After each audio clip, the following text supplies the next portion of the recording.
Hello everyone, good evening. ഇന്ന് നമ്മുടെ കയ്യിലുള്ളത് യൂണിറ്റ് 3-ലെ JEE മെയിൻ മോഡലിൻ്റെ ക്വസ്റ്റ്യൻസ് ആണ്. അപ്പോൾ നമ്മൾ ആദ്യം ഫിസിക്സിൻ്റെ ക്വസ്റ്റ്യൻസ് നമുക്ക് ആദ്യം ഡിസ്കസ് ചെയ്യാം. അപ്പോൾ ഇന്നത്തെ യൂണിറ്റ് 3-ലെ ചാപ്റ്റേഴ്സ് ഏതൊക്കെയാണ്? We have ray optics, wave optics, dual nature of matter and radiation, atoms and nuclei and semiconductor devices. ഇത്രയും ടോപ്പിക്കുകളാണ്, അവസാനത്തെ ടോപ്പിക്കുകളാണ് ഇന്നത്തെ എക്സാമിന് ഉണ്ടായിരുന്നത്. അപ്പോൾ നമുക്ക് എന്ത് ചെയ്യാം, ക്വസ്റ്റ്യൻസ് ഓരോന്നോരോന്നായിട്ട് നോക്കാം. So if we go through the questions really quickly, when an electron is excited to the nth energy state in hydrogen gas sample, the possible number of spectral lines emitted. For a hydrogen gas sample, nth energy level, nth excited state alla, nth energy level like പോവുകയാണെങ്കിൽ അവിടെ നിന്നുള്ള possible number of spectral lines എത്രയാണ്? Direct ഫോർമുലയാണ് നമുക്കറിയാമെന്നുള്ളതാണ്. Number of spectral lines it is n×n-1 divided by 2. ഇത്രയും different spectral lines possible ആണ് ഇവിടെ എന്നാണ് അല്ലേ. അപ്പോൾ ഇവിടെ നമ്മൾ മൾട്ടിപ്ലൈ ചെയ്താൽ will get n² - n divided by 2. അത് ഏതാണ് option? It is option 4. Direct straightforward question ആണ്, നമുക്കറിയാമെന്നുള്ളത് തന്നെയാണ്, തെറ്റിക്കരുത്. ക്വസ്റ്റൻ നമ്പർ 2-ലേക്ക് വരാം. The shortest wavelength of Balmer series is lambda, then the wavelength of first member of Lyman series. അപ്പോൾ ആദ്യം പറയുന്നത് shortest wave length in Balmer series. Balmer സീരീസിലെ shortest wave length എന്ന് പറയുമ്പോൾ ഏറ്റവും ലാർജസ്റ്റ് എനർജി ലെവലാണ്, largest എനർജിയുള്ള റേഡിയേഷനാണ്. ഇപ്പോൾ 1, 2, 3, 4, 5 അങ്ങനെ ഇൻഫിനിറ്റി. ഇപ്പോൾ ബാമർ സീരീസിലെ ഷോർട്ടസ്റ്റ് വേവ് ലെങ്ത് എന്ന് പറയുമ്പോൾ ഇൻഫിനിറ്റിയിൽ നിന്ന് 2-ലേക്കുള്ള ട്രാൻസിഷൻ കാരണം എമിറ്റ് ചെയ്യുന്ന വേവ് ലെങ്ത് ആണ്.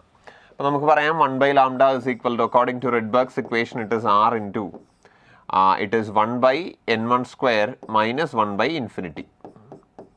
അല്ലേ? So 1/λ is equal to r/4 or lambda is equal to 4/r. ഇതാണ് shortest wave length in Balmer series. അങ്ങനെയാണെങ്കിൽ first line of Lyman series, Lyman സീരീസിലെ ഫസ്റ്റ് ലൈൻ എന്ന് പറയുമ്പോഴത്തേക്ക് അത് ഏതാണ്? ലൈമൻ സീരീസിലെ ആദ്യത്തെ ലൈൻ എന്ന് പറയുമ്പോൾ it is the transition from n is equal to 2 to n is equal to 1. കാരണം ലൈമൻ സീരീസ് എന്ന് പറയുമ്പോൾ എന്താണ്? n is equal to 1-ലേക്കുള്ള ട്രാൻസിഷനെയാണ് നമ്മൾ ലൈമൻ സീരീസ് എന്ന് പറയുന്നത്. അതിൻ്റെ ആദ്യത്തെ ലൈൻ എന്ന് പറയുമ്പോൾ അതിന് തൊട്ട് മുമ്പുള്ള ലെവലിൽ നിന്ന് 1-ലേക്കുള്ളത്. അപ്പോൾ അതിൻ്റെ എമിറ്റഡ് വേവ് ലെങ്ത് λ' ആണെങ്കിൽ we can say again Rydberg's equation ഉപയോഗിക്കുക. 1/λ' is equal to r into 1/n1² minus 1/n2². n2 2 ആണ് അല്ലേ. So n2² is 4. So 1/λ' is equal to ഇത് എത്ര വരും? 3r/4 എന്ന് വരും. Or λ' is equal to 4/3r. അപ്പോൾ 4/r λ ആണെങ്കിൽ 4/3r എന്താണ്? It is λ divided by 3. അപ്പോൾ λ/3 ഏതാണ് option? It is option 3, question number 2 അല്ലേ. അടുത്ത ക്വസ്റ്റ്യനിലേക്ക് വരാം നമുക്ക്.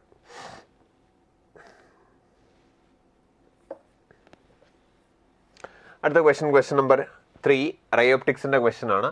A ray of light falls on a transparent spherical medium with center C as shown in the figure. The ray emerges from the sphere parallel to the line AB. The refractive index of the sphere is. ഇത് പലപ്പോഴും നിങ്ങൾക്ക് കണ്ടുപരിചയമുള്ള question ആയിരിക്കാം. എന്തായാലും നമുക്കൊന്ന് ചെയ്ത് നോക്കാം. So this is the sphere. A light ray is incident at certain angle. At an angle of 60 degree. ഇപ്പോൾ ഇവിടെ ഒരു ലൈറ്റ് റേ വന്ന് വീഴാണ്. At an angle of incidence 60 degree.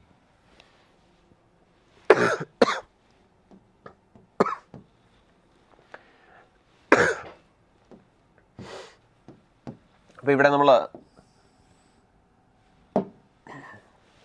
Normal വരച്ചാൽ normal will pass through the centre of the sphere അല്ലേ. അതിൻ്റെ diameter ആണ് അതിൻ്റെ normal എന്ന് പറയുന്നത്. So we can say this light ray will bend towards normal. അതിനുശേഷം second സർഫസിൽ വന്നിരിക്കുന്നു, അവിടെയും നമുക്ക് നോർമൽ വരയ്ക്കാം. എന്ത് ചെയ്യും? It will bend away from the normal. ഇങ്ങനെ പോകേണ്ടിരുന്ന light ray it is now bending away from the normal. അപ്പോൾ ഈ ആംഗിൾ 60 ഡിഗ്രി ആണ്. അപ്പോൾ ഇത് R, angle of refraction R. So ഇതൊരു ഐസോസ്ലെസ് ട്രയാങ്കിൾ ആണ്. These 2 sides are equal. രണ്ടും റേഡിയസ് ആണ് അല്ലേ. These 2 sides are equal. അപ്പോൾ ഐസോസ്ലെസ് ട്രയാങ്കിൾ ആണെങ്കിൽ ഈക്വൽ സൈഡ്സിന് ഓപ്പോസിറ്റ് ആയിട്ടുള്ള ആംഗിൾസും ഈക്വൽ ആണ്. ഈക്വൽ സൈഡ്സിന് ഓപ്പോസിറ്റ് ആയിട്ടുള്ള ആംഗിൾ ഈക്വൽ ആണ്.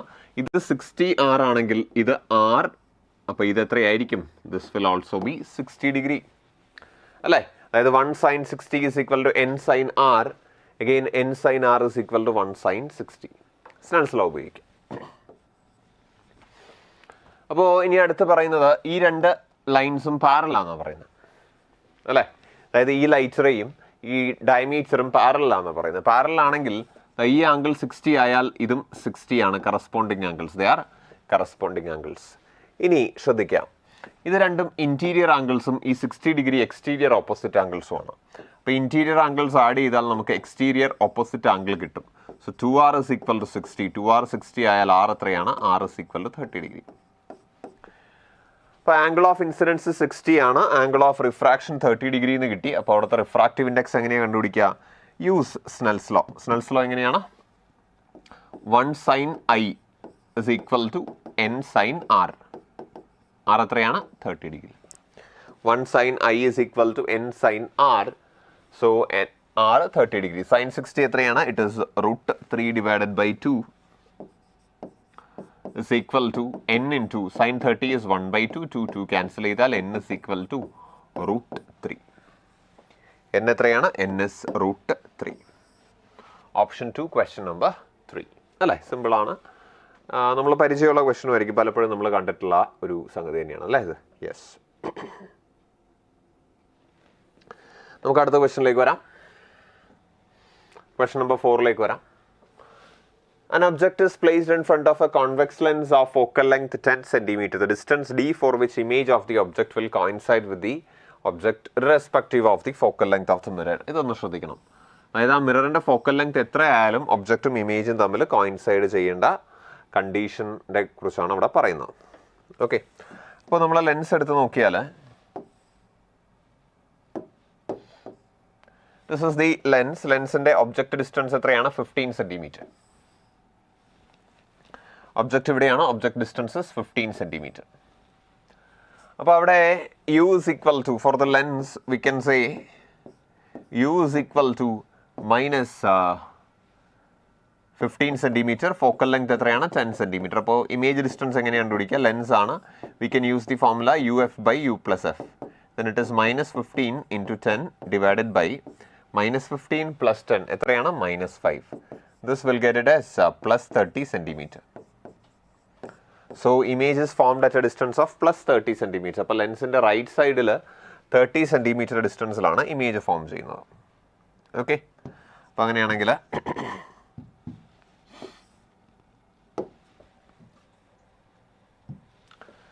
ഇവിടെ നിന്ന് ലൈറ്റ് റേ ഇവിടെ എത്തി.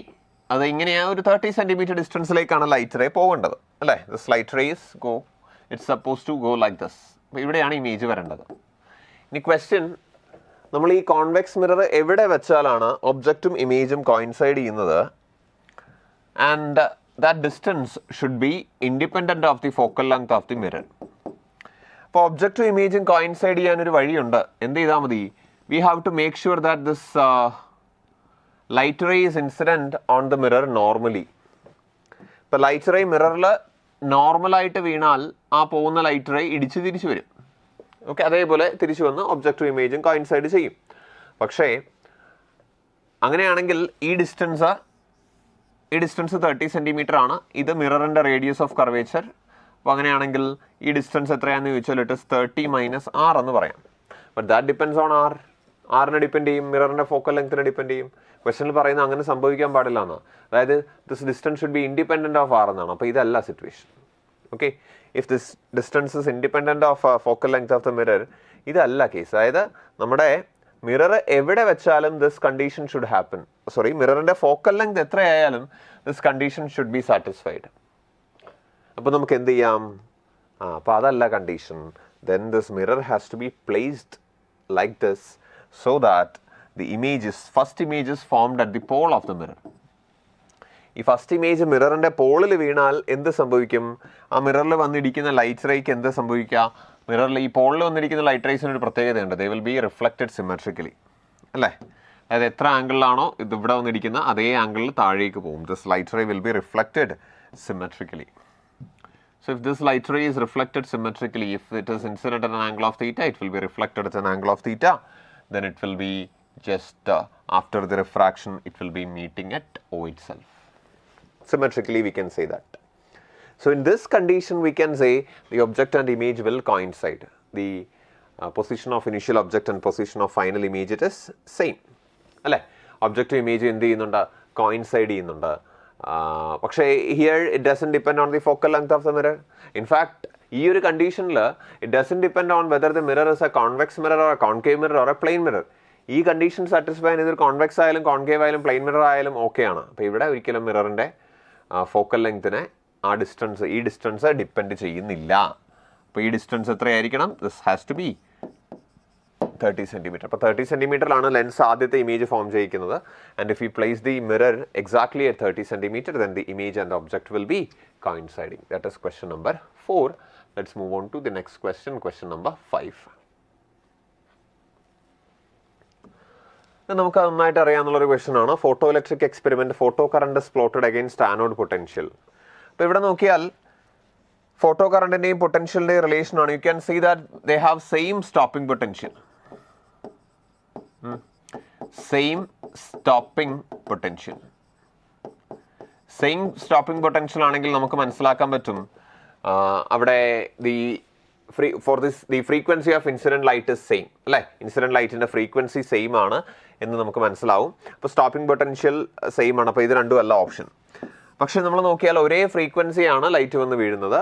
കൂടുതൽ ഫോട്ടോ കറണ്ട് ഏതിനാണ്, ബിക്കാണ് കൂടുതൽ ഫോട്ടോ കറണ്ട്.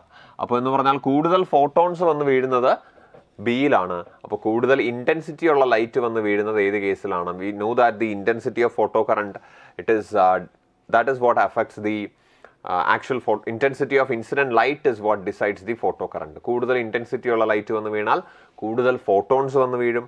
കൂടുതൽ ഫോട്ടോൺസ് വന്ന് വീണാൽ കൂടുതൽ ഇലക്ട്രോൺസ് എമിറ്റ് ആവും. കൂടുതൽ ഇലക്ട്രോൺസ് എമിറ്റ് ആയാൽ കൂടുതൽ ഫോട്ടോ കറണ്ട് കിട്ടും അല്ലേ. അപ്പോൾ കൂടുതൽ ഫോട്ടോ കറണ്ട് ഉള്ള ബിയിലാണ് ഇൻറ്റൻസിറ്റി കൂടുതൽ. So intensity for B is greater than that of A. That is question number 5, option 4. അടുത്തത് 6th one, the particle nature of radiation. നമുക്ക് നന്നായിട്ട് അറിയാം ഡിഫ്രാക്ഷൻ എക്സ്പ്ലെയിൻ ചെയ്യാൻ ആർക്ക് മാത്രമേ പറ്റുള്ളൂ? വേവ് നേച്ചർ ഓഫ് ലൈറ്റിൻ്റെ മാത്രം ഒരു പ്രോപ്പർട്ടിയാണ് ഡിഫ്രാക്ഷൻ എന്ന് പറയുന്നത് അല്ലേ. ഡിഫ്രാക്ഷൻ എക്സ്പ്ലെയിൻ ചെയ്യണമെങ്കിൽ we have to consider light as a wave. അപ്പോൾ ഡിഫ്രാക്ഷൻ അതിനകത്ത് പാർട്ടിക്കിൾ നേച്ചറിൽ വരുന്ന ഒരു കാര്യമല്ല. പാർട്ടിക്കിൾ നേച്ചർ ഉപയോഗിച്ച് എക്സ്പ്ലെയിൻ ചെയ്യാൻ പറ്റുന്നില്ല. അപ്പോൾ ഡിഫ്രാക്ഷൻ വരുന്ന ഓപ്ഷൻസ് എല്ലാം അങ്ങ് മാറ്റാം. അപ്പോൾ പിന്നെ ബാക്കി എന്താണ്? Photo electric effect. Photo electric effect explain ചെയ്യാൻ പാർട്ടിക്കിൾ നേച്ചർ തന്നെ വേണം എന്ന് കരുതി ഫോട്ടോ ഇലക്ട്രിക് ഇഫക്റ്റ് മാത്രമല്ല വേറെയും ഫിനോമിന ഉണ്ട്. ഇപ്പോൾ കോംപ്റ്റൺ ഇഫക്റ്റ് ഒക്കെ അതിനനുസരിച്ച് തന്നെയാണ് നമ്മൾ വരിക. പക്ഷേ ഈ തന്നിരിക്കുന്ന ഓപ്ഷൻസിൽ ഫോട്ടോ ഇലക്ട്രിക് ഇഫക്റ്റ് മാത്രമേ പാർട്ടിക്കിൾ നേച്ചർ ഉപയോഗിച്ച് മാത്രം എക്സ്പ്ലെയിൻ ചെയ്യാൻ പറ്റുള്ളൂ.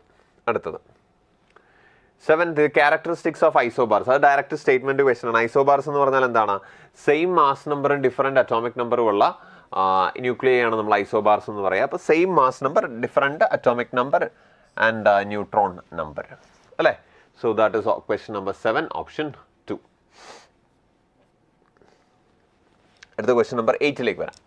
Ratio of mass densities of nuclear of calcium and oxygen. നമുക്കറിയാം nuclear density is a constant അല്ലേ. അല്ല, ന്യൂക്ലിയർ ഡെൻസിറ്റി ഒരിക്കലും അതിൻ്റെ മാസ് നമ്പറിനെയോ അതിൻ്റെ ന്യൂക്ലിയോൺ നമ്പറിനെയോ ഒന്നും അറ്റോമിക് നമ്പറിനെയോ ഒന്നും ഡിപ്പെൻഡ് ചെയ്യാത്തൊരു കാര്യമാണ്.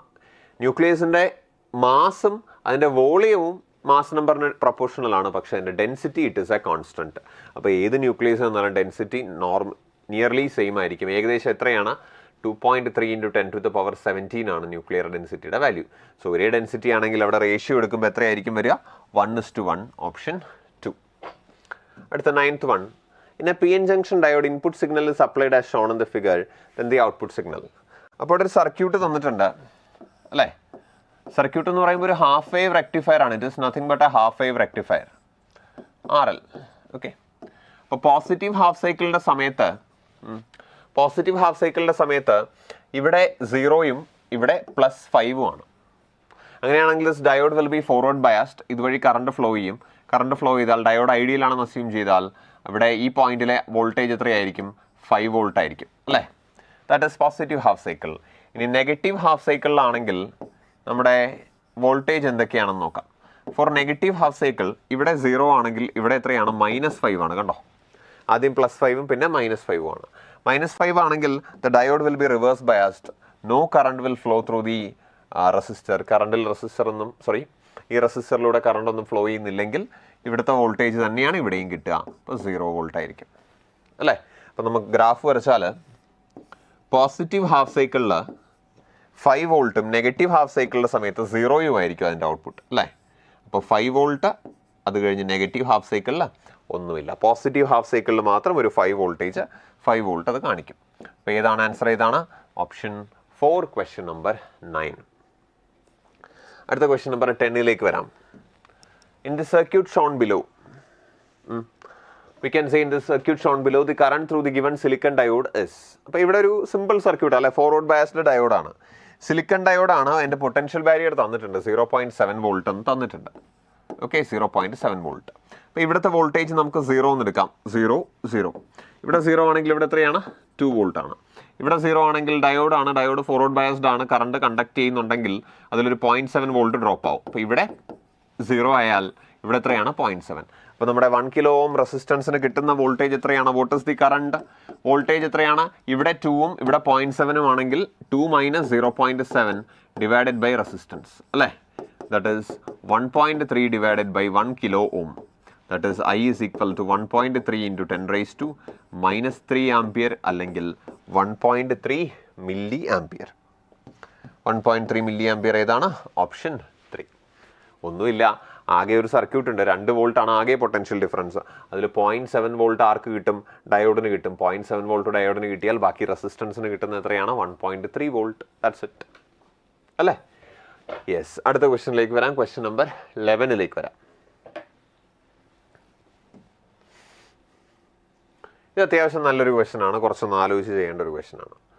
When the magnitude of velocity of image in the mirror with respect to, what is the magnitude of velocity of image in mirror 1 with respect to the velocity of the image in mirror 2 in the situation shown in the figure? ഇത് കുറച്ചൊന്ന് ആലോചിച്ച് ചെയ്യേണ്ടുന്ന ഒരു question ആണ്.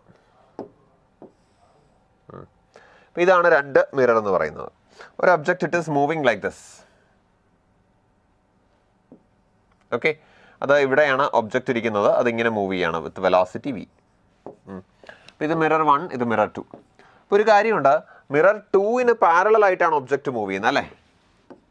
Object is moving parallel to mirror 2. Mirror 2 ഇതാണ്. Mirror 2ന് parallel ആയിട്ടാണ് object move ചെയ്യുന്നത്. അപ്പോൾ മിററിന് പാരലൽ ആയിട്ട് ഒബ്ജക്റ്റ് മൂവ് ചെയ്താൽ ഒബ്ജക്റ്റ് വെലോസിറ്റി ഇമേജ് വെലോസിറ്റിയും സെയിം ആയിരിക്കും. സോ മിറർ 2ലുള്ള ഇമേജിൻ്റെ വെലോസിറ്റി v തന്നെയായിരിക്കും. There is no difference in that. Okay, mirror 2ലുള്ള ഇമേജിൻ്റെ വെലോസിറ്റി എത്ര തന്നെയാണ്? v തന്നെയാണ് അല്ലേ. ഇനി മിറർ 1ലേക്ക് നോക്കിയാൽ ഇതാണ് ഒബ്ജക്റ്റ് എങ്കിൽ അതിൻ്റെ ഇമേജ് എവിടെയായിരിക്കും? Its image will be over here. Okay, image അത് എവിടെയായിരിക്കും? അപ്പോൾ ഈ ഒബ്ജക്റ്റിൻ്റെ വെലോസിറ്റി മിററിന് പാരലലോ പെർപെൻഡിക്കുലറോ അല്ല. അപ്പോൾ നമ്മൾ എന്ത് ചെയ്യും? മിററിന് പാരലൽ ആയിട്ടുള്ള ഒരു ലൈനും പെർപെൻഡിക്കുലർ ആയിട്ടുള്ള ഒരു ലൈനും അവിടെ വരയ്ക്കും. മിററിന് പാരലൽ ആയിട്ടുള്ള ഒരു ലൈൻ വരച്ചാൽ 45 ഡിഗ്രി ആംഗിളാണ് അവിടെ ഉണ്ടാക്കുന്നത്. ഓക്കെ, ഈ ഒരു ആംഗിൾ 45 ആണെങ്കിൽ ദിസ് വിൽ ബി 45. ഇത് 45 ആയാൽ വെലോസിറ്റിയുടെ ഈ കമ്പോണൻറ്റ് എന്താണ്? What is this component of velocity? v cos 45, that is v/√2. ഇതെന്താണ്? v sin 45, that is also v/√2. Okay, ഇനി അതേപോലെ അപ്പോൾ അങ്ങനെയാണെങ്കിൽ നമ്മൾ നോക്കുമ്പോഴത്തേക്ക് ഇയാൾക്ക് മിററിന് പാരലൽ ആയിട്ടുള്ള കമ്പോണൻറ്റ് v/√2 ആണ്. അപ്പോൾ v/√2 കമ്പോണൻറ്റ് അതേപോലെ തന്നെ കാണും. മിററിന് പെർപെൻഡിക്കുലർ ആയിട്ടുള്ള വെലോസിറ്റി v/√2. സോ അത് നേരെ റിവേഴ്സ് ആവും, ഓപ്പോസിറ്റ് ഡയറക്ഷനിലാവും. മിററിന് ഓപ്പോസിറ്റ് പെർപെൻഡിക്കുലർ ആയിട്ടുള്ള വെലോസിറ്റി നേരെ നെഗറ്റീവായിട്ട് ഇമേജിന് കിട്ടും. മിററിന് പാരലൽ ആയിട്ടുള്ള വെലോസിറ്റി അതേപോലെ തന്നെ ഇമേജിന് കിട്ടും. ഇനി അപ്പോൾ ഈ വെലോസിറ്റിയെ നമുക്ക് രണ്ടായിട്ട് റിസോൾവ് ചെയ്യാമല്ലോ. രണ്ടായിട്ട് റിസോൾവ് ചെയ്താൽ ഇങ്ങനൊരു കമ്പോണൻറ്റ് അതുപോലെ ഇങ്ങനൊരു കമ്പോണൻറ്റും എടുത്ത് റിസോൾവ് ചെയ്താൽ ഈ ആംഗിൾ 45 ആയിരിക്കും. So this will be v/√2. This also will be v/√2. അപ്പോൾ നമുക്ക് എന്താ വേണ്ടത്? Velocity of the second image first image with respect to the second image. അതായത് ഈ velocity with respect to this velocity, അതാണ് നമുക്ക് വേണ്ടത്. അതായത് നമുക്ക് വേണ്ടത് ഫസ്റ്റ് ഇമേജിൻ്റെ വെലോസിറ്റി ഇങ്ങോട്ടൊരു v/√2, ഇങ്ങോട്ടൊരു v/√2 ആണ്. സെക്കൻഡ് ഇമേജിൻ്റെ വെലോസിറ്റി ഇതാ ഇങ്ങോട്ടൊരു v/√2, ഇങ്ങോട്ടൊരു v/√2 ആണ്. അപ്പോൾ നമുക്ക് റിലേറ്റീവ് വെലോസിറ്റിയാണ് എടുക്കേണ്ടത്. അപ്പോൾ റിലേറ്റീവ് വെലോസിറ്റി എടുക്കുക എന്ന് പറഞ്ഞാൽ രണ്ടുപേരുടെയും ഡിഫറൻസ് എടുക്കുക എന്നുള്ളതാണ്. അപ്പോൾ ഈ v/√2ഉം ഈ v/√2ഉം ഈക്വൽ ആയതുകൊണ്ട് അവിടെ റിലേറ്റീവ് വെലോസിറ്റി ഇല്ല.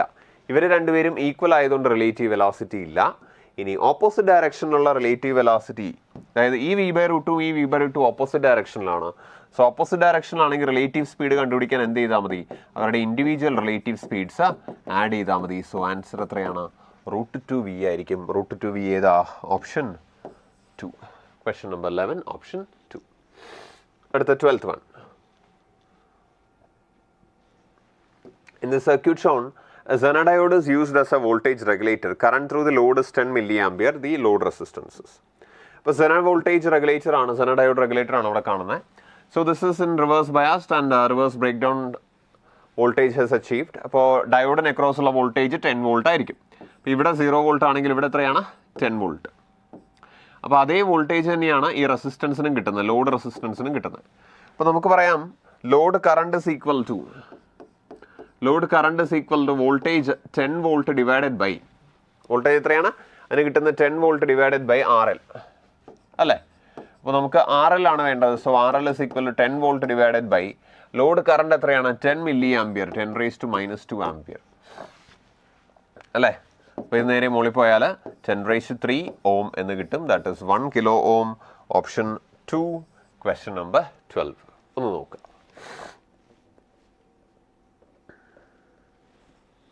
ഓക്കെ, അടുത്ത ക്വസ്റ്റ്യനിലേക്ക് വരാം. അടുത്ത 13th one. Two coherent point sources S1 and S2 are separated by a small distance d as shown. The fringe is obtained on the screen. So you can clearly see that the screen is perpendicular to the line joining S1, S2 sources. Okay. എന്താണ് condition? Screen is perpendicular to S1, S2. അപ്പോൾ ആ sources join ചെയ്യുന്ന ലൈനിന് perpendicular ആയിട്ടാണ് screen വരുന്നത് എങ്കിൽ, sources join ചെയ്യുന്ന ലൈനിന് പെർപെൻഡിക്കുലർ ആയിട്ടാണ് സ്ക്രീൻ വരുന്നതെങ്കിൽ അവിടെ സർക്കുലർ ഫ്രിഞ്ചസ് ആണ് വരുന്നത്. നമ്മൾ പ്രത്യേകം പഠിക്കാറുണ്ട് അല്ലേ? പക്ഷെ ഇവിടെ ഫുൾ സ്ക്രീൻ ഇല്ല, മുകളിലേക്ക് മാത്രമേ ഉള്ളൂ. അപ്പോൾ ഫുൾ സർക്കിൾ വരില്ല. പിന്നെ എന്തായിരിക്കും? സെമി സർക്കിൾ ആയിരിക്കും അവിടെ വരിക. സെമി സർക്കിൾ സെൻറ്റേർഡ് അറ്റ് എങ്ങനെയാണെന്ന് കാണിക്കാം. ഇതാണ് നമ്മുടെ രണ്ട് സോഴ്സസ് എന്ന് വിചാരിക്കുക, S1, S2.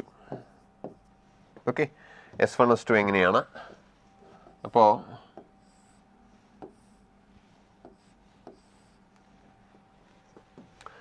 ഇതാണ് സ്ക്രീൻ, ഇതാണ് സ്ക്രീന്. അപ്പോൾ സ്ക്രീനിൻ്റെ പകുതിയേ ഉള്ളൂ അല്ലേ, മുകളിലോട്ട് മാത്രമേ ഉള്ളൂ, താഴേക്കില്ല. അപ്പോൾ ഇവിടെ എങ്ങനെയായിരിക്കും ഫ്രിഞ്ചസ് വരിക? ഈ O സെൻറ്റർ ആക്കിയിട്ടുള്ളത് ഇങ്ങനെയുള്ള ഫ്രിഞ്ചസ് ആയിരിക്കും, സെമി സർക്കുലർ ഫ്രിഞ്ചസ് ആയിരിക്കും. അപ്പോൾ S1, S2 നിന്ന്, ഇപ്പോൾ S1 നിന്ന് ഈ പോയിന്റിലേക്കുള്ള ഡിസ്റ്റൻസും S2 നിന്ന് ആ പോയിന്റിലേക്കുള്ള ഡിസ്റ്റൻസിൻ്റെയും ഡിഫറൻസ് എടുത്താൽ ആ ഡിഫറൻസ് ഈ ഒരു സർക്കിളിൽ എല്ലായിടത്തും കോൺസ്റ്റന്റ് ആയിരിക്കും. So locus of points having same path difference എന്ന് പറയുന്നത് it will be a circle. പക്ഷേ ഇവിടെ പകുതി സ്ക്രീനേ ഉള്ളൂ, അപ്പോൾ സെമി സർക്കിൾ എന്ന് പറയാം അല്ലേ? അപ്പോൾ ഓപ്ഷൻ 2 ആണ് ആൻസർ, ക്വസ്റ്റ്യൻ നമ്പർ 13. അടുത്ത 14ലേക്ക് വരാം. ഒരു ഡയറക്റ്റ് ക്വസ്റ്റ്യൻ ആണിത്. എന്താണ്? Unpolarised light of intensity I0 is passing through 2 polarisers, the final transmitted intensity. Okay, അപ്പോൾ ആദ്യത്തെ പോളറൈസറിലൂടെ ലൈറ്റ് പാസ് ചെയ്ത് കഴിയുമ്പോൾ, അൺപോളറൈസ്ഡ് ലൈറ്റ് ആണ് ഇൻറ്റൻസിറ്റി I0. ആദ്യത്തെ പോളറൈസറിലൂടെ ലൈറ്റ് പാസ് ചെയ്ത് കഴിയുമ്പോൾ ഇൻറ്റൻസിറ്റി I0/2 ആകും അല്ലേ? അൺപോളറൈസ്ഡ് ലൈറ്റ് ഒരു പോളറൈസറിലൂടെ പോകുമ്പോൾ irrespective of the orientation of the polarising sheet the intensity will be halved. Intensity നേരെ പകുതിയാകും. എന്നാൽ അടുത്ത കേസിൽ തീറ്റ ആംഗിളിലാണ് നമ്മുടെ അടുത്ത അനലൈസർ വെക്കുന്നതെങ്കിൽ അതിലൂടെ പാസ് ചെയ്ത് കഴിയുമ്പോൾ ഇൻറ്റൻസിറ്റി എത്രയാകും? I0/2 × cos² തീറ്റയാവും, മാലസ് ലോ അല്ലേ? ഇപ്പോൾ ഫൈനൽ ഇൻറ്റൻസിറ്റി പോളറൈസറിലൂടെയും അനലൈസറിലൂടെയും പാസ് ചെയ്താൽ ഫൈനൽ ഇൻറ്റൻസിറ്റി I0/2 cos² തീറ്റയാണ്. ഇവിടെ തീറ്റ 45 ഡിഗ്രിയാണ്. സോ I0/2 cos² 45 എത്രയാണ്? 1/2. സോ ദിസ് ഇസ് I0/4 അല്ലേ? I0/4 ഏതാണ്? ഓപ്ഷൻ 4. സി എളുപ്പമല്ലേ? അടുത്തത് നോക്കാം, 15ാമത്തെ ക്വസ്റ്റ്യൻ നോക്കാം. Coolidge tube is a device to produce X-rays. Thermally emitted electrons are accelerated by a potential difference of the order of kilovolt. This is said to be the accelerating voltage. When electrons collide with the target, they lose their kinetic energy in the form of X-rays. The accelerating voltage is doubled. Then the difference between K alpha wavelength, lambda K alpha and lambda K beta. അപ്പോൾ ശ്രദ്ധിക്കണം, നമ്മളിവിടെ ഈ K alpha K beta എന്ന് പറയുമ്പോൾ characteristic എക്സ്റേയുടെ കാര്യമാണ് പറയുന്നത്. എന്താണ് ഈ K alpha ലൈൻ എന്ന് പറയുന്നത്? ഒരു ടാർഗറ്റിൽ ഇലക്ട്രോണുകൾ വന്നിടിച്ചാൽ അതിൻ്റെ കെ ഷെല്ലിൽ ഒരു വേക്കൻസി ഉണ്ടായി ഹയർ ഷെല്ലിൽ നിന്ന് കെ ഷെല്ലിലേക്ക് ഇലക്ട്രോൺസ് ഡി എക്സൈറ്റ് ആവുമ്പോൾ എമിറ്റ് ചെയ്യുന്ന ഫോട്ടോൺസിനെയാണ് നമ്മൾ ക്യാരക്ടറിസ്റ്റിക് എക്സ്റേ ഫോട്ടോൺ എന്ന് പറയുന്നത്.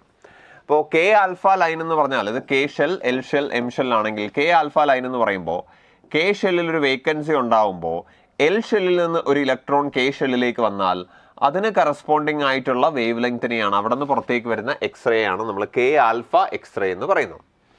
ഇനി എം ഷെല്ലിലുള്ള ഒരു ഇലക്ട്രോൺ ആണ് കെ ഷെല്ലിൽ ഒരു വേക്കൻസിയിലേക്ക് വരുന്നത് എങ്കിൽ അവിടെ എമിറ്റ് ചെയ്യുന്ന എക്സ്റേയെ നമ്മൾ കെ ബീറ്റ എക്സ്റേ എന്ന് വിളിക്കും. Okay, and you can see that this K alpha K beta എന്ന് പറയുന്നത് അവരുടെ വേവ് ലെങ്ത് എന്തിനെ മാത്രമേ ഡിപ്പെൻഡ് ചെയ്യുള്ളൂ? ആ ടാർഗറ്റിൻ്റെ കെ ഷെല്ലിൻ്റെ എനർജിയും എൽ ഷെല്ലിൻ്റെ എനർജിയും തമ്മിലുള്ളതിനെ മാത്രമേ, അതിൻ്റെ ഡിഫറൻസിനെ മാത്രമേ ഡിപ്പെൻഡ് ചെയ്യുള്ളൂ. അതുപോലെ കെ ബീറ്റ വേവ് ലെങ്ത് എന്തിനെ മാത്രമേ ഡിപ്പെൻഡ് ചെയ്യുള്ളൂ? ആ ടാർഗറ്റിൻ്റെ കെ ഷെല്ലിലുള്ള എനർജിയും എം ഷെല്ലിലുള്ള എനർജിയും തമ്മിലുള്ള ഡിഫറൻസ്. ആ വരുന്ന ഇലക്ട്രോണിൻ്റെ കൈനറ്റിക് എനർജി കൂട്ടി എന്ന് കരുതി ഒരു ആറ്റത്തിൻ്റെ ഒരു ടാർഗറ്റിൻ്റെ കെ ഷെല്ലും എൽ ഷെല്ലും അല്ലെങ്കിൽ കെ ഷെല്ലും എം ഷെല്ലും തമ്മിലുള്ള എനർജിക്ക് എന്തെങ്കിലും വ്യത്യാസം ഉണ്ടാവുമോ? ഇല്ല. അപ്പോൾ ക്യാരക്ടറിസ്റ്റിക് എക്സ്റേസിൻ്റെ wave length it is independent of the accelerating potential. Okay, characteristic എക്സ്റേസിൻ്റെ wave length it is independent of the accelerating potential.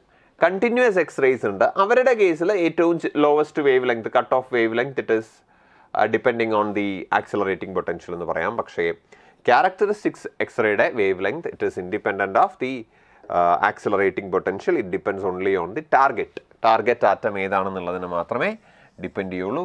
So option 1 ആണ് ആൻസർ വരുന്നത്. ഓക്കെ, അടുത്ത 16. The output of the given logic circuit ഒരു simple logic സർക്യൂട്ടാണ്. Equation solve ചെയ്യും, Boolean expression solve ചെയ്യാൻ പറ്റും. So what we have here it is a NOR gate ആണെങ്കിൽ അതിൻ്റെ ഔട്ട്പുട്ട് എന്താണ്? A plus B ബാർ ആണ്. ഇവിടെ എയും ബി ബാറും കൂടെയാണ് NOR ചെയ്യുന്നത്. അങ്ങനെയാണെങ്കിൽ അതിൻ്റെ ഔട്ട്പുട്ട് എന്താണ്? A plus B bar the whole bar. ഇതിൻ്റെ ഔട്ട്പുട്ടാണ് y എങ്കിൽ ഒരു ബൂളിയൻ എക്സ്പ്രഷൻ നമുക്ക് അവിടെ എഴുതാം. y is equal to A plus B the whole bar. ഇതും A plus B bar the whole ബാറും കൂടെ എന്ത് ചെയ്യുന്നു? നോർ ചെയ്യാണ് അല്ലേ? ഈ രണ്ട് ഇൻപുട്ടും കൂടെ നമ്മൾ നോർ ചെയ്യാണ്. നോർ ചെയ്യുക എന്ന് പറഞ്ഞാൽ ആഡ് ചെയ്യുക, അവസാനം ഒരു നോട്ട് ചേർക്കുക. Okay, so y is equal to ഇതിനെ X plus Y the whole ബാറിനെ നമുക്ക് എങ്ങനെ എഴുതാം? എക്സ് ബാർ പ്ലസ് വൈ ബാറിനെ നമുക്ക് X Y the whole bar എന്ന് എഴുതാം. അങ്ങനെയാണെങ്കിൽ A plus B into A plus B bar the whole bar, അതിൻ്റെ മുകളിൽ ഒരു ബാർ ഉണ്ട്. So what we have is A plus B into A plus B bar. A plus B into A plus B bar A എന്ന് തന്നെ കിട്ടും. നിങ്ങൾക്ക് അറിയാമെങ്കിൽ വളരെ നല്ലത്, ഇല്ലെങ്കിൽ ചെയ്ത് നോക്കാം. മൾട്ടിപ്ലൈ ചെയ്യാം. A into A plus A B bar plus B into A plus B B bar. Okay, അപ്പോൾ അങ്ങനെയാണെങ്കിൽ ഞാൻ ഇവിടെ നിന്ന് എ എത്രയാണ്? എ ഇൻറ്റു എ എന്ന് പറയുമ്പോൾ എ തന്നെയാണ്. ബി ബി ബാർ 0 ആണ്. So A plus A B bar plus A B. Okay, ഇപ്പം ഞാനിവിടെ നിന്ന് എ പുറത്തെടുത്താൽ A into 1 plus B bar plus B. Okay, B bar plus B എന്ന് പറയുന്നത് 1 ആണ്. 1 പ്ലസ് 1 എന്ന് പറയുന്നത് 1 തന്നെയാണ്. So what we have is A. So നമ്മുടെ ഔട്ട്പുട്ട് എത്രയാണ്? ഔട്ട്പുട്ട് എ തന്നെയാണ്. Option 3 question number 16. അടുത്ത 17th പോവാം. A beam of light of intensity I is incident on a plane mirror and gets reflected fully as shown in the figure. The pressure exerted by the beam on the mirror. അപ്പോൾ ഇത് നമുക്ക് direct formula അറിയാമെന്നുള്ളതായിരിക്കും. നമ്മൾ പഠിച്ചിട്ടുണ്ട്. ചരിഞ്ഞ് വീഴുന്ന സമയത്ത് radiation പ്രഷറിൻ്റെ formula 2I/c sin² എന്നുള്ളതാണ് അതിൻ്റെ formula. അപ്പോൾ അതെങ്ങനെയാണ് വന്നതെന്നുള്ളത് നമുക്കൊന്ന് ബ്രീഫായിട്ട് നോക്കാം. നിങ്ങൾക്ക് ഫോർമുല ഓർമ്മ ഉണ്ടാവണം, ഇല്ലാതെ അവിടെ ഇരുന്ന് ചെയ്ത് നോക്കുക എന്ന് പറഞ്ഞാൽ കുറച്ച് ലെങ്തി ആയിട്ടുള്ളൊരു സംഗതിയാണ്. നമുക്കൊന്ന് ചെയ്ത് നോക്കാം. എന്തായാലും ഞാനിവിടെ ഒന്ന് കാണിക്കാം നിങ്ങളുടെ ഒരു അറിവിന് വേണ്ടിയിട്ട്. അതിനകത്ത് അല്ലെങ്കിൽ ആ ഒരു കോൺസെപ്റ്റ് അറിയാത്ത ആൾക്കാരുണ്ടെങ്കിൽ അവർക്ക് ഒരു സഹായം അല്ലെങ്കിൽ അവർക്ക് കാര്യം മനസ്സിലാവാനായിട്ട് ഞാനിത് ഒന്ന് എങ്ങനെയാണ് വന്നതെന്ന് പറയുകയാണ്. അപ്പോൾ നമ്മുടെ ലൈറ്റ് ബീം ഇതാ ഇങ്ങനെ പോവാം.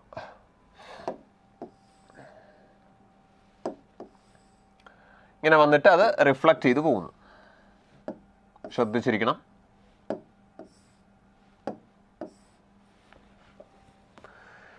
ഓക്കെ, അപ്പോൾ ലൈറ്റ് ബീമിൻ്റെ ക്രോസ് സെക്ഷണൽ ഏരിയ എത്രയാണ്? എ. എ എന്ന് പറയുന്ന ക്രോസ് സെക്ഷണൽ ഏരിയ ആണ്, ഇത് തീറ്റ. പക്ഷേ ലൈറ്റ് ഇവിടെ വന്ന് വീഴുന്ന, അതായത് ലൈറ്റ് മെറ്റൽ സർഫസ് ആ സർഫസിൽ വന്ന് വീഴുന്ന ഏരിയ വേറെയാണ്, എ ഡാഷ് ആണ്. ദാറ്റ് ഈസ് എ, ഇവിടെ ഇപ്പോൾ തീറ്റ ആയിരിക്കും, then A by sine theta അല്ലേ. A dash is equal to A by sine theta ആയിരിക്കും. എനിവേ, ഒരു ഫോട്ടോണിൻ്റെ എനർജി, ഇൻസിഡൻ്റ് ആയിട്ടുള്ള ഒരു ഫോട്ടോണിൻ്റെ മൊമെൻറ്റത്തിന് ഞാൻ പി എന്നെടുത്താൽ അതിൻ്റെ എക്സ് കമ്പോണൻറ്റ് ഇതിനെ റിസോൾവ് ചെയ്താൽ ഈ കമ്പോണൻറ്റ് പി കോസ് തീറ്റ, ഈ കമ്പോണൻറ്റ് എന്താണ് പി സൈൻ തീറ്റ. ഇനി തിരിച്ചു പോകുന്ന ഒരു ഫോട്ടോൺ എടുത്താൽ അതിൻ്റെ മൊമെൻറ്റം പി തന്നെയായിരിക്കും, മൊമെൻറ്റത്തിൻ്റെ മാഗ്നിറ്റ്യൂഡിന് വ്യത്യാസമൊന്നും ഉണ്ടാവില്ല. ഇത് തീറ്റയാണെങ്കിൽ this is P cos theta and this component is P sine theta. And you can see that the change in momentum, അപ്പോൾ ഒരു ഫോട്ടോണിൻ്റെ മൊമെൻറ്റം എന്താണ്? ഫോട്ടോണിൻ്റെ momentum it is E by C. So what is the change in momentum of a single photon?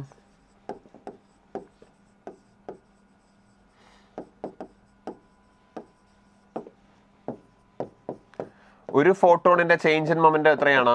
അതായത് P cos തീറ്റയ്ക്ക് മാറ്റമൊന്നുമില്ല, change ഒന്നുമില്ല. The changes in P sine തീറ്റ. അപ്പോൾ താഴേക്കുള്ള പി സൈൻ തീറ്റ ഇപ്പോൾ അത് മുകളിലേക്കുള്ള പി സൈൻ തീറ്റയായി. അപ്പോൾ ചേഞ്ച് എത്രയാണ്? P sine theta minus P sine theta, that is 2 P sine theta. Okay, അപ്പോൾ ഒരു ഫോട്ടോണിൻ്റെ ചേഞ്ച് ഇൻ മൊമെൻറ്റം എത്രയാണ്? 2 P sine theta, that is 2 E by C sine theta. ഇനി എന്താണ് ഫോട്ടോണിൻ്റെ ഇൻറ്റൻസിറ്റി എന്ന് പറഞ്ഞാൽ? ഒരു ലൈറ്റിൻ്റെ ഇൻറ്റൻസിറ്റി എന്ന് പറഞ്ഞാൽ എന്താണ്? It is energy emitted per unit time, അതായത് പെർ യൂണിറ്റ് ഏരിയ.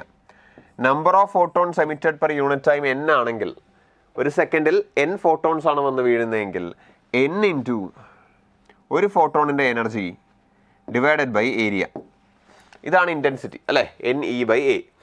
അപ്പോൾ n എത്രയാണ്? Number of photons incident per unit time എന്താണ്? i a ബൈ e അല്ലേ, ഐ എ ബൈ ഇ. ഇത്രയും ഫോട്ടോൺസ് ആണ് ഒരു സെക്കൻഡിൽ വന്ന് വീഴുന്നത്. അപ്പോൾ അങ്ങനെയാണെങ്കിൽ അവിടെ ആക്ട് ചെയ്യുന്ന ഫോഴ്സ് എത്രയാണ്? It is number of photons incident per unit time into change in momentum of each photon. അതെങ്ങനെയാണ് ഫോഴ്സ് ആയത്? എന്താണ് ഫോഴ്സ് എന്ന് പറയുന്നത്? Force is actually the rate of change of momentum അല്ലേ. ഫോഴ്സ് എന്താണ്? Rate of change of momentum എന്ന് പറയുമ്പോൾ total change in momentum per unit time എന്ന് പറയുമ്പോൾ number of photons incident per unit time into the change in momentum of one photon. ഒരു ഫോട്ടോണിൻ്റെ momentum ചേഞ്ചിനെ ആകെ ഒരു സെക്കൻഡിൽ എത്ര ഫോട്ടോൺസ് വന്ന് ഇടിക്കുന്നു എന്നുള്ളത് കൊണ്ട് മൾട്ടിപ്ലൈ ചെയ്താൽ നമുക്ക് ഒരു സെക്കൻഡിൽ ആകെ എത്ര മൊമെൻറ്റം ചേഞ്ച് കിട്ടുമെന്ന് മനസ്സിലാവും. സോ എഫ് എത്രയാണ്? F is equal to I A by E into എന്താണ്? 2 E by C sine theta. So F is equal to E ഒക്കെ ക്യാൻസൽ ആയി 2ia ബൈ സി സൈൻ തീറ്റ. അപ്പോൾ അതാണ് ഫോഴ്സ്. അപ്പോൾ റേഡിയേഷൻ പ്രഷർ എങ്ങനെയാണ് കണ്ടുപിടിക്കുക? Radiation pressure is equal to, അപ്പോൾ ശ്രദ്ധിക്കണം, എ ഡാഷ് എന്ന് പറയുന്ന ഏരിയയിലാണ് ഫോഴ്സ് ആക്ട് ചെയ്യുന്നത്. എ ഡാഷ്, ഇത്ര എ ഡാഷ്, അവിടെ ഫോഴ്സ് വൈ ഡയറക്ഷനിലാണ് ആക്ട് ചെയ്യുന്നത്. കാരണം momentum changes along Y direction അല്ലേ. അപ്പോൾ ഫോട്ടോൺ ഇങ്ങനെ ഒന്ന് ഇടിച്ച് പോവുകയാണെങ്കിൽ അവിടെ ഫോഴ്സ് എക്സേർട്ട് ചെയ്യുന്നത് എങ്ങനെയാണ്? അപ്പോൾ റേഡിയേഷൻ പ്രഷർ എത്രയാണ്? Force divided by area perpendicular to the force, force divided by area perpendicular to the force A dash ആണ്, എ അല്ല. So it is 2ia by C sine theta divided by A dash. A dash എന്താണ്? A by sine theta. So A cancel ചെയ്താൽ what we get is 2i by C sine square theta അല്ലേ. 2i by C sine square theta, that is option 2. അപ്പോൾ ഇത് നമ്മൾ ക്ലാസ്സിൽ പഠിക്കുന്നതാണ്. Photons പല ആംഗിളിൽ വന്ന് വീഴുമ്പോഴുള്ള, നോർമലായിട്ട് വന്ന് വീഴുമ്പോഴും അതുപോലെ ചരിഞ്ഞ് വീഴുമ്പോഴൊക്കെയുള്ള റേഡിയേഷൻ പ്രഷറിൻ്റെ എക്സ്പ്രഷൻ നമ്മൾ പഠിക്കുന്നതാണ് അല്ലേ. അപ്പോൾ ഇവിടെ ഏറ്റവും കോമൺ ആയിട്ട് കാണാറുള്ള നോർമൽ ഇൻസിഡൻസ് ആണ്. നോർമൽ ഇൻസിഡൻസ് ആണെങ്കിൽ സൈൻ തീറ്റ 1 ആകും. അപ്പോൾ 2i by C, perfectly reflecting surface ആണെങ്കിൽ 2i by C, absorbing surface ആണെങ്കിൽ i ബൈ സി. അതൊക്കെ നമുക്ക് അറിയാമെന്നുള്ളതാണ് അല്ലേ. സോ നമുക്ക് this was question number 17 option 2. അടുത്തത് 18ലേക്ക് വരാം. The stopping potential versus frequency plot of a substance is shown in the figure. Then threshold wavelength. അപ്പോൾ ഇവിടെ നമുക്ക് ഫ്രീക്വൻസി ആണ്. അപ്പോൾ എപ്പോഴാണോ സ്റ്റോപ്പിംഗ് പൊട്ടൻഷ്യൽ 0 ആവുന്നത് അതിനെയാണ് നമ്മൾ ത്രെഷോൾഡ് ഫ്രീക്വൻസി എന്ന് വിളിക്കുക അല്ലേ. ആ ഗ്രാഫ് കണ്ടാൽ അറിയാം. അപ്പോൾ ത്രെഷോൾഡ് ഫ്രീക്വൻസി എത്രയാണ്? ത്രെഷോൾഡ് ഫ്രീക്വൻസി യെസ് അവിടെ 5 എന്നാണ് കാണിച്ചിരിക്കുന്നത് അല്ലേ. സോ 5 അവിടെ യൂണിറ്റിൽ പറയുന്നുണ്ട് 10⁻14 ഹെർട്സ് ആണെന്ന്. സോ 5 × 10⁻14 ഹെർട്സ് ആണ് ത്രെഷോൾഡ് ഫ്രീക്വൻസി. അപ്പോൾ ത്രെഷോൾഡ് വേവ് ലെങ്ത് എങ്ങനെ കണ്ടുപിടിക്കുക? Wavelength is equal to velocity divided by frequency അല്ലേ? So threshold wavelength is equal to speed of light divided by threshold of frequency, which is 3 into 10 raised to 8 divided by 5 into 10 raised to 14, which is 3 by 0.5 is 0.6. Sorry, 3 by 5 is 0.6 times 10 to the power minus 6. That is 6 into 10 raised to minus 7 meter അല്ലെങ്കിൽ 600 nanometer അല്ലേ? 600 nanometer or 6000 Armstrong. എല്ലാം ഒന്ന് തന്നെയാണ് അല്ലേ? Option 2 question number 18. Direct straight forward question ആണ്. Let's move on to the next one. ഇത് വളരെ നല്ലൊരു ക്വസ്റ്റ്യൻ ആണ്. A cylindrical beam of light of radius √3/2 r is incident symmetrically on a curved surface of hemispherical glass of refractive index √3 and radius r placed on the surface of a table as shown in the figure. The area on the table illuminated by light is. ശ്രദ്ധിക്കുക.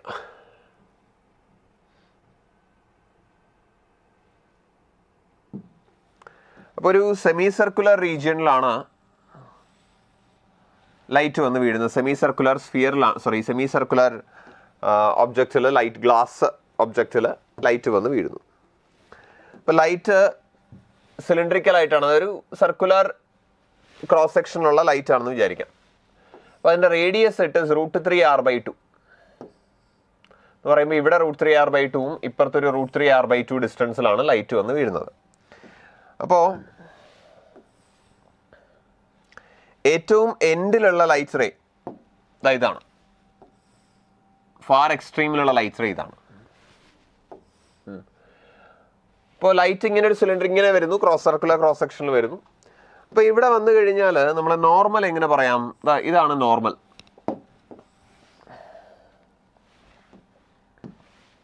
This is the normal. അപ്പോൾ light ray എന്ത് ചെയ്യും? It will bend towards a normal അല്ലേ? നോർമലിന് അടുത്തേക്ക് bend ചെയ്യും. Light ray will bend towards a normal. അങ്ങനെ നോർമലിന് അടുത്തേക്ക് ബെൻഡ് ചെയ്താൽ ഇവിടെ ആയിരിക്കും ലൈറ്റ് റേ. എക്സ്ട്രീമിലായിട്ട് വരുന്ന ലൈറ്റ് റേ വന്നിരിക്കുന്നത് ഇവിടെയാണ്. അപ്പോൾ ലൈറ്റ് റേ ഈ പോയിന്റ് മുതൽ ഇതുവരെ മാത്രമേ കാണുള്ളൂ. ഇത്രയും റീജിയൻ മാത്രമേ ലൈറ്റ് റേ കാണുള്ളൂ. ആ ഏരിയയാണ് നമുക്കറിയേണ്ടത്. അപ്പോൾ ഇത് ആ ലൈറ്റ് റേയുടെ റീജിയൻ ഞാൻ എക്സ് എന്ന് എടുത്താൽ അവിടെ നമുക്ക് കിട്ടേണ്ട ഏരിയ എന്ന് പറയുന്നത് it is πx². Radius X ആണെങ്കിൽ റേഡിയസ് π, ഏരിയ πx². അപ്പോൾ എക്സ് കണ്ടുപിടിച്ചാൽ മതി, നമുക്ക് ഉത്തരം കിട്ടും അല്ലേ? അപ്പോൾ ശ്രദ്ധിക്കണം എല്ലാവരും.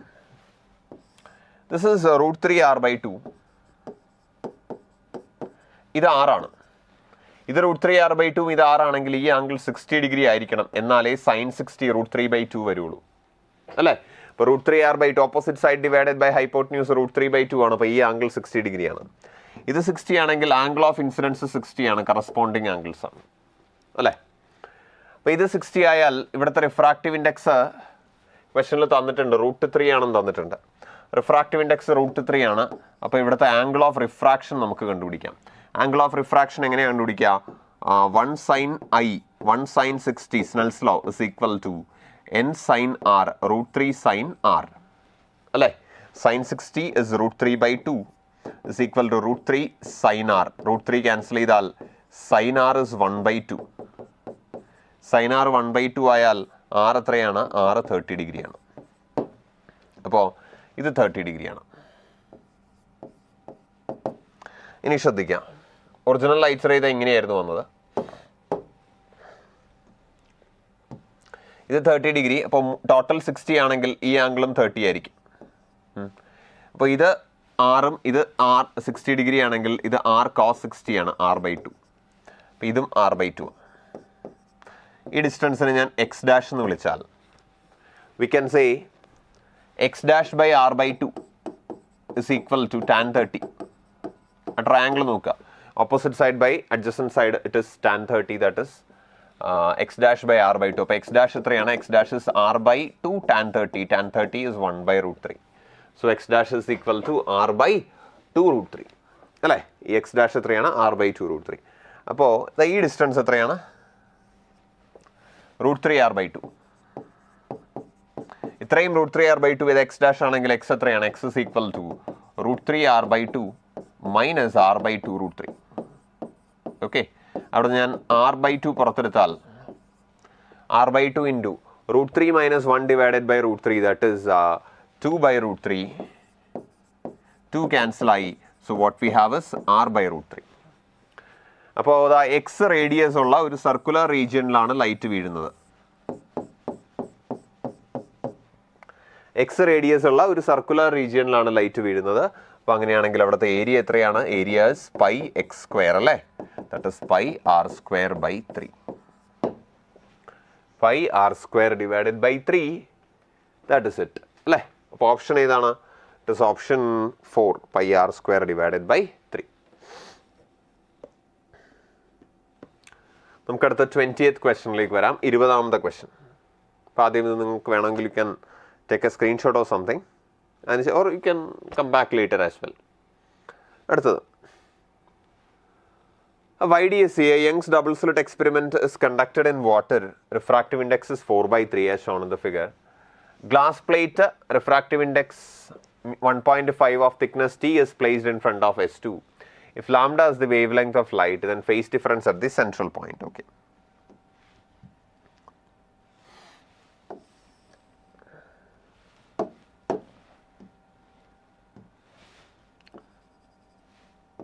ഇപ്പോൾ യങ്സ് ഡബിൾ സ്ലിറ്റ് എക്സ്പെരിമെൻ്റ് ആണ്.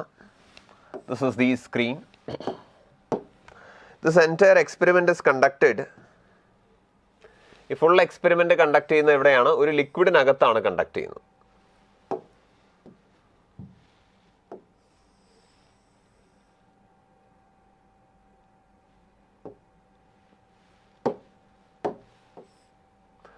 നമ്മളിത് മുഴുവൻ ഒരു ലിക്വിഡിനകത്താണ് കണ്ടക്ട് ചെയ്യുന്നത്.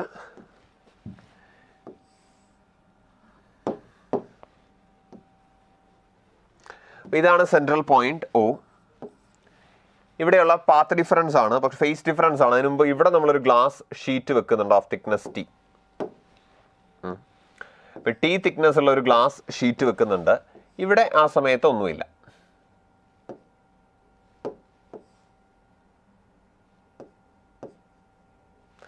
ഇപ്പം ലൈറ്റ് റേ വരുന്നത് ഇവിടെ നിന്ന് വരുന്ന ലൈറ്റ് റേ ഓയിലെത്തും, ഇവിടെ നിന്ന് വരുന്ന ലൈറ്റ് റേ ഓയിലെത്തും. ഇവിടുത്തെ മീഡിയം mu1 ആണ്, ഇത് mu2 ആണെങ്കിൽ ഈ റീജിയനിലൂടെ ട്രാവൽ ചെയ്യുന്ന ലൈറ്റിൻ്റെ പാത്ത് ലെങ്ത് mu2t ആണെങ്കിൽ ഈ റീജിയനിലൂടെ ട്രാവൽ ചെയ്യുന്ന ലൈറ്റിൻ്റെ പാത്ത് ലെങ്ത് mu1t ആണ്. ഒപ്റ്റിക്കൽ പാത്ത് ലെങ്ത് mu1t ആണ്. അപ്പോൾ രണ്ടുപേരും തമ്മിലുള്ള പാത്ത് ഡിഫറൻസ് എത്രയാണ്? mu2t minus mu1t. ബാക്കിയെല്ലാം കോമൺ ആണ്. So mu2 minus mu1 into t.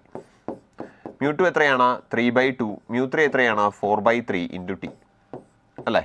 ഇത് എത്രയാണ്? That is what we get as T/6. അപ്പോൾ പാത്ത് ഡിഫറൻസ് T/6 ആണെങ്കിൽ ഫേസ് ഡിഫറൻസ് എത്രയായിരിക്കും? Phase difference is 2π/λ into path difference. That is 2π/λ into path difference എത്രയാണ്? T/6. So what we get is πt/3λ. πt divided by 3λ. Option 3, question number 20. ഇനി നമുക്ക് ബാക്കിയുള്ള ക്വസ്റ്റ്യൻസിലേക്ക് പോകാം. Numerical answer ക്വസ്റ്റ്യൻസിലേക്ക് പോകാം അല്ലേ? Yes.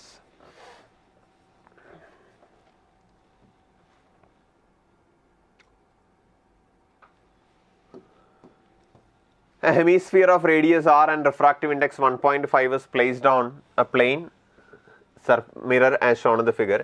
Image of object O coincides with the object itself. Then the value of r. The image of object coincide ചെയ്യാനുള്ള condition നമുക്ക് നോക്കാം. ഈ ഓയിൽ നിന്ന് പോകുന്ന ലൈറ്റ് റേ ഈ സ്ഫെറിക്കൽ സർഫസിൽ റിഫ്രാക്ട് ചെയ്തിട്ട് ഓയിൽ നിന്ന് പോകുന്ന ലൈറ്റ് റേ ഈ സ്ഫെറിക്കൽ സർഫസിൽ റിഫ്രാക്ട് ചെയ്തിട്ട് നോർമലായിട്ട് മിററിൽ ചെന്നിടിച്ചാൽ ആ നോർമലായിട്ട് ഇടിക്കുന്ന ലൈറ്റ് റേ റിഫ്ലക്ട് ചെയ്ത് അതേപോലെ റിഫ്ലക്ട് ചെയ്ത് വീണ്ടും തിരിച്ച് ഒബ്ജക്റ്റിൽ തന്നെ ചെന്ന് ചേരും. അപ്പോൾ if the refracted light rays from the spherical surface R parallel to their axis, then we can say this thing will happen, this condition will be true. അപ്പോൾ ഇവിടെ സ്ഫെറിക്കൽ സർഫസിന് നമ്മൾ നോക്കിയാൽ സ്ഫെറിക്കൽ സർഫസിൽ ലൈറ്റ് ഇൻസിഡന്റ് ലൈറ്റ് വരുന്നത് താഴേക്കാണ് അല്ല. Incident light താഴേക്കായതുകൊണ്ട് നമുക്ക് താഴേക്കുള്ള direction positive direction, മുകളിലേക്കുള്ള ഡയറക്ഷൻ നെഗറ്റീവ് ഡയറക്ഷൻ കൊടുക്കാം. ഓക്കെ, താഴേക്കുള്ളത് പോസിറ്റീവായിട്ടും മുകളിലേക്കുള്ളത് നെഗറ്റീവായിട്ടും നമ്മൾ കൊടുക്കുകയാണ്. അങ്ങനെ കൊടുത്താൽ ഒബ്ജക്റ്റ് ഡിസ്റ്റൻസ് -30 ആണ്. N1ൻ്റെ വാല്യൂ 1 എയർ ആണ്. N2 രണ്ടാമത്തെ മീഡിയം ഗ്ലാസ് ആണ്. Refractive index 3/2. Image distance infinity ആണ്, കാരണം ലൈറ്റ് റേ സർഫസിന് റിഫ്രാക്ഷൻ കഴിഞ്ഞ് സർഫസിന് അതിൻ്റെ ആക്സിസിന് പാരലായിട്ട് പോകുന്നുണ്ടെങ്കിൽ അതിൻ്റെ അർത്ഥം അവിടെ ഫോം ചെയ്യുന്ന ഇമേജ് ഇൻഫിനിറ്റിയിലാണെന്നാണ്. സോ സ്ഫെറിക്കൽ റിഫ്രാക്ഷൻ സർഫസിൻ്റെ ഫോമുല അപ്ലൈ ചെയ്യാം. n2/v minus n1/u is equal to n2 minus n1/r. v infinity ആയതുകൊണ്ട് n2/v 0 ആയി പോകും. മൈനസ് n1 1 ആണ്, u എത്രയാണ് -30 ആണ്, is equal to 3/2 minus 1 n2 minus n1 divided by r. r ആണ് കണ്ടുപിടിക്കേണ്ടത്. 1/30 is equal to 3/2 minus 1 1/2 ആണ്, 1/2r, or r is equal to 15 centimeter. അപ്പോൾ r എത്രയാണ്? r 15 centimeter എന്നാണ് നമ്മുടെ answer. That is 21. Let's move on to 22. Okay, 22ൻ്റെ കേസിൽ the distance of point from the pole where all the converging rays meet the principal axis after reflection is. So incident light rays are like this. Incident light rays ഇങ്ങനെയാണ്. They are supposed to be incident on at this point. ഈ പോയിന്റിൽ ചെന്ന് വീഴേണ്ടതായിരുന്നു. അപ്പോൾ ഇങ്ങനെ incident light rays converging ആണെങ്കിൽ നമ്മൾ object ആയിട്ട് എടുക്കുന്നത് ഏതായിരിക്കും? ഇൻസിഡന്റ് ലൈറ്റ് റേസ് കൺവെർജിങ് ആണെങ്കിൽ which point do we consider as the object? ഏത് പോയിന്റ് ആണ് നമ്മൾ ഒബ്ജക്റ്റ് ആയിട്ട് എടുക്കുക? ഈ പോയിന്റ് ആണ് നമ്മൾ ഒബ്ജക്റ്റ് ആയിട്ട് എടുക്കുക. അതിന് നമ്മൾ എന്താ പേര് പറയുക? വെർച്വൽ ഒബ്ജക്റ്റ് എന്ന് പറയും. അപ്പോൾ ഇൻസിഡന്റ് റേസ് കൺവെർജിങ് ആണെങ്കിൽ the point of intersection of incident rays is what we call as the virtual object. അപ്പോൾ ഒബ്ജക്റ്റ് ഡിസ്റ്റൻസ് എത്രയാണ്? ഇവിടെ നിന്ന് റൈറ്റ് സൈഡിലേക്ക് 10 സെന്റിമീറ്റർ ആണ്. അപ്പോൾ ഒബ്ജക്റ്റ് ഡിസ്റ്റൻസ് 10 സെന്റിമീറ്റർ ആണ് അല്ലേ? ഒബ്ജക്റ്റ് ഡിസ്റ്റൻസ് പോസിറ്റീവ് ആകാം, 10 centimetre. Focal length of the mirror എത്രയാണ്? മിറർ ആണ്. Focal length it is 10 centimetre അല്ല 20 സെന്റിമീറ്റർ. Okay, 20 centimetre. അപ്പോൾ അങ്ങനെയാണെങ്കിൽ where will they meet after reflection കഴിഞ്ഞ് മീറ്റ് ചെയ്യുന്ന എവിടെയാണെന്ന് എങ്ങനെ കണ്ടുപിടിക്കുക? Mirror formula 1/v plus 1/u is equal to 1/f. ഒന്ന് മോഡിഫൈ ചെയ്താൽ v is equal to uf by u minus f. So v is equal to u എത്രയാണ്? u is 10, f is 20 divided by 10 minus 20, or v is equal to 10 into 20 divided by minus 10. So v is equal to -20 centimetre. അപ്പോൾ light rays meet ചെയ്യുന്നത് എവിടെയാണ്? -20 centimetre distance എന്ന് പറയുമ്പോൾ left സൈഡിലാണ് meet ചെയ്യുന്നത്, ഇവിടെയാണ് meet ചെയ്യുന്നത്. അപ്പോൾ ഡിസ്റ്റൻസ് എത്രയാണെന്ന് ചോദിക്കുമ്പോൾ അതിൻ്റെ മാഗ്നിറ്റ്യൂഡ് മാത്രം മതി. അപ്പോൾ ആൻസർ എത്രയാണ്? 20 centimetres. That is question number 22. Let's move on to 23.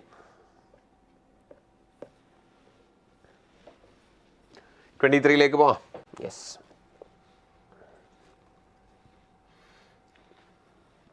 an equibiconvex lens എന്ന് പറയുമ്പോൾ equiconvex lens. Refractive index 1.5 of focal length 20 cm is cut into two parts and is placed in contact as shown in the figure. Liquid of refractive index 1.3 is filled between two parts of the lens. Then the equivalent focal length of the combination. അപ്പോൾ നമ്മുടെ കയ്യിൽ ഒരു equibiconvex lens or equiconvex lens ഉണ്ട്. ഇങ്ങനൊരു lens ഉണ്ട് നമ്മുടെ കയ്യിൽ. അതിൻ്റെ ഫോക്കൽ ലെങ്ത് 20 സെന്റിമീറ്റർ ആണെന്ന് പറയുന്നുണ്ട്. The focal length is 20 centimetre. അപ്പോൾ അതിൻ്റെ റേഡിയസ് ഓഫ് കർവേച്ചർ നമ്മൾ 6 എന്ന് എടുത്താൽ ഇക്വികോൺവെക്സ് ലെൻസിൻ്റെ ഫോക്കൽ ലെങ്ത്തിൻ്റെ ഫോമുല ഡയറക്റ്റ് ആയിട്ട് നമുക്ക് f is equal to r by n minus 1 എന്ന് പറയാം. So 20 is equal to r by n 1.5 ആണ്. ഇവിടെ r by 2 into n minus 1 ആണ്. r into n minus 1 അല്ല, r by 2 into n minus 1. So 2 into 1.5 minus 1 അല്ലേ? അപ്പോൾ എനിക്കിവിടെ നിന്ന് ഇത് 1 ആണ്. അപ്പോൾ r is equal to 20 എന്ന് കിട്ടും. അപ്പോൾ radius of curvature of the lens, equiconvex ലെൻസിൻ്റെ radius of curvature is of magnitude 20 centimeters. ഇനി എന്ത് ചെയ്തു? അതിനെ നമ്മൾ രണ്ടായിട്ട് പൊട്ടിക്കുകയാണ്, രണ്ടായിട്ട് സ്പ്ലിറ്റ് ചെയ്തു.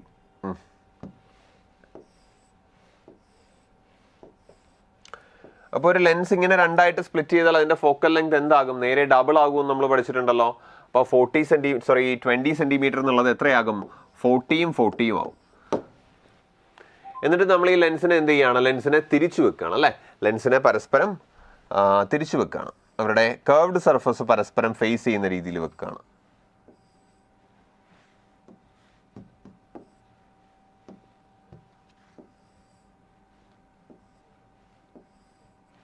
കർവ്ഡ് സർഫസ് പരസ്പരം ഫേസ് ചെയ്യുന്ന രീതിയിൽ വെക്കുകയാണ്. അപ്പോൾ അങ്ങനെയാണെങ്കിൽ എന്നിട്ട് അതിൻ്റെ ഇടയ്ക്ക് ഒരു ലിക്വിഡ് നിറച്ചു. ഇപ്പോൾ എൻ്റെ കയ്യിൽ എന്തൊക്കെയുണ്ട്? എൻ്റെ കയ്യിൽ 3 ലെൻസസ് ഉണ്ടല്ലേ? Yes, now I have 3 lenses. 40 centimetre focal length ഉള്ള ഒരു ലെൻസ്, ഇവിടെ 40 സെൻറ്റിമീറ്റർ ഫോക്കൽ ലെങ്ത് ഉള്ള ലെൻസ്, ഇതിൻ്റെ ഫോക്കൽ ലെങ്ത് എനിക്ക് അറിയില്ല, അത് എഫ് ഡാഷ് എന്ന് വിളിച്ചു.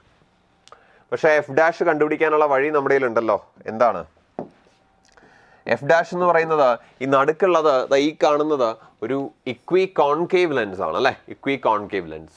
ഒരു ഇക്വി കോൺകേവ് ലെൻസിന്റെ ഫോക്കൽ ലെങ്ത് കണ്ടുപിടിക്കാനുള്ള ഫോർമുല നമുക്കറിയാം. It is -r/2 × n dash -1 അല്ലേ? So F dash is equal to minus r എത്രയാണ്? r നമുക്കിവിടെ കിട്ടിയല്ലോ 20 divided by 2 × n dash -1. n dash 1.3 -1. Okay, that is 0.3. ഇത് സിംപ്ലിഫൈ ചെയ്താൽ -10/0.3 or 100/3. അപ്പോൾ നമുക്കെല്ലാം കിട്ടിയില്ലേ? യെസ്.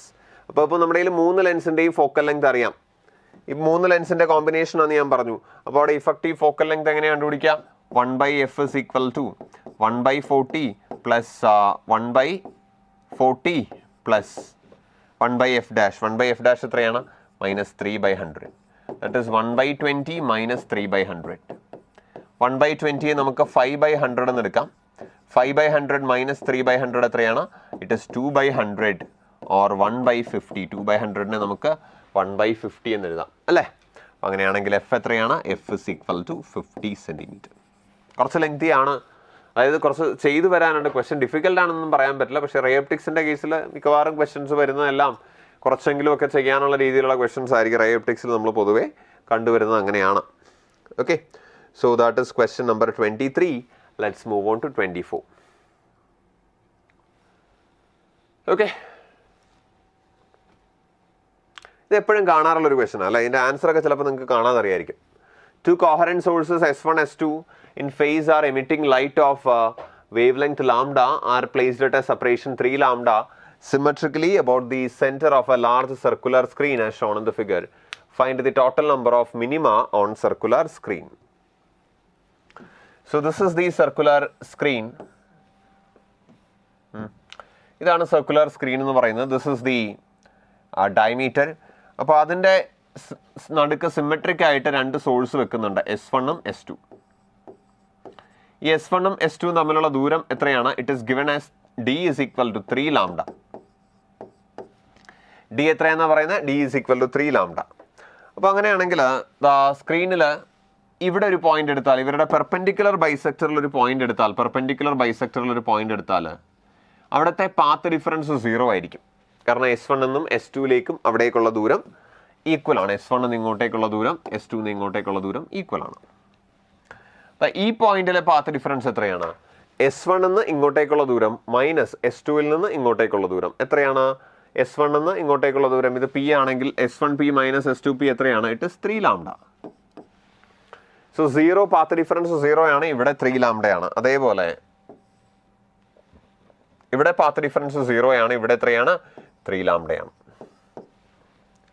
അപ്പോൾ ഇവിടെ പാത്ത് ഡിഫറൻസ് 0 ആയാൽ, ഇവിടെ 3 ലാംഡ ആയാൽ ഇടയ്ക്ക് എവിടെയെങ്കിലും ഒരു ലാംഡ കാണുമല്ലോ പാത്ത് ഡിഫറൻസ്. ഇടയ്ക്ക് 2 ലാംഡ പാത്ത് ഡിഫറൻസ് ഉള്ള പോയിന്റും ഉണ്ട്. അതേപോലെ ഇവിടെ 3 ലാംഡയും 0യും ആണെങ്കിൽ ഇടയ്ക്ക് എവിടെയെങ്കിലും പാത്ത് ഡിഫറൻസ് 2 ലാംഡ കാണും, ഇടയ്ക്ക് എവിടെയെങ്കിലും പാത്ത് ഡിഫറൻസ് ലാംഡ കാണും. അതുപോലെ ഇവിടെ എവിടെയെങ്കിലും പാത്ത് ഡിഫറൻസ് ലാംഡ കാണും, 2 ലാംഡ കാണും. ഇവിടെ എവിടെയെങ്കിലും പാത്ത് ഡിഫറൻസ് 2 ലാംഡ ഉണ്ടാകും, അതുപോലെ ലാംഡ ഉണ്ടാകും. പക്ഷേ ഇതെല്ലാം മാക്സിമയുടെ കണ്ടീഷൻസ് ആണ് അല്ലേ? എൻ ലാംഡ എന്ന് പറയുന്ന മാക്സിമയുടെ കണ്ടീഷൻ. അപ്പോൾ ഇതെല്ലാം മാക്സിമം പൊസിഷൻസ് ആണ്. അപ്പോൾ മിനിമത്തിൻ്റെ കണ്ടീഷൻ എന്താണ്? മിനിമത്തിൻ്റെ കണ്ടീഷൻ λ/2ൻ്റെ ഓഡ് മൾട്ടിപ്പിൾസ്. λ/2ൻ്റെ ഓഡ് മൾട്ടിപ്പിൾസ് എന്ന് പറയുമ്പോൾ 0ക്കും ലാംഡയ്ക്കും ഇടയ്ക്കൊരു λ/2 എന്തായാലും ഉണ്ടാവുമല്ലോ, കാണും. ലാംഡയ്ക്കും 2 ലാംഡയ്ക്കും ഇടയ്ക്ക് ഒരു 3 λ/2 എന്തായാലും ഉണ്ടാവുമല്ലോ. 2 ലാംഡയ്ക്കും 3 ലാംഡയ്ക്കും ഇടയ്ക്ക് ഒരു 2.5 ലാംഡ അല്ലെങ്കിൽ 5 λ/2 കാണുമല്ലോ. അവരൊക്കെ മിനിമമാണ്, മിനിമത്തിൻ്റെ പൊസിഷൻസ് അല്ലേ? അപ്പോൾ ഒരു ക്വാഡ്രൻറ്റിൽ 3 മിനിമ വന്നു. അപ്പോൾ 4 ക്വാഡ്രൻറ്റിലും കൂടെ ചേർത്തിട്ട് 4 × 3 12 മിനിമ. So 4 × 3 12 minima. മാക്സിമം 12 തന്നെയാണ്. ഓക്കെ, അപ്പോൾ ബാക്കിയുള്ള മിനിമയും കൂടെ ജസ്റ്റ് ഞാനൊന്ന് ഇവിടെ കാണിച്ചാൽ ഇവിടെ ഒരു 5/2 ലാംഡ കാണും, അതായത് 2.5 ലാംഡ. 2 ലാംഡയുടെയും ലാംഡയുടെയും ഇടയ്ക്ക് ഒരു 1.5 ലാംഡ. 1.5 ലാംഡ എന്ന് പറയുമ്പോൾ 3/2 ലാംഡ കാണും. ഇവിടെ ഒരു λ/2 കാണും. അതേപോലെ ഇവിടെ ഒരു λ/2, ഇവിടെ ഒരു 3/2 ലാംഡ, ഇവിടെ ഒരു 5/2 ലാംഡ, ഇവിടെ ഒരു 5/2 ലാംഡ, 3/2 ലാംഡ, ഇവിടെ ഒരു ലാംഡ/2. അപ്പോൾ ആകെ എത്ര മിനിമമാണ് നമുക്ക് എണ്ണി നോക്കിയാൽ 12 എന്ന് കിട്ടും. പക്ഷേ ഇതുപോലെ ഇങ്ങനെ ചെയ്തു നോക്കേണ്ട ആവശ്യമില്ല. ജനറലായിട്ട് അത് പെട്ടെന്ന് ചെയ്യാനൊരു ഫോർമുല നമുക്ക് വേണമെങ്കിൽ ഓർത്ത് വെക്കാം. ഇഫ് ഇങ്ങനെയുള്ള കേസിൽ, എക്സാക്ട്ലി ഇങ്ങനെയുള്ള കേസിൽ കേട്ടോ, സർക്കുലർ സ്ക്രീൻ അല്ലാതെ വേറെ ഏതെങ്കിലും കേസിൽ ഇതുകൊണ്ട് അപ്ലൈ ചെയ്ത് കളയരുത്. അങ്ങനെ ഒരു ശീലമുണ്ട് കുട്ടികൾക്ക് അല്ലേ. അതായത് ഒരു ഫോർമുല എവിടെയെങ്കിലും ഒരു സ്പെഷ്യൽ കണ്ടീഷന് വേണ്ടി പഠിക്കും. ഇപ്പോൾ നല്ല ഫോർമുല ആയിരിക്കും, എളുപ്പമുള്ള ഫോർമുല ആയിരിക്കും. എന്നാൽ പിന്നെ അതെടുത്ത് എല്ലാ കേസിലും അങ്ങ് ഇട്ടേക്കാന്ന് വിചാരിച്ചിട്ട് അതിന് സാമ്യമുള്ളതും ഉള്ളിടത്തും ഇല്ലാത്തടത്തും എല്ലാം ആ ഫോർമുല കൊണ്ടിട്ട് തെറ്റിക്കാറുണ്ട്. ചെയ്യരുത്. ഓക്കെ. അപ്പോൾ എനിവേ ഈ ഒരു സർക്കുലർ സ്ക്രീൻ, അതായത് S1 S2 എന്ന് പറയുന്നത് സർക്കുലർ സ്ക്രീനിന്റെ സെന്ററിൽ സിമെട്രിക് ആയിട്ട് വെച്ചിട്ട് സർക്കുലർ സ്ക്രീനിലുള്ള നമ്പർ ഓഫ് മിനിമ അല്ലെങ്കിൽ നമ്പർ ഓഫ് മാക്സിമ നോക്കുകയാണെങ്കിൽ D is equal to n ലാംഡയാണ് കണ്ടീഷൻ എങ്കിൽ നമ്പർ ഓഫ് മിനിമ ആണെങ്കിലും നമ്പർ ഓഫ് മാക്സിമം ആണെങ്കിലും 4n ആണ്. ഇവിടെ D is equal to 3 ലാംഡയാണ്. അങ്ങനെയാണെങ്കിൽ 4 × 3 12 മിനിമം ആയിരിക്കും നമുക്കിവിടെ വരിക. മാക്സിമവും 12 തന്നെയാണ്. Okay, I hope that is clear. മനസ്സിലായിട്ടുണ്ടെന്ന് കരുതുന്നു. അടുത്തത് ദാറ്റ് ഇസ് 24. അടുത്ത 25ലേക്ക് വരാം. ഇതും സാധാരണ കണ്ടുവരാറുള്ള ഒരു ക്വസ്റ്റ്യൻ ആണ്, പക്ഷെ ചെയ്ത് നോക്കേണ്ടി വരുന്ന ഒരു ക്വസ്റ്റ്യൻ ആണ്. Two coherent point sources S1 and S2. Two coherent point sources S1 and S2 emit light of wavelength lambda. Separation between the two sources is 2 lambda as shown in the figure. Smallest distance of the point P from S2 where a minimum of the intensity occurs is n lambda by 12. The value of n is, ശ്രദ്ധിക്കുക, ഈ സ്ക്രീനിൽ ഇതാണ് നമ്മുടെ screen എന്ന് പറയുന്നത്. ഇതിൽ S1 എന്ന് പറയുന്ന ഒരു സോഴ്സ് ഇവിടെയും S2 എന്ന് പറയുന്ന ഒരു സോഴ്സ് സ്ക്രീനിനോട് ചേർന്നിട്ടുമാണ് ഉള്ളത്. ഇവർ തമ്മിലുള്ള സെപ്പറേഷൻ 2 ലാംഡയാണ്. S1 S2 തമ്മിലുള്ള സെപ്പറേഷൻ 2 ലാംഡ. അപ്പോൾ അങ്ങനെയാണെങ്കിൽ ഈ പോയിന്റിൽ പാത്ത് ഡിഫറൻസ് 2 ലാംഡ ആയിരിക്കും. S1ൽ നിന്ന് ഇങ്ങോട്ടേക്കുള്ള ദൂരവും S2ൽ നിന്ന് ഇങ്ങോട്ടേക്കുള്ള ദൂരവും തമ്മിലുള്ള ഡിഫറൻസിനെയാണ് നമ്മൾ പാത്ത് ഡിഫറൻസ് എന്ന് പറയുന്നത്. That is 2 lambda. 2 ലാംഡ ഒരു മാക്സിമം കണ്ടീഷനാണ്. അങ്ങ് ഈ സ്ക്രീനിൽ നിന്ന് ഒരുപാട് ദൂരെ പോയാൽ അങ്ങ് ഇൻഫിനിറ്റ്ലി ലാർജ് സ്ക്രീൻ ആണെങ്കിൽ അവിടെ പാത്ത് ഡിഫറൻസ് 0 ആണ് അല്ലേ. അപ്പോൾ പാത്ത് ഡിഫറൻസ് 0ക്കും 2 ലാംഡയ്ക്കും ഇടയ്ക്ക് വേരി ചെയ്യാണ്. So path difference will decrease from 2 lambda as we move along the screen upwards. അപ്പോൾ 2 ലാംഡയെക്കാളും കുറഞ്ഞ് പാത്ത് ഡിഫറൻസ് 2 ലാംഡ ഒരു മാക്സിമത്തിന്റെ കണ്ടീഷനാണ്. മിനിമം വരുന്ന കണ്ടീഷൻ ഏതൊക്കെയാണ്? മിനിമം വരുന്ന condition path difference λ/2, path difference 3 λ/2, 5 λ/2 ഒക്കെയാണ്. അപ്പോൾ ഇത് രണ്ടുമാണ് 0ക്കും 2 ലാംഡയ്ക്കും ഇടയ്ക്ക് വരുന്ന മിനിമം. 0ക്കും 2 ലാംഡയ്ക്കും ഇടയ്ക്ക് വരുന്ന മിനിമം. അതിൽ 2 ലാംഡയുടെ അടുത്തുള്ള മിനിമം ആരാണ്? 2 ലാംഡയുടെ അടുത്തുള്ള മിനിമം ഏതാണ്? 3 λ/2, 1.5 ലാംഡ. അപ്പോൾ എവിടെയാണ് പാത്ത് ഡിഫറൻസ് 1.5 ലാംഡ ആകുന്നതെന്ന് നോക്കിയാൽ മതി. അപ്പോൾ ഇവിടെയാണ് ആ പോയിന്റ് എന്ന് വിചാരിക്കുക. y ഡിസ്റ്റൻസിലാണ് ആ പോയിന്റ് എന്ന് വിചാരിക്കുക. അപ്പോൾ അവിടെ പാത്ത് ഡിഫറൻസ് മിനിമം വരണമെങ്കിൽ 3/2 ലാംഡ ആകണമെങ്കിൽ S1ൽ നിന്ന് ഇപ്പോൾ ഈ ഡിസ്റ്റൻസ്, ഈ S1 നിന്ന് ഇങ്ങോട്ടേക്കുള്ള ഡിസ്റ്റൻസ് എത്രയാണ്? √y² plus Pythagoras theorem 4 λ². √y² + 2 λ the whole square. അപ്പോൾ ഈ ഡിസ്റ്റൻസ് എത്രയാണ്? S1 നിന്ന് അങ്ങോട്ടേക്കുള്ള ദൂരം എത്രയാണ്? It is √y² + 4 λ². S2ൽ നിന്ന് ഇങ്ങോട്ടേക്കുള്ള ഡിസ്റ്റൻസ് എത്രയാണ്? y ആണ്. രണ്ടും തമ്മിലുള്ള ഡിഫറൻസ് എത്രയാകണം? 3 λ/2 ആയാൽ അവിടെ ഒരു മിനിമം 2 ലാംഡയുടെ ഏറ്റവും അടുത്തുള്ള മിനിമം വരും. ഓക്കെ, ഇനി ഇത് റീഅറേഞ്ച് ചെയ്താൽ മതി. ഇത് റീഅറേഞ്ച് ചെയ്താൽ √y² + 4 λ² അപ്പുറത്ത് പോയാൽ y + 3 λ/2. സ്ക്വയർ ചെയ്താൽ y² + 4 λ² = a + b the whole square. y² + 9 λ²/4 + 6 λ എന്ന് വരും. 2 × y × 3 λ/2. y² അങ്ങ് ക്യാൻസൽ ചെയ്യുക. റീഅറേഞ്ച് ചെയ്താൽ 6 λ = 6 λ y ഉണ്ട്, മാറിപ്പോയി. 6 λ y = 4 λ² - 9 λ²/4. 16 - 9 7 λ²/4. ഓക്കെ, അവിടെ 6 അല്ലല്ലോ, അവിടെ ചെറിയൊരു മിസ്റ്റേക്ക് ഉണ്ട്. 3 അല്ലേ വരുള്ളൂ.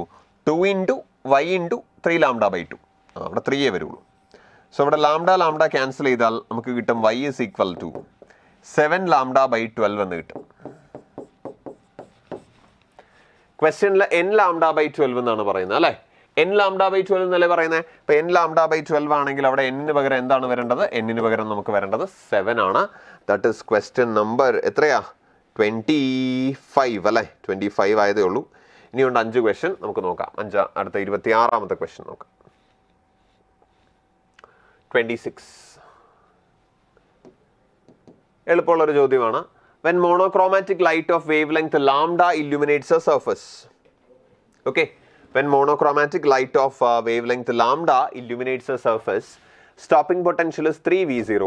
When the wavelength is changed to 2 lambda, then the stopping potential becomes V0. Cutoff wavelength, the threshold wavelength lambda 0 ആണെങ്കിൽ we have to find the ratio of 100 lambda by lambda 0. എങ്ങനെയാണ് ചെയ്യുന്നത് നമുക്കൊന്ന് നോക്കാം. സ്റ്റോപ്പിംഗ് പൊട്ടൻഷ്യലും വേവ് ലെങ്ത്തും തമ്മിലുള്ള relation എന്താണ്? HC by lambda minus work function. Work ഫംഗ്ഷന് നമുക്ക് HC by lambda 0 എന്ന് എഴുതാം. ഇവിടെ ഒരു E ഉണ്ടല്ലേ. So E into stopping potential HC by lambda minus HC by lambda 0. അപ്പോൾ ആദ്യത്തെ കേസിൽ സ്റ്റോപ്പിംഗ് പൊട്ടൻഷ്യൽ 3V0 എന്നാണ് പറയുന്നത്. That is HC by lambda minus HC by lambda 0. 3V0 ആണോ 2V0 ആണോ? അല്ല, 3V0 തന്നെയാണ്. രണ്ടാമത്തെ കേസിൽ സ്റ്റോപ്പിംഗ് പൊട്ടൻഷ്യൽ V0 ആയി. എപ്പോ നമ്മൾ വേവ് ലെങ്ത്തിൽ ലാംഡയ്ക്ക് പകരം 2 ലാംഡ ആക്കിയപ്പോൾ സ്റ്റോപ്പിംഗ് പൊട്ടൻഷ്യൽ 3V0ക്ക് പകരം V0 ആയി. വർക്ക് ഫംഗ്ഷന് വ്യത്യാസമൊന്നുമില്ല. ഓക്കെ, ഇനി എന്ത് ചെയ്യുക? നേരെ രണ്ട് ഇക്വേഷനും അങ്ങോട്ടും ഇങ്ങോട്ടും ഡിവൈഡ് ചെയ്യുക. Equation number 1 divided by equation number 2 ചെയ്താൽ എന്താ വരിക? റേഷ്യോ എടുത്താൽ 3 വരും. ഇസ് ഈക്വൽ ടു HC എല്ലാ ടേമിലും കോമൺ ആണ്. കോമൺ ആയിട്ടും ക്യാൻസൽ ചെയ്യാം. 1 by lambda minus 1 by lambda 0 divided by 1 by 2 lambda minus 1 by lambda 0. Cross multiply ചെയ്യാം. 3 by 2 lambda minus 3 by lambda 0 is equal to 1 by lambda minus 1 by lambda 0. Simplify ചെയ്താൽ 3 by 2 lambda minus 1 by lambda എത്ര കിട്ടും? 1 by 2 lambda is equal to, ഇത് അപ്പുറത്തേക്ക് പോയാലോ 3 by lambda 0 minus 1 by lambda 0, that is 2 by lambda 0. ഇപ്പോൾ rearrange ചെയ്താൽ lambda by lambda 0 1 by 4 എന്നാണ് കിട്ടുക അല്ലേ. ലാംഡ ബൈ ലാംഡ 0 നമുക്ക് എത്രയാണ് വേണ്ടത്? 100 ലാംഡ ബൈ ലാംഡ 0 ആണ് വേണ്ടത്. 100 ലാംഡ ബൈ ലാംഡ 0 എത്രയായിരിക്കും? 100 into 1 by 4 which is 25 അല്ലേ.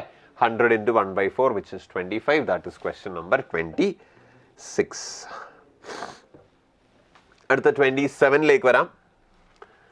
The kinetic energy of most energetic electrons emitted from metallic surfaces doubled when the wavelength of incident radiation is changed from 400 nanometer to 310 nanometer. Then calculate the work function. അപ്പോൾ ആദ്യത്തെ കേസിലെ kinetic energy HC by lambda 1 minus 5 ആണ് അല്ലേ. K1 is equal to HC എത്രയാണ്? 1240 electron volt nanometre divided by lambda 1 400 nanometer minus 5. So K1 is equal to 1240 by 400 എത്രയാണ്? It is 3.1 electron volt minus 5. Equation number 1. രണ്ടാമത്തെ കേസിലെ kinetic energy എത്രയാണ്? K2 is equal to HC by lambda 2 minus 5. 5ക്ക് മാറ്റമൊന്നുമില്ല.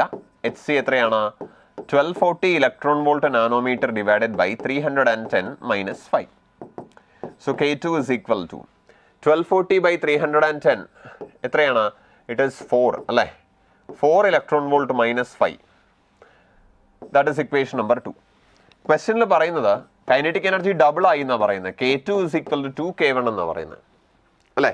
K2 is equal to 2K1 എന്നാണ് പറയുന്നത്. അപ്പോൾ അങ്ങനെയാണെങ്കിൽ 4 electron volt minus work function is equal to 2 into 3.1 electron volt minus work function. So 4 eV minus 5 is equal to 6.2 eV minus 25. Rearrange ചെയ്താൽ 5 is equal to 2.2 electron volt എന്ന് കിട്ടും. നമുക്ക് round ചെയ്ത് 2 electron volt എന്ന് എഴുതാം അല്ലേ. Photo electric ഇഫക്റ്റിന്റെ question ആണ്. That is 27. അടുത്തതിലേക്ക് വരാം. 28ലേക്ക് വരാം.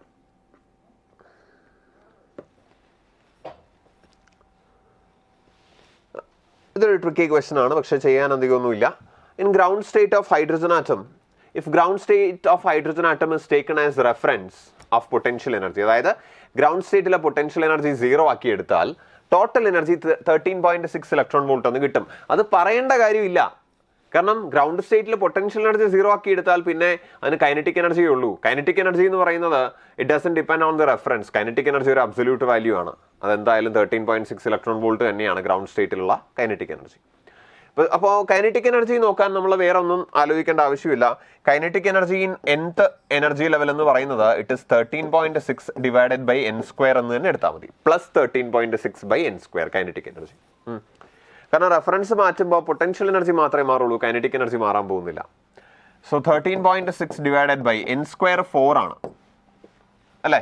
ഫസ്റ്റ് എക്സൈറ്റഡ് സ്റ്റേറ്റ് എന്ന് പറയുമ്പോൾ n is equal to 2, so n square is 4. ഇത് എത്രയാണ്? 3.4 ഇലക്ട്രോൺ വോൾട്ട് ആണ്. അതാണ് എക്സ് എന്ന് പറയുന്നത്. അപ്പോൾ നമ്മൾ ആൻസർ ചെയ്യേണ്ടത് 10x എത്രയാണെന്നാണ് എഴുതേണ്ടത്. എക്സ് 3.4 ആണെങ്കിൽ 10x എത്രയാണ്? It is 34. അപ്പോൾ മനസ്സിലാക്കുക, റെഫറൻസ് മാറ്റിയാൽ പൊട്ടൻഷ്യൽ എനർജിയുടെ റെഫറൻസ് മാറി എന്ന് കരുതി കൈനറ്റിക് എനർജിയുടെ വാല്യൂ മാറാൻ പോകുന്നില്ല. That is 28. 29ലേക്ക് വരാം. The wavelength of first line of Lyman series for hydrogen atom. First line of Lyman series എന്ന് പറയുന്നത് 2ൽ നിന്ന് 1ലേക്കുള്ള ട്രാൻസിഷൻ ആണ്. First line of Lyman series എന്ന് പറയുമ്പോൾ 2ൽ നിന്ന് 1ലേക്കുള്ള ട്രാൻസിഷൻ. അതിൻ്റെ വേവ് ലെങ്ത് എത്രയാണ്? ഹൈഡ്രജൻ ആറ്റത്തിൻ്റെ 1/λ ദാറ്റ് ഈസ് ഈക്വൽ ടു 1/λ എത്രയാണ്? r into 1/1 square minus 1/2 square. ഇതാണ് ഹൈഡ്രജൻ ആറ്റത്തിൻ്റെ. ഇതേ വേവ് ലെങ്ത് വേറൊരു ആറ്റത്തിൻ്റെ ബാമർ സീരീസിൻ്റെ സെക്കൻഡ് ലൈനിന് ഉള്ള വേവ് ലെങ്ത്തിന് ഈക്വൽ ആണെന്നാണ് പറയുന്നത്. അപ്പോൾ second line of Balmer series എന്ന് പറയുമ്പോൾ എന്താണ്?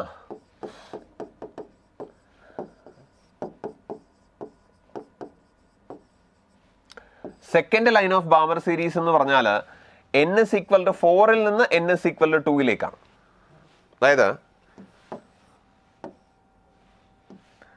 3ൽ നിന്ന് 2ലേക്കാണ് ഫസ്റ്റ് ലൈൻ, 4ൽ നിന്ന് 2ലേക്കാണ് സെക്കൻഡ് ലൈൻ, 5ൽ നിന്ന് 2ലേക്കാണ് തേർഡ് ലൈൻ. അങ്ങനെ അത് പക്ഷേ ഹൈഡ്രജൻ ആറ്റം അല്ല, വേറെ ഏതോ ഒരു ഹൈഡ്രജൻ ലൈക്ക് ആറ്റം ആണെന്ന് പറയുമ്പോൾ z square into r into 1/2 square minus 1/4 square.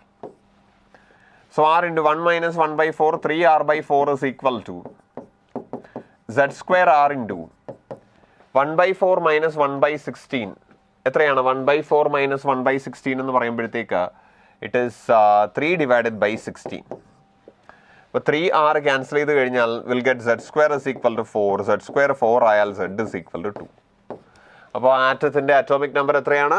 അയോണിൻ്റെ atomic number എത്രയാണ്? 2 ആണ് എന്ന് പറയുമ്പോൾ ഹീലിയം അയോൺ ആണ്, സിംഗ്ലി അയണൈസ്ഡ്. ഹീലിയത്തിൻ്റെ സെക്കൻഡ് ലൈൻ ഓഫ് ബാമർ സീരീസും ഹൈഡ്രജൻ്റെ ഫസ്റ്റ് ലൈൻ ഓഫ് ലൈമൻ സീരീസും എമിറ്റ് ചെയ്യുന്നത് ഒരേ വേവ് ലെങ്ത് ആണ് എന്നാണ്.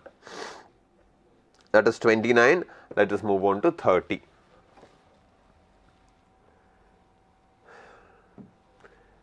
30 ഒരു സിമ്പിൾ ക്വസ്റ്റൻ ആണ്. വീണ്ടും നമ്മുടെ ഇതുപോലത്തെ വേറെ ക്വസ്റ്റനും ഉണ്ടായിരുന്നു. The reading of ammeter for a silicon diodes. അപ്പോൾ സിലിക്കൺ ഡയോഡ് എന്ന് വളരെ വ്യക്തമായിട്ട് പറഞ്ഞിട്ടുണ്ടെങ്കിൽ അതിൻ്റെ അർത്ഥം നമ്മൾ അതിൻ്റെ ബാരിയർ പൊട്ടൻഷ്യൽ കൺസിഡർ ചെയ്യണം എന്ന് തന്നെയാണ്. അപ്പോൾ 0.7 വോൾട്ട് ആണ് അതിൻ്റെ ബാരിയർ പൊട്ടൻഷ്യൽ. ഇപ്പോൾ 3 വോൾട്ട് ആണ് ആകെ സെല്ലിൻ്റെ EMF. അതിനകത്ത് 0.7 വോൾട്ട് ബാരിയർ പൊട്ടൻഷ്യൽ സബ്ട്രാക്ട് ചെയ്ത് കഴിഞ്ഞാൽ ഇതിന് കിട്ടുന്ന എത്രയാണ്? 2.3 വോൾട്ട് ആണ്. ഓക്കെ, ഇപ്പോൾ 2.3 വോൾട്ട് ആണെങ്കിൽ അവിടുത്തെ കറണ്ട് എത്രയായിരിക്കും? Current I is equal to റെസിസ്റ്റൻസിന് കിട്ടുന്ന 2.3 volt, resistance 200 ohm. So what we have is I is equal to 2.3 divided by 2 into 10 raised to 2, which is 1.15 into 10 raised to minus 2 ampere. Okay, വേണമെങ്കിൽ ഇതിനെ നമുക്ക് 11.5 milli ampere എന്ന് എഴുതാം.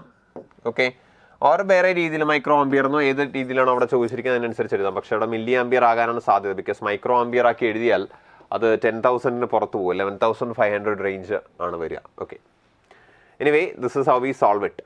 Okay, simple ആയിട്ടുള്ളൊരു വേറൊരു question ആണ്. അപ്പോൾ നമുക്ക് വളരെ എളുപ്പമുള്ള ഒരുപാട് ക്വസ്റ്റ്യൻസ് ഉണ്ടായിരുന്നു. എളുപ്പമുള്ള ഒത്തിരി ക്വസ്റ്റ്യൻസ് ഉണ്ടായിരുന്നു. പക്ഷേ പേപ്പർ മുഴുവനായിട്ട് ആലോചിച്ച് നോക്കുമ്പോൾ അത്ര എളുപ്പമുള്ള പേപ്പർ അല്ല. കാരണം ചെയ്യാനുള്ള ക്വസ്റ്റ്യൻസും അത്യാവശ്യം ഉണ്ടായിരുന്നു. നമുക്ക് എളുപ്പമുള്ള സ്കോർ ചെയ്യാൻ പറ്റുന്ന ഒരു 10-20 ക്വസ്റ്റ്യൻസ് നന്നായിട്ടുണ്ടായിരുന്നു. നമുക്ക് അറിയാവുന്നുള്ള ഡയറക്റ്റ് ചെയ്യാൻ പറ്റുന്ന ക്വസ്റ്റ്യൻസ് ഉണ്ടായിരുന്നു. അതുപോലെ തന്നെ ചെയ്ത് നോക്കേണ്ട, പ്രത്യേകിച്ച് റേ ഒപ്റ്റിക്സിൻ്റെ ഒക്കെ ക്വസ്റ്റ്യൻസ് പലതും നന്നായിട്ട് ചെയ്ത് നോക്കാനുള്ള ക്വസ്റ്റ്യൻസ്, ടൈം കൺസ്യൂമിംഗ് ആയിട്ടുള്ള ക്വസ്റ്റ്യൻസും ഉണ്ടായിരുന്നു. അപ്പോൾ ഒരു നമുക്ക് പറയാം ഒരു വെൽ ബാലൻസ്ഡ് പേപ്പർ ആണെന്ന് പറയാം. അപ്പോൾ നമുക്കിതിനകത്ത് ഒരു 50% മുകളിലൊക്കെ സ്കോർ ചെയ്യുന്ന ഒരു നല്ല സ്കോർ ആണെന്ന് വേണമെങ്കിൽ പറയാം. ഇങ്ങനെ ഒരു പേപ്പറിന് കേട്ടോ, ഈ ഒരു പേപ്പറിന് നമ്മളിപ്പോൾ 300 ആണെങ്കിൽ ഒരു 150ക്ക് മുകളിൽ സ്കോർ ചെയ്യുന്നത് തന്നെ വളരെ നല്ലൊരു സ്കോർ ആണെന്ന് വേണമെങ്കിൽ പറയാം. ഓക്കെ, ഇനി അടുത്ത് നിങ്ങൾക്ക് കെമിസ്ട്രിയുടെ സെഷൻ ആയിരിക്കും. സാറ് വെയിറ്റ് ചെയ്യാണ്. അപ്പോൾ നമുക്കിനി അടുത്ത ക്ലാസ്സിൽ കാണാം. Okay, thank you for watching. All the best.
Hi students, repeaters JEE chemistry section question നമുക്ക് ഡിസ്കസ് ചെയ്യാം.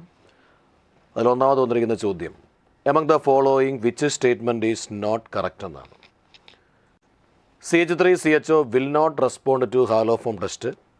Schiff's reagent and Schiff's bases are different compounds. Filling solution is a good reagent to detect acetaldehyde from benzaldehyde.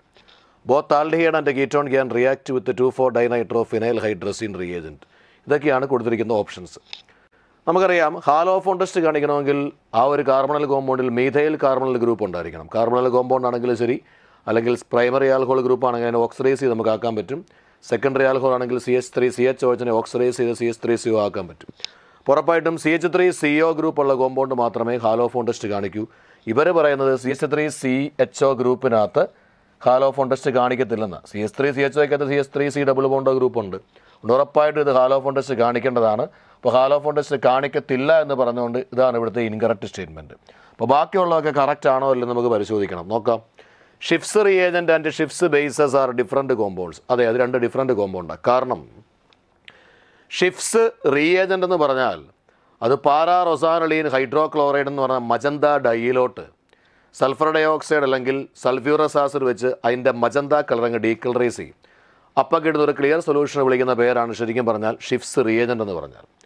എന്നാൽ shifts base എന്താണെന്ന് ചോദിച്ചാൽ നമ്മുടെ ഉള്ള ആലിഫാറ്റിക്കോ അല്ലെങ്കിൽ aromatic ആൽഡിഹൈഡോ കീറ്റോണോ, ആലിഫാറ്റിക്കോ അല്ലെങ്കിൽ aromatic primary അമീനുമായിട്ട് react ചെയ്യുമ്പോൾ ഒരു C ഡബിൾ ബോണ്ടോ N ഗ്രൂപ്പ് വരുന്ന ഒരു ക്യാരക്ടറിസ്റ്റിക് കോമ്പൗണ്ട് ഉണ്ടാവും. That is called Schiff's base ആണ്. അത് നമ്മൾ ആൽഡിഹൈഡ് കീറ്റോൺ ചാപ്റ്ററിനകത്ത് nucleophilic addition reaction of carbonyl കോമ്പൗണ്ടിൽ പഠിക്കുന്നതാണ്. ഒരു ഷിഫ്റ്റ്സ് റിയേജൻ്റ് എന്ന് പറയുന്നത് pararosaniline hydrochloride with sulphur dioxide or sulphurous acid to get a clear solution. That is called Schiff's reagent. ഈ ഷിഫ്റ്റ്സ് റിയേജൻറ്റ് ആൽഡിഹൈഡുമായിട്ട് മാത്രം റിയാക്ട് ചെയ്യുമ്പോൾ പിങ്ക് കളർ പ്രൊഡ്യൂസ് ചെയ്യും. അപ്പോൾ ആ കാർബണൽ കോമ്പൗണ്ട് ആൽഡിഹൈഡാണെന്ന് മനസ്സിലാക്കാം. എന്നാൽ ഈ ഷിഫ്റ്റ്സ് റിയേജൻറ്റ് കീറ്റോണുമായിട്ട് റിയാക്ട് ചെയ്യുമ്പോൾ കളറൊന്നും പ്രൊഡ്യൂസ് ചെയ്യത്തില്ല. അപ്പോൾ അത് അതിൻ്റെ അർത്ഥം ketones do not react with Schiff's reagent എന്നാണ്. ക്ലിയർ ആയല്ലോ? അതുകൊണ്ട് ഷിഫ്റ്റ്സ് റിയേജൻറ്റും ഷിഫ്റ്റ്സ് ബേസും രണ്ട് കോമ്പൗണ്ട് ആണെന്നുള്ള അവരുടെ പ്രസ്താവന ശരിയാണ്. Fehling solution is a good reagent to detect acetaldehyde from benzaldehyde. അതെ, കാരണം ഫെലിംഗ് സൊല്യൂഷനിലെ മെത്തൽ അയോൺ Cu2+ അയോൺ ആണ്. Cu2+ അയോണിൻ്റെ റിഡക്ഷൻ പൊട്ടൻഷ്യൽ വാല്യൂ Ag+-നെക്കാട്ടിലും കുറവായതുകൊണ്ട് Cu2+ എന്ന് പറയുന്ന മെത്തൽ അയോണിന് ആലിഫാറ്റിക് ആൽഡിഹൈഡിനെ മാത്രമേ ഓക്സിഡൈസ് ചെയ്ത് കാർബോക്സിലിക് ആസിഡ് ആക്കാൻ പറ്റൂ. ആരോമാറ്റിക് ആൽഡിഹൈഡിനെ ഓക്സിഡൈസ് ചെയ്യാനുള്ള കഴിവ് ഫെലിംഗ് സൊല്യൂഷനിലെ Cu2+ അയോണിന് ഇല്ല. അതുകൊണ്ട് തന്നെ അസറ്റാൽഡിഹൈഡുമായിട്ട് ഫെലിംഗ് സൊല്യൂഷൻ റിയാക്ട് ചെയ്യും, എന്നാൽ ബെൻസാൽഡിഹൈഡുമായിട്ട് റിയാക്ട് ചെയ്യത്തില്ല. അതുകൊണ്ട് എനിക്ക് ഫെലിംഗ് സൊല്യൂഷൻ ഉപയോഗിച്ച് അസറ്റാൽഡിഹൈഡിനെയും ബെൻസാൽഡിഹൈഡിനെയും സെപ്പറേറ്റ് ചെയ്യാൻ പറ്റൂ എന്നുള്ള അവരുടെ വാദം ശരിയാണ്. Aldehyde and ketone can react with 2,4-dinitrophenylhydrazine. ഈ 2,4-dinitrophenylhydrazine എന്ന് പറയുന്നതിൻ്റെ സിംപ്ലിഫൈഡ് ഫോമാണ് നമ്മൾ പറഞ്ഞ 2,4-DNB. 2,4-DNB രണ്ട് മീഡിയത്തിലുണ്ട്. ഒന്ന് എഥനോൾ മീഡിയത്തിലുണ്ട്, മറ്റൊന്ന് ആസിഡ് മീഡിയത്തിലുണ്ട്. 2,4-DNB എഥനോൾ മീഡിയത്തിലാണെങ്കിൽ that is called Borsche's reagent. 2,4-DNB acid medium ആണെങ്കിൽ that is called Brady's reagent. ഈ റിയേജൻറ്റ് കാർബണൽ കോമ്പൗണ്ടുമായിട്ട് റിയാക്ട് ചെയ്യും. അത് ആൽഡിഹൈഡ് ആണെങ്കിലും റിയാക്ട് ചെയ്യും, കീറ്റോൺ ആണെങ്കിലും റിയാക്ട് ചെയ്യും. അതുകൊണ്ട് ആൽഡിഹൈഡോ കീറ്റോണോ 2,4-DNB റിയാക്ട് ചെയ്താൽ ഓറഞ്ച് പ്രിസിപ്പിറ്റേറ്റ് ആണ് കിട്ടുന്നത്. അതുകൊണ്ട് ആ ഒരു സ്റ്റേറ്റ്മെൻറ്റ് ശരിയാണ്. സോ 2, 3, 4 ശരിയാണ്. ശരിയല്ലാത്ത ഒരേ ഒരു സ്റ്റേറ്റ്മെൻറ്റ് മാത്രമേ ഉള്ളൂ, അത് ഓപ്ഷൻ 1 ആണ്. അതുകൊണ്ട് നമ്മൾ ഇവിടുത്തെ റൈറ്റ് ആൻസർ ഇൻകറക്റ്റ് ആയിട്ടുള്ള സ്റ്റേറ്റ്മെൻറ്റ് ഓപ്ഷൻ 1 ആണ്. Okay, then second question. Consider the statements. Statement 1. The order of reactivity of halides with amine is alkyl iodide greater than alkyl bromide greater than alkyl chloride. Statement 2. Amide group, that is RCONH2 on reduction with LiAlS4 can form amine. Statement 3. Gabriel thalamide synthesis is best method to prepare aniline. ഈ 3 സ്റ്റേറ്റ്മെൻറ്റിൽ correct സ്റ്റേറ്റ്മെൻറ്റ്സുകൾ ഏതൊക്കെയാണെന്ന് കണ്ടുപിടിക്കുകയാണ് ചോദിച്ചിരിക്കുന്നത്. നമുക്ക് നോക്കാം. Order of reactivity of halides with amine. Amine എന്ന് പറയുന്നൊരു കോമ്പൗണ്ടുമായിട്ട് halogen react ചെയ്യുമ്പോൾ വളരെ പെട്ടെന്ന് കാർബൺ ഹാലജൻ ബോണ്ട് ക്ലീവ് ചെയ്യുകയാണെങ്കിലാണ് അവിടെ കാർബൺ ഹാലജൻ ബോണ്ട് പൊട്ടുകയും കാർബൺ നൈട്രജൻ ബോണ്ട് വളരെ പെട്ടെന്ന് ഫോം ചെയ്യുകയും ചെയ്യത്തുള്ളൂ. അപ്പം അങ്ങനെ കാർബൺ നൈട്രജൻ ബോണ്ട് ഫോം ചെയ്യണമെങ്കിൽ കാർബൺ ഹാലജൻ ബോണ്ട് ആദ്യം പൊട്ടണം. അങ്ങനെ ആദ്യം പൊട്ടണമെങ്കിൽ കാർബൺ ഹാലജൻ ബോണ്ട് ക്ലീവേജിൻ്റെ വാല്യൂ കുറവായിരിക്കണം. അങ്ങനെ ബോണ്ട് ക്ലീവേജ് വാല്യൂ കുറയണമെങ്കിൽ അത് ലാർജ് സൈസുള്ള ഹാലജൻ ആറ്റം ആയിരിക്കണം. അതുകൊണ്ട് അവർ പറയുന്ന ആൽക്കൈൽ അയഡൈഡിന് റിയാക്ടിവിറ്റി കൂടുതലാണെന്നുള്ള അവരുടെ വാദം കറക്റ്റാണ്. So statement 1 is the correct statement. Then amide ഗ്രൂപ്പിനെ LiAlS4 റിയാക്ട് ചെയ്താൽ സി ഡബിൾ ബോണ്ട് ഗ്രൂപ്പ് മാറി അവിടെ CH2 ഗ്രൂപ്പ് വരും. അതുകൊണ്ടത് നോർമലായിട്ടും amide on reduction with LiAlS four can form amine. അതെ, ഈ ഭാഗം മാറി CH2 വരുമ്പോഴത്തേക്ക് അത് പ്രൈമറി അമീനായിട്ട് മാറുവാണ്. അപ്പോൾ അമീനായിട്ട് മാറുമെന്നുള്ള അവരുടെ വാദം ശരിയാണ്. Gabriel phthalimide synthesis is best method to prepare aniline. ഇല്ല, കാരണം ഗബ്രിയേൽ താലിമൈഡ് സിന്തസിസ് വെച്ച് നോർമലായിട്ടും നമുക്ക് ഒരു പ്രൈമറി അമീൻ മാത്രമേ പ്രിപ്പയർ ചെയ്യാൻ പറ്റൂ. അത് തന്നെയല്ല, ആ റിയാക്ഷൻ ഫോളോ ചെയ്യുന്നത് SN2 മെക്കാനിസമാണ്. അവിടെ താലിമൈഡ് പാർട്ടാണ് ശരിക്കും നമ്മുടെ ആൽക്കൈൽ ഹാലൈഡിലേക്ക് ഇത് കണക്ട് ചെയ്യുന്നത്. ആൽക്കൈൽ ഹാലൈഡിൻ്റെ കാർബൺ ഹാലജൻ ബോണ്ട് ക്ലേവ് ചെയ്യുന്ന അതേ സമയം തന്നെയാണ് താലിമൈഡ് പാർട്ട് ബാക്ക് സൈഡിൽ കൂടെ അറ്റാക്ക് ചെയ്യുന്നത്. അതുകൊണ്ട് തന്നെ ഇവിടെ പ്രൈമറി അമീൻ മാത്രമേ പ്രിപ്പയർ ചെയ്യാൻ പറ്റൂ. അഥവാ നമുക്ക് ആരോമാറ്റിക് അമീനായ അനലീൻ പ്രിപ്പയർ ചെയ്യാൻ ബുദ്ധിമുട്ടാണെന്ന് പറയാൻ കാര്യം, ആരോമാറ്റിക് അമീനായ അനലീൻ പ്രിപ്പയർ ചെയ്യണമെങ്കിൽ അവിടെ ഉപയോഗിക്കുന്നത് അരൈൽ ഹാലൈഡ് ആയിരിക്കണം. ക്ലോറോബെൻസിനോ ബ്രോമോബെൻസിനോ ഒക്കെ ആയിരിക്കണം. ക്ലോറോബെൻസിൻ്റെ ബ്രോമോബെൻസിൻ്റെ കേസിൽ carbon halogen double bond character വരുന്നതുകൊണ്ട് അവിടെ ബോണ്ട് ക്ലീവേജ് ഡിഫിക്കൽട്ടാണ്. അതുതന്നെയല്ല, ഈ താലിമൈഡ് പാർട്ടെന്നതിൻ്റെ പ്രത്യേകത അതൊരു ബൾക്കി നേച്ചറുള്ള പാർട്ടായതുകൊണ്ട് തന്നെ ഉണ്ടാവുന്ന പ്രൈമറി അമീൻ പിന്നീട് സെക്കൻഡറിയോ ടെർഷറിയോ ആയിട്ട് മാറാതിരിക്കാൻ ഈ താലിമൈഡ് പാർട്ട് സഹായിക്കും. അതുകൊണ്ടാണ് പറയുന്നത് ഗബ്രിയേൽ താലിമൈഡ് വഴി പ്രൈമറി അമീൻ മാത്രമേ പ്രിപ്പയർ ചെയ്യാൻ പറ്റൂ. Because the phthalimide part prevent the further transformation of primary amine into secondary and tertiary. അതുകൊണ്ട് സ്റ്റേറ്റ്മെൻറ്റ് 1ഉം സ്റ്റേറ്റ്മെൻറ്റ് 2ഉം ശരിയാണ്. എന്നാൽ സ്റ്റേറ്റ്മെൻറ്റ് 3 തെറ്റാണ്. Therefore, the correct answer option 1 ആണ് കേട്ടോ, option 1. Okay. Then, next question. Which of the following pair of compounds can be used as starting material in the synthesis of 2-phenyl 2-pentanol? 2-phenyl 2-pentanol എന്നുള്ള compound prepare ചെയ്യാൻ താഴെ കൊടുത്തിരിക്കുന്ന ഏത് reactant reagent combination applicable ആവുമെന്നാണ് ചോദിച്ചിരിക്കുന്നത്. നമുക്ക് ആദ്യം ഈ 2-phenyl 2-pentanol എങ്ങനെ, ഈ 2-phenyl 2-pentanol എന്ന് പറയുമ്പോൾ തന്നെ അതൊരു ടെർഷറി ആൽക്കഹോളാണെന്ന് മനസ്സിലാക്കാം. കാരണം രണ്ടാമത്തെ കാർബണിൽ OH ഗ്രൂപ്പ്, ആ രണ്ടാമത്തെ കാർബണിൽ തന്നെ ഫിനൈൽ ഗ്രൂപ്പ്, ബാക്കി CH2 CH3. ഇതാണ് 2-phenyl 2-pentanol. അപ്പോൾ ഇത് ടെർഷറി ആൽക്കഹോൾ. നമുക്കറിയാം ടെർഷറി ആൽക്കഹോൾ കിട്ടണമെങ്കിൽ ഗ്രിഗ്നാർഡ് റിയേജൻറ്റും കീറ്റോണും തമ്മിൽ റിയാക്ട് ചെയ്യണം. ഉറപ്പായിട്ട് തന്നിരിക്കുന്ന ഓപ്ഷനകത്ത് ഗ്രിഗ്നാർഡ് റിയേജൻറ്റും കീറ്റോണും തമ്മിൽ റിയാക്ട് ചെയ്യണമെങ്കിൽ ഒരു കോമ്പൗണ്ട് ഉറപ്പായിട്ടും കീറ്റോൺ ആയിരിക്കണം, നിർബന്ധമാണ്. ഒന്നാമത്തെ ഓപ്ഷനകത്ത് ഒരൊറ്റ കോമ്പൗണ്ട് പോലും കീറ്റോൺ ഇല്ല, അതുകൊണ്ട് ഒന്നാമത്തെ ഓപ്ഷൻ വരില്ല. രണ്ടാമത്തെ ഓപ്ഷനകത്ത് ഈ പാർട്ട് കീറ്റോണാണ്. ഇതാണ് ആൽക്കൈൽ ഹാലൈഡ് വരുന്നത്. ഇതിനെയാണ് ഗ്രിഗ്നാർഡ് റിയേജൻ്റ് ആക്കുന്നത്. ഇതിനെ ഗ്രിഗ്നാർഡ് റിയേജൻ്റ് ആക്കിയാൽ ഈ CO ഗ്രൂപ്പിലോട്ട് വന്ന് അറ്റാക്ക് ചെയ്യാൻ പോകുന്നത് CH2 CH3 ട്വൈസ് പാർട്ടാണ്. അത്രയും വലിയ ആൽക്കൈൽ ചെയ്യാൻ നമുക്കിവിടെ ആവശ്യമില്ല, കേട്ടല്ലോ. എന്നാൽ ഈ ഓപ്ഷൻ 3 ആണെങ്കിൽ PHBr ഞാൻ നേരെ ഗ്രിഗ്നാർഡ് ആയിക്കഴിഞ്ഞാൽ അത് മഗ്നീഷ്യമായിട്ട് റിയാക്ട് ചെയ്താൽ അത് PHMgBr ആവും. ഈ PHMgBrലേക്ക് ഇവിടെ CH3 CH2 CH2 CO CH3. Okay, അപ്പോൾ CH3 CH2 CH2 CO CH3. അപ്പോൾ ന്യൂക്ലിയോഫിലിക് അഡീഷൻ റിയാക്ഷൻ നടക്കുമ്പോൾ ഈ ബോണ്ട് ഇങ്ങോട്ടേക്ക് മൈഗ്രേറ്റ് ചെയ്യുമ്പോൾ ഇവിടെ പോസിറ്റീവ് ചാർജ് വരും. ഇവിടുത്തെ നെഗറ്റീവ് ചാർജുള്ള PH- ഇവിടെ വന്ന് അറ്റാക്ക് ചെയ്യുമ്പോൾ ഈ സിയിലേക്ക് PH വന്നു, O- ഉറപ്പായിട്ട് ഹൈഡ്രോളൈസ് ചെയ്യുമ്പോൾ O- H+ വരും. അന്നേരം ഇവർ പറയുന്ന ഈ കോമ്പൗണ്ട് കിട്ടും. Therefore, the correct answer എന്ന് പറയുന്നത് ഓപ്ഷൻ 3 ആണ്, കേട്ടല്ലോ. യെസ്. Then, next question. അപ്പോൾ സ്റ്റാർട്ടിംഗ് കോമ്പൗണ്ട് ഫിനോൾ ആണ്. ഫസ്റ്റ് റിയാക്ഷൻ NaOH-മായിട്ടാണ്. അതിനുശേഷം കാർബൺ ഡൈ ഓക്സൈഡും 125 ഡിഗ്രി സെൽഷ്യസും, പിന്നീട് അസിഡിഫിക്കേഷൻ, അന്നേരം A കിട്ടും. ആ A കിട്ടുന്ന കോമ്പൗണ്ടിനെ അസറ്റിക് അൺഹൈഡ്രേറ്റുമായിട്ട് റിയാക്ട് ചെയ്ത് അസിഡിഫിക്കേഷൻ ചെയ്യുമ്പോൾ B കിട്ടും. ആ Bയെ NaOH-ഉം CaO എന്ന് പറയുന്ന സോഡാലയും വെച്ച് ഹീറ്റ് ചെയ്യുമ്പോൾ C കിട്ടുമെങ്കിൽ കോമ്പൗണ്ട് C ആരാണെന്ന് കണ്ടുപിടിക്കാനാണ്. ഒരൊറ്റ ക്വസ്റ്റിനകത്ത് ആൽക്കഹോൾ ഫിനോൾ എന്ന് പറയുന്ന പാഠവും അതുപോലെ തന്നെ ഹൈഡ്രോ കാർബൺ എന്നുള്ള പാഠവും കൂടെ മിക്സ് ചെയ്തുണ്ടാക്കിയിരിക്കുന്ന ക്വസ്റ്റിനാണ് ഈ കാണുന്ന ക്വസ്റ്റ്യൻ. അപ്പോൾ നമുക്കറിയാം ഫസ്റ്റ് റിയാക്ഷൻ നിങ്ങൾക്ക് എല്ലാവർക്കും പരിചയമുള്ള കോൾബ് റിയാക്ഷനാണ്. ഫിനോളിനെ NaOH-ഉം കാർബൺ ഡൈ ഓക്സൈഡും അസിഡിഫിക്കേഷൻ ചെയ്താൽ സാലിസിലിക് ആസിഡ് കിട്ടും, സാലിസിലിക് ആസിഡ്. ഉറപ്പായിട്ട് നമുക്ക് എഴുതി നോക്കാം. ഫിനോളുണ്ട്, ആ ഫിനോളിനെ NaOH-ഉം കാർബൺ ഡൈ ഓക്സൈഡും അസിഡിഫിക്കേഷനും ചെയ്യുമ്പോഴത്തേക്കും നമുക്ക് ഉറപ്പായിട്ട് കിട്ടുന്നത് സാലിസിലിക് ആസിഡാണ്, 2-ഹൈഡ്രോക്സി ബെൻസോയിക് ആസിഡ്. ഈ കോമ്പൗണ്ടിനെ അസറ്റിക് അൺഹൈഡ്രേറ്റുമായി ആസിഡും എടുത്ത് റിയാക്ട് ചെയ്യുമ്പോൾ നിങ്ങൾക്ക് എല്ലാവർക്കും അറിയാം അനാൽജസിക്കും ആൻറ്റിപൈററ്റിക്കായിട്ടും ആക്ട് ചെയ്യാൻ കഴിവുള്ള ആസ്പിരിൻ എന്ന് പറയുന്ന കോമ്പൗണ്ടാണ് കിട്ടുന്നത്. That is called acetyl salicylic acid. ആ അസറ്റൈൽ സാലിസിലിക് ആസിഡ് ഫോം ചെയ്യുമ്പോൾ ഈ OH ഗ്രൂപ്പിനകത്ത് ഹൈഡ്രജൻ ആറ്റം പോയിട്ട് അവിടെയാണ് നോർമലായിട്ടും ഈ CO CH3 വരാൻ സാധ്യതയുള്ളത്. ഓക്കെ, CO CH3 വന്നു, പിന്നീട് ഇവിടെ COOH ഉണ്ട്. ഈ കോമ്പൗണ്ട് നമ്മൾ വീണ്ടും NaOHും CaOയും വെച്ച് റിയാക്ട് ചെയ്യുമ്പോൾ ദാറ്റ് ഇസ് കോൾഡ് ഡീകാർബോക്സിലേഷൻ ആണ്. നമുക്ക് കിട്ടാൻ പോകുന്ന കോമ്പൗണ്ട് എന്ന് പറഞ്ഞാൽ OCOCH3. That is called phenyl ethanoate എന്ന് പറയുന്ന കോമ്പൗണ്ടാണ്. ബെൻസീൻ റിംഗിൽ OCOCH3, ബെൻസീൻ റിംഗിൽ OCOCH3 വരുന്നത് രണ്ടാമത്തെ option. therefore the answer is option 2. Okay, then next question. Which of the following DNA base does not contain amide group linkage?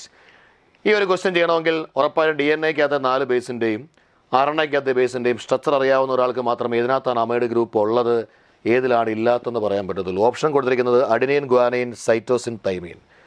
Amide group ഇല്ലാത്ത ഈ DNA-യിലെ 4 ബേസിനകത്ത് ഏതാണ് ഉത്തരവെന്ന് ചോദിച്ചാൽ അഡിനീനാണ്. കാരണം അതിനകത്ത് അമൈഡ് ബേസ് ഇല്ല, പകരം NH ഗ്രൂപ്പേ ഉള്ളൂ.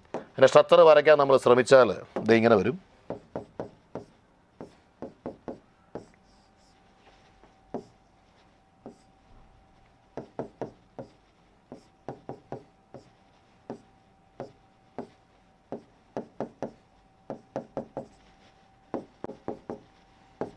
ഇതിനകത്ത് അമൈഡ് ഗ്രൂപ്പ് ഇല്ല, കേട്ടല്ലോ.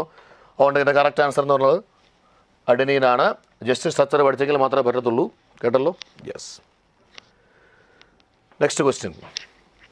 Among the given halide which one will give same product in both SN1 and SN2 reactions?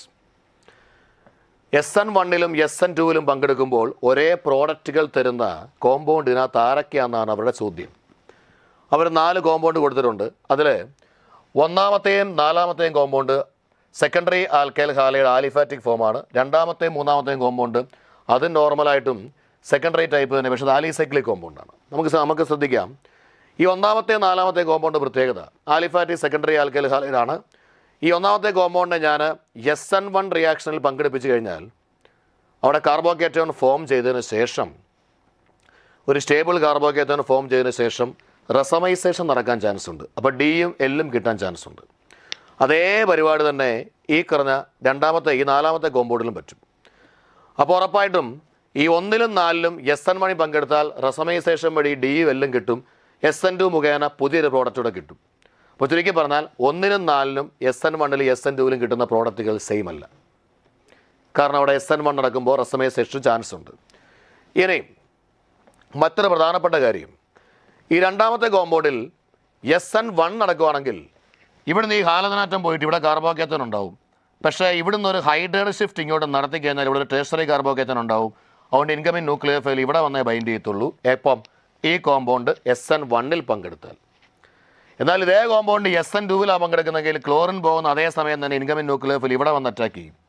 അപ്പോൾ SN2-ൽ ഈ പ്രോഡക്റ്റ് വരുന്ന കോമ്പൗണ്ട് ഇവിടെ ന്യൂക്ലിയർ ഫൈൽ വരുന്ന കോമ്പൗണ്ടും, SN1-ൽ പങ്കെടുക്കുമ്പോൾ ഈ കോമ്പൗണ്ട് എന്ന പ്രോഡക്റ്റ് ഇവിടെ ന്യൂക്ലിയർ ഫൈൽ വരുന്ന കോമ്പൗണ്ടുമാണ്. അപ്പോൾ അങ്ങനെയാണെങ്കിൽ അവർ രണ്ടുപേരും ഐസോമേഴ്സ് ആയിരിക്കും.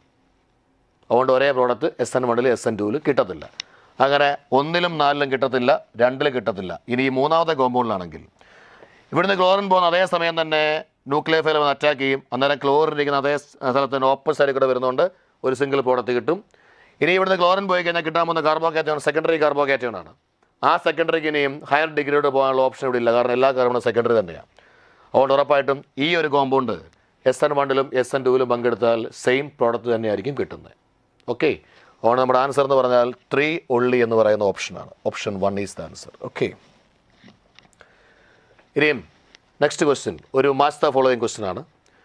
The major products obtained from the reactions in list 2 are the reactance for the named reactions mentioned in list 1. Match list 1 with list 2 and choose the correct option. അപ്പോൾ list 1-നകത്ത് name റിയാക്ഷൻസിൻ്റെ പേര് കൊടുത്തിട്ടുണ്ട്. List 2-നകത്ത് ആ name റിയാക്ഷനകത്ത് വരുന്ന reactant list 2-ലെ ഏത് റിയാക്ഷനിൽ നിന്നും പ്രോഡക്റ്റായിട്ട് കിട്ടുമെന്നാണ് ചോദിച്ചിരിക്കുന്നത്. അതായത് ഇപ്പോൾ എക്ടാൾസ് റിയാക്ഷനകത്ത് റിയാക്റ്റൻ്റ് ആരാണ് നമുക്കറിയാം, ആരാണ്? ടൊളുവീനാണ്. ആ ടൊളുവീൻ എന്നുള്ള പ്രോഡക്റ്റ് അല്ലെ ആ ടൊളുവീൻ എന്നുള്ള റിയാക്റ്റൻ്റ് ഇതിൽ ഏത് കിട്ടും, പ്രോഡക്റ്റായി കിട്ടും എന്ന് കണ്ടുപിടിക്കാനാണ് പറഞ്ഞിരിക്കുന്നത്. അപ്പോൾ എറ്റാൾസ് റിയാക്ഷനിലെ റിയാക്റ്റൻ്റ് ഉറപ്പായിട്ടും ടൊളുവീനാണ്. ടൊളുവീൻ കിട്ടുന്ന റിയാക്ഷൻ ഇതിൽ ആരാന്ന് നോക്കി, ടൊളുവീൻ പ്രോഡക്റ്റായിട്ട് കിട്ടുന്ന റിയാക്ഷൻ ആരാന്ന് നോക്കി. നമുക്കറിയാം ബെൻസീനെ ഫിഡൽ ക്രാഫ്റ്റ് ആൽക്കൈലേഷൻ ചെയ്താൽ നമുക്ക് മീഥൈൽ ബെൻസീനായ ടൊളുവീൻ കിട്ടും. അതുകൊണ്ട് ഉറപ്പായിട്ട് പിയുടെ കറക്റ്റ് ഓപ്ഷൻ എന്ന് പറഞ്ഞാൽ 3 ആണ്. പക്ഷേ പിയുടെ 3 വരുന്ന 2 ഓപ്ഷൻ ഉണ്ട്. ഗട്രമാൻ റിയാക്ഷൻ എന്ന് പറഞ്ഞാൽ ബെൻസീൻ ഡയാസോണിയം ക്ലോറൈഡിൽ നിന്നും ഹാലോ ബെൻസീനോ സൈനോ ബെൻസീനോ പ്രിപ്പയർ ചെയ്യുന്ന റിയാക്ഷനാണ്. അപ്പോൾ ഉറപ്പായിട്ടും ഗട്രമാൻ റിയാക്ഷൻ്റെ റിയാക്റ്റൻറ്റ് ബെൻസീൻ ഡയാസോണിയം ക്ലോറൈഡാണ്. അപ്പോൾ ബെൻസീൻ ഡയാസോണിയം ക്ലോറൈഡ് പ്രോഡക്റ്റായി കിട്ടുന്ന റിയാക്ഷൻ ഉണ്ടോ എന്ന് നോക്കണം. അനിലീനെ ഡയസറ്റൈസേഷൻ ചെയ്താൽ ബെൻസീൻ ഡയാസോണിയം ക്ലോറൈഡ് കിട്ടും, ശരിയല്ലേ? ഉറപ്പായിട്ടും ക്യൂ എന്നുള്ളതിൻ്റെ കറക്റ്റ് ഓപ്ഷൻ 4 ആണ്. അപ്പോൾ P3Q4, ആ P3Q4 വരുന്ന ഒരേ ഒരു ഓപ്ഷനേ ഉള്ളൂ, മറ്റേത് Q2 ആണ് വരുന്നത്. അതുകൊണ്ട് നമ്മുടെ ആൻസർ ചെയ്യാൻ നമുക്ക് ഉറപ്പിക്കാം ഓപ്ഷൻ 4 ആണെന്ന് ഉറപ്പിക്കാം, കേട്ടല്ലോ? യെസ്. പിന്നെ ഉള്ളത് ഗട്രമാൻ കോച്ച് റിയാക്ഷനാണ്, ബെൻസീനെ ബെൻസാൾഡിഹൈഡ് ആക്കുന്നത്. അപ്പോൾ ബെൻസീൻ നമുക്ക് കിട്ടേണ്ടത് ഫിനോളിനെ സിങ്ക് ഡസ്റ്റ് വെച്ച് റിഡക്ഷൻ ചെയ്ത് കഴിഞ്ഞാൽ നമുക്ക് ബെൻസീൻ കിട്ടും. ഉറപ്പായിട്ടും ഗട്രമാൻ കോച്ച് റിയാക്ഷൻ്റെ കറക്റ്റ് ഓപ്ഷൻ 5 ആണ്. അപ്പോൾ 6ൻ്റെ 5 ആണ്. പിന്നെ അറിയാമല്ലോ റൊസൻമണ്ട് റിഡക്ഷൻ, എസിൻ്റെ 2 വരും. ഓക്കെ, അവിടെ കിട്ടുന്നത് ആസിഡ് ക്ലോറൈഡാണ്. യെസ്. അപ്പോൾ ഇനിയും the increasing order of the reactivity of the following compounds in nucleophilic addition reaction is given compounds propanol, benzaldehyde, propanol and butanol. നമുക്കറിയാം nucleophilic addition reaction carbonyl compound പരിഗണിക്കുമ്പോൾ aldehyde ആണ് കീറ്റോണിനേക്കാളും more reactive. കാരണം nucleophilic addition reaction എഫക്റ്റീവായിട്ട് നടക്കണമെങ്കിൽ കാർബണിൽ ഉണ്ടാകുന്ന positive charge intensity കൂടണം, അതുപോലെ തന്നെ സ്റ്റെറിക് ഹിൻഡ്രൻസ് കുറയണം. ആൽഡിഹൈഡും കീറ്റോണും കമ്പയർ ചെയ്യുമ്പോൾ പോസിറ്റീവ് ഇൻറ്റൻസിറ്റി കൂടുതലായി വരാൻ സാധ്യതയുള്ളത് ആൽഡിഹൈഡിലാണ്. കാരണം അവിടെ ഒറ്റ ആൽക്കൈൽ ഗ്രൂപ്പ് ബോണ്ട് ചെയ്തിട്ടുള്ളൂ. കാരണം എപ്പോഴും CHO ഗ്രൂപ്പ് ഉറപ്പായിട്ട് ആൽഡിഹൈഡ് കാണും. എന്നാൽ കീറ്റോൺ ആകുമ്പോൾ 2 സൈഡിൽ നിന്ന് വരുന്ന ആൽക്കൈൽ ഗ്രൂപ്പോ അല്ലെങ്കിൽ അരൈൽ ഗ്രൂപ്പോ കൊണ്ട് ഉറപ്പായിട്ടും സ്റ്റെറിക് ഹിൻഡ്രൻസ് ഉണ്ടാവും. സ്റ്റെറിക് ഹിൻഡ്രൻസ് ഉണ്ടാകുമ്പോൾ റിയാക്ടിവിറ്റി കുറയും. അങ്ങനെയാണെങ്കിൽ ഏറ്റവും കുറവ് റിയാക്ടിവിറ്റി, ഇൻക്രീസിങ് ഓർഡർ ആയതുകൊണ്ട് ഏറ്റവും കുറവ് റിയാക്ടിവിറ്റി വരുന്നത് ശരിക്കും സ്റ്റെറിക് ഹിൻഡ്രൻസ് ഉള്ള കീറ്റോണായ ബ്യൂട്ടനോണാണ്. അപ്പോൾ ഉറപ്പായിട്ട് ആൻസർ തുടങ്ങുന്നത് ബ്യൂട്ടനോണല്ല, because ketones are less reactive towards nucleophilic addition. അപ്പം ബ്യൂട്ടനോൺ തുടങ്ങണം, അത് കഴിഞ്ഞ് പിന്നെ പ്രൊപ്പനോൺ വരും, അത് കഴിഞ്ഞ് ബെൻസാൾഡിഹൈഡ് വരും, ഏറ്റവും അവസാനം propanal is an aliphatic aldehyde, it is more reactive. Therefore, the correct answer എന്ന് പറഞ്ഞാൽ ഓപ്ഷൻ 4 ആണ്. Okay, yes. Next question. Alkyl halides can be obtained by all methods except. Alkyl halide ഈ പറഞ്ഞ 4 ഓപ്ഷൻസിൽ ഏതോ ഒരു റിയാക്ഷൻ വഴി ആൽക്കൈൽ ഹാലൈഡ് പ്രിപ്പയർ ചെയ്യാൻ പറ്റത്തില്ല. അത് ഏതാണെന്ന് കണ്ടുപിടിക്കാനാണ്. CH3CH2OH, എഥനോളും HCl-ഉം zinc ക്ലോറൈഡും ഹീറ്റും. ഈ കോൺസെൻട്രേറ്റഡ് HCl-ഉം അൺഹൈഡ്രസ് സിങ്ക് ക്ലോറൈഡും കൂടെ വരുമ്പോൾ അതിന് വിളിക്കുന്നവർ ലൂക്കാസ് റിയേൻ്റ് എന്നാണ്. ലൂക്കാസ് റിയേൻ്റ് പ്രൈമറി ആൽക്കഹോളിലേക്ക് ഇട്ട് കഴിഞ്ഞാൽ ഹീറ്റ് കൊടുത്താൽ മാത്രമേ ഉറപ്പായിട്ടും കറസ്പോണ്ടിങ് ഹാലൈഡ് ഫോം ചെയ്യൂ. ഹീറ്റ് കൊടുത്തില്ലെങ്കിൽ റൂം ടെമ്പറേച്ചറിൽ അവർ റിയാക്ട് ചെയ്യത്തില്ല. അതുകൊണ്ട് അവർ മനഃപൂർവ്വം ഹീറ്റ് കൊടുത്തിരിക്കുന്നത്. അതുകൊണ്ട് ഒന്നാമത്തെ റിയാക്ഷനകത്ത് ഉറപ്പായിട്ടും നമുക്ക് ഈഥൈൽ ക്ലോറൈഡ് കിട്ടും. രണ്ടാമത്തെ റിയാക്ഷൻ പ്രൊപ്പൈനിലേക്ക് chlorination in the presence of UV light. ഇത് ഫ്രീ റാഡിക്കൽ സബ്സ്റ്റിറ്റ്യൂഷൻ റിയാക്ഷനാണ്. ഉറപ്പായിട്ടും ഈ പ്രൊപ്പൈനകത്ത് 2 ടൈപ്പ് ഹൈഡ്രജനാണ് ഉള്ളത്, പ്രൈമറി ഹൈഡ്രജനും സെക്കൻഡറി ഹൈഡ്രജനും. പ്രൈമറി ഹൈഡ്രജനാറ്റം പോയിട്ട് അവിടെ ക്ലോറിൻ വരുന്ന പ്രോഡക്റ്റ് ഉണ്ടാവാം, that is called primary alkyl halide. Secondary ഹൈഡ്രജനാറ്റം പോയിട്ട് അവിടെ ക്ലോറിൻ വരുന്ന കോമ്പൗണ്ട് ഉണ്ടാകും, that is called secondary alkyl halide. അതുകൊണ്ട് പ്രൊപ്പൈൽ ക്ലോറൈഡും ഐസോപ്രൊപ്പൈൽ ക്ലോറൈഡും ഇവിടെ കിട്ടാൻ ചാൻസ് ഉണ്ട്. ഉറപ്പായിട്ട് ഇവിടെ ആൽക്കൈൽ ക്ലോറൈഡ് കിട്ടും. മൂന്നാമത്തെ കോമ്പൗണ്ട് എഥനോളും NaCl-ഉമാണ്. എഥനോളുമായിട്ട് NaCl റിയാക്ട് ചെയ്തില്ല, NaCl-ന് പകരം Na ആയിരുന്നെങ്കിൽ റിയാക്ട് ചെയ്തേനെ. കാരണം സോഡിയം എന്ന് പറയുന്ന മെറ്റലിൻ്റെ reduction potential value more negative ആയതുകൊണ്ട് it can easily release H2 from alcohol and dilute acids. അതുകൊണ്ട് NaCl റിയാക്ട് ചെയ്തില്ല, സോഡിയം ആണെങ്കിൽ റിയാക്ട് ചെയ്തേനെ because of their negative reduction potential value. അതുകൊണ്ട് ഇവർ തമ്മിൽ റിയാക്ഷൻ നടക്കത്തില്ല. അതുകൊണ്ട് ഈ കേസ് നമുക്ക് ഈഥൈൽ ക്ലോറൈഡ് പ്രിപ്പയർ ചെയ്യാൻ പറ്റത്തില്ല. ഓക്കെ, ദെൻ CH3COAg + Br2CCl4 പഠിച്ചാണ് ഹൻസ് ഡിക്കർ റിയാക്ഷൻ, ആൽക്കൈൽ ബ്രോമൈഡിൻ്റെ പ്രിപ്പറേഷൻ. അതുകൊണ്ട് 1, 2, 4 ആൽക്കൈൽ ഹാലൈഡ് തരുന്നതാണ്. മൂന്നാമത്തെ റിയാക്ഷൻ തരത്തില്ല. therefore our answer is option 3 ആണ്. ഇനിയും അനലീനുമായി ബന്ധപ്പെട്ടൊരു ക്വസ്റ്റ്യൻ. അനലീനെ ആദ്യം അസറ്റിക് അൺഹൈഡ്രേറ്റുമായിട്ട് റിയാക്ട് ചെയ്യുന്ന ദ പ്രസൻസ് ഓഫ് പിരിഡിയൻ മീഡിയം അന്നേരം ക്യാപിറ്റൽ A കിട്ടും. അതിനെ പിന്നീട് ബ്രോമിനേഷൻ ചെയ്യുന്നു ഇൻ ആസിഡ് മീഡിയം, അന്നേരം B കിട്ടും. ആ Bയെ ഹൈഡ്രോളൈസ് ചെയ്യുമ്പോൾ X കിട്ടും. അങ്ങനെയാണെങ്കിൽ ആ X ആരാണെന്ന് കണ്ടുപിടിക്കാനാണ്. അമീൻ എന്നുള്ള ചാപ്റ്ററിലെ ഒരു ഡയറക്റ്റ് ക്വസ്റ്റ്യൻ ആണ്, വലിയ പാടൊന്നുമില്ല. നമ്മൾ ആദ്യം അനലീനെ ഈ പറയുന്ന അസറ്റൈലേഷൻ ചെയ്യാനുള്ള കാരണം അനലീനിൻ്റെ ഓർത്തോ സ്ഥലം ഡീആക്ടിവേറ്റ് ചെയ്യാൻ വേണ്ടിയാണ്. കാരണം നോർമലായിട്ട് നമ്മൾ അനലീനെ ആദ്യം ബ്രോമിനേഷൻ ചെയ്യുമ്പോഴത്തേക്കും ബ്രോമിൻ വാട്ടർ വെച്ചാണെങ്കിൽ 2,4 സബ്സ്റ്റിറ്റ്യൂഷൻ ഉണ്ടാവും. അല്ലെ ബ്രോമിനിൻ CCl4 ബ്രോമിനിൻ CH2 ആണെങ്കിൽ നോർമലായിട്ടും ഈ പറയുന്ന പോലെ ഓർത്തോയും പാരായും വരും. അവിടെ തന്നെ ടെമ്പറേച്ചർ 5 ഡിഗ്രിക്ക് താഴെയാണെങ്കിൽ ട്രൈ സബ്സ്റ്റിറ്റ്യൂഷൻ നടക്കും. ഓക്കെ, പക്ഷെ അങ്ങനെ ഒരു സിംഗിൾ സബ്സ്റ്റിറ്റ്യൂഷൻ മാത്രം നടത്താൻ വേണ്ടി അനലീനിൻ്റെ ഓർത്തോ സ്ഥലമൊക്കെ ഡീആക്ടിവേറ്റ് ചെയ്യാൻ വേണ്ടി ആദ്യം നമ്മൾ അസറ്റിക് അൺഹൈഡ്രേറ്റ് അല്ലെങ്കിൽ അസറ്റൈൽ ക്ലോറൈഡ് വെച്ച് റിയാക്ട് ചെയ്ത് ഓർത്തോസിലം ഡീആക്ടിവേറ്റ് ചെയ്യും. അതെങ്ങനെ ഡീആക്ടിവേറ്റ് ചെയ്യുമെന്ന് പറയുന്നതിൻ്റെ മീനിങ് എന്ന് പറഞ്ഞാൽ ഇത് ഇങ്ങനെയാണ്. NHCOCH3 നേരത്തെ ഈ നൈട്രജൻ്റെ ലോൺ പെയർ ബെൻസീൻ റിങ്ങുമായി മാത്രമായിരുന്നു റെസൊണൻസ്. പക്ഷേ ഇപ്പോൾ ലോൺ പെയർ കാർബണൈൽ ഗ്രൂപ്പുമായിട്ട് ചെറിയൊരു റെസൊണൻസിൽ പങ്കെടുക്കുന്നതുകൊണ്ട് റിങ്ങിലോട്ട് വരാൻ സാധ്യതയുള്ള ഇലക്ട്രോൺസ് ഡെൻസിറ്റിയുടെ റേഞ്ച് കുറയും. അങ്ങനെ റേഞ്ച് കുറഞ്ഞാൽ ഒരേ സമയം ഓർത്തോയും പാരായും ഒക്കെ ആക്ടിവേറ്റ് ആവുന്ന ആ ഒരു പ്രവണത അങ്ങ് അവസാനിക്കും. അത് തന്നെയല്ല, ഇത്രയും വലിയ ഗ്രൂപ്പ് ഇവിടെ നിൽക്കുന്നതുകൊണ്ട് ഇതിനെ ഇനിയും ബ്രോമിനേഷൻ ചെയ്ത് കഴിഞ്ഞാൽ സ്റ്റെറിക് ഹിൻഡ്രൻസ് ഒഴിവാക്കാനായിട്ട് ബ്രോമിൻ പാരായിൽ വന്നേ കണക്ട് ചെയ്യത്തുള്ളൂ. അപ്പോൾ ഉറപ്പായിട്ടും NHCOCH3 എന്നുള്ള കോമ്പൗണ്ടിലേക്ക് പാരായിൽ ബ്രോമിൻ വന്ന് കണക്ട് ചെയ്യുന്നു. ഇനി ഇതിനെ നേരെ ചെയ്യുമ്പോഴത്തേക്കും ഈ പാർട്ട് ഇവിടുന്ന് എലിമിനേറ്റ് ചെയ്തിട്ട് നമുക്ക് അനലീൻ തന്നെ അതിൻ്റെ പാരാ സ്ഥലത്ത് ബ്രോമിൻ വരുന്ന കോമ്പൗണ്ട് കിട്ടും.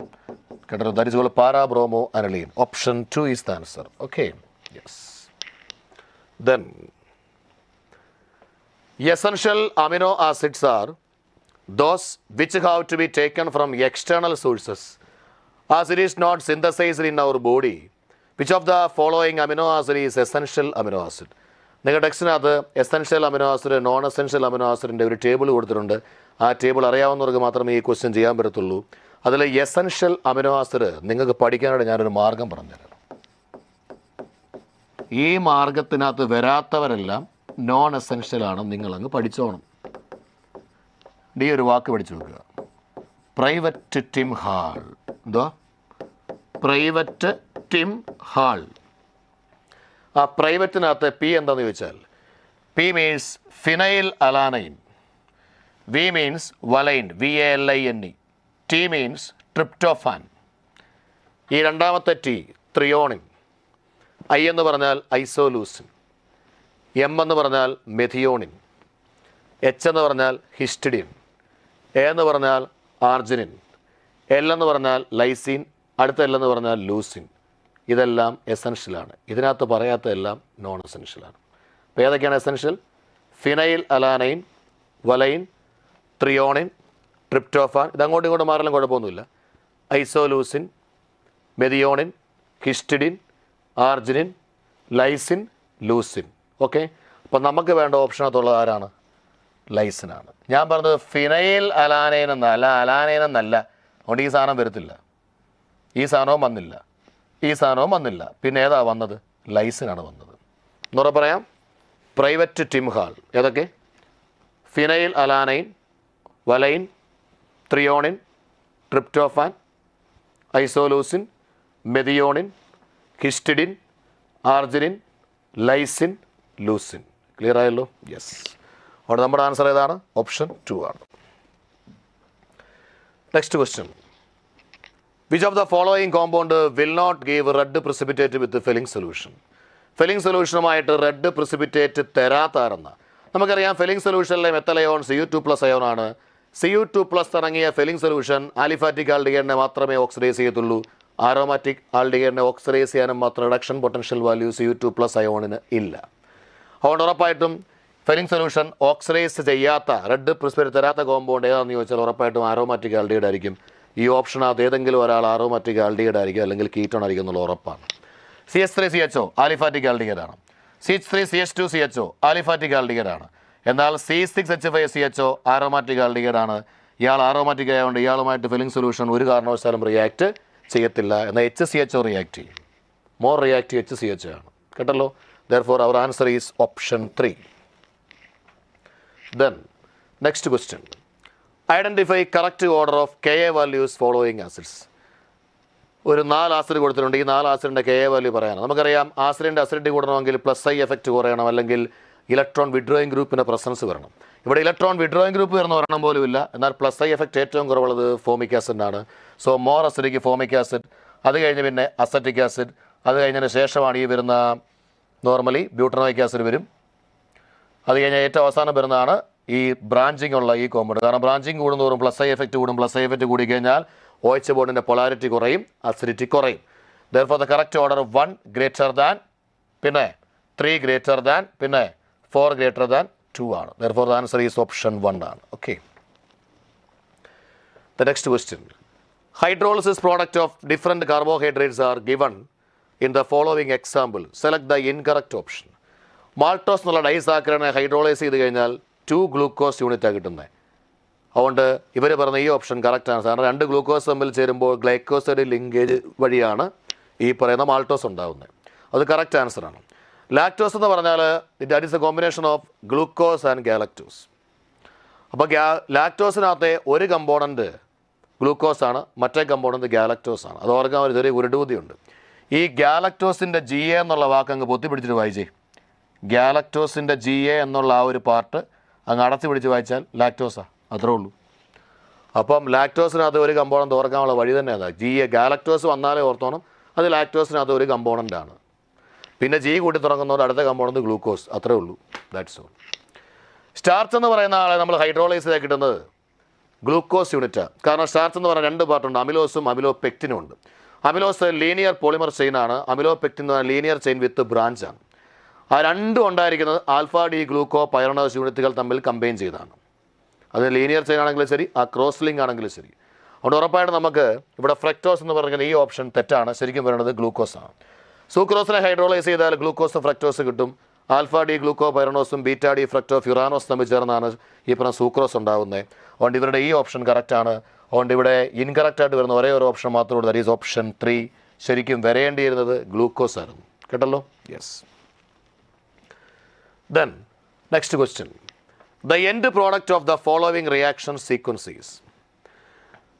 ഒരു സെക്കൻഡറി ആൽക്കൈൽ ഹാലൈഡ് കൊടുത്തിട്ടുണ്ട്. അതിലേക്ക് CH3ONA വിത്ത് CH3OH. അപ്പോൾ ക്യാപിറ്റൽ A കിട്ടുന്നു.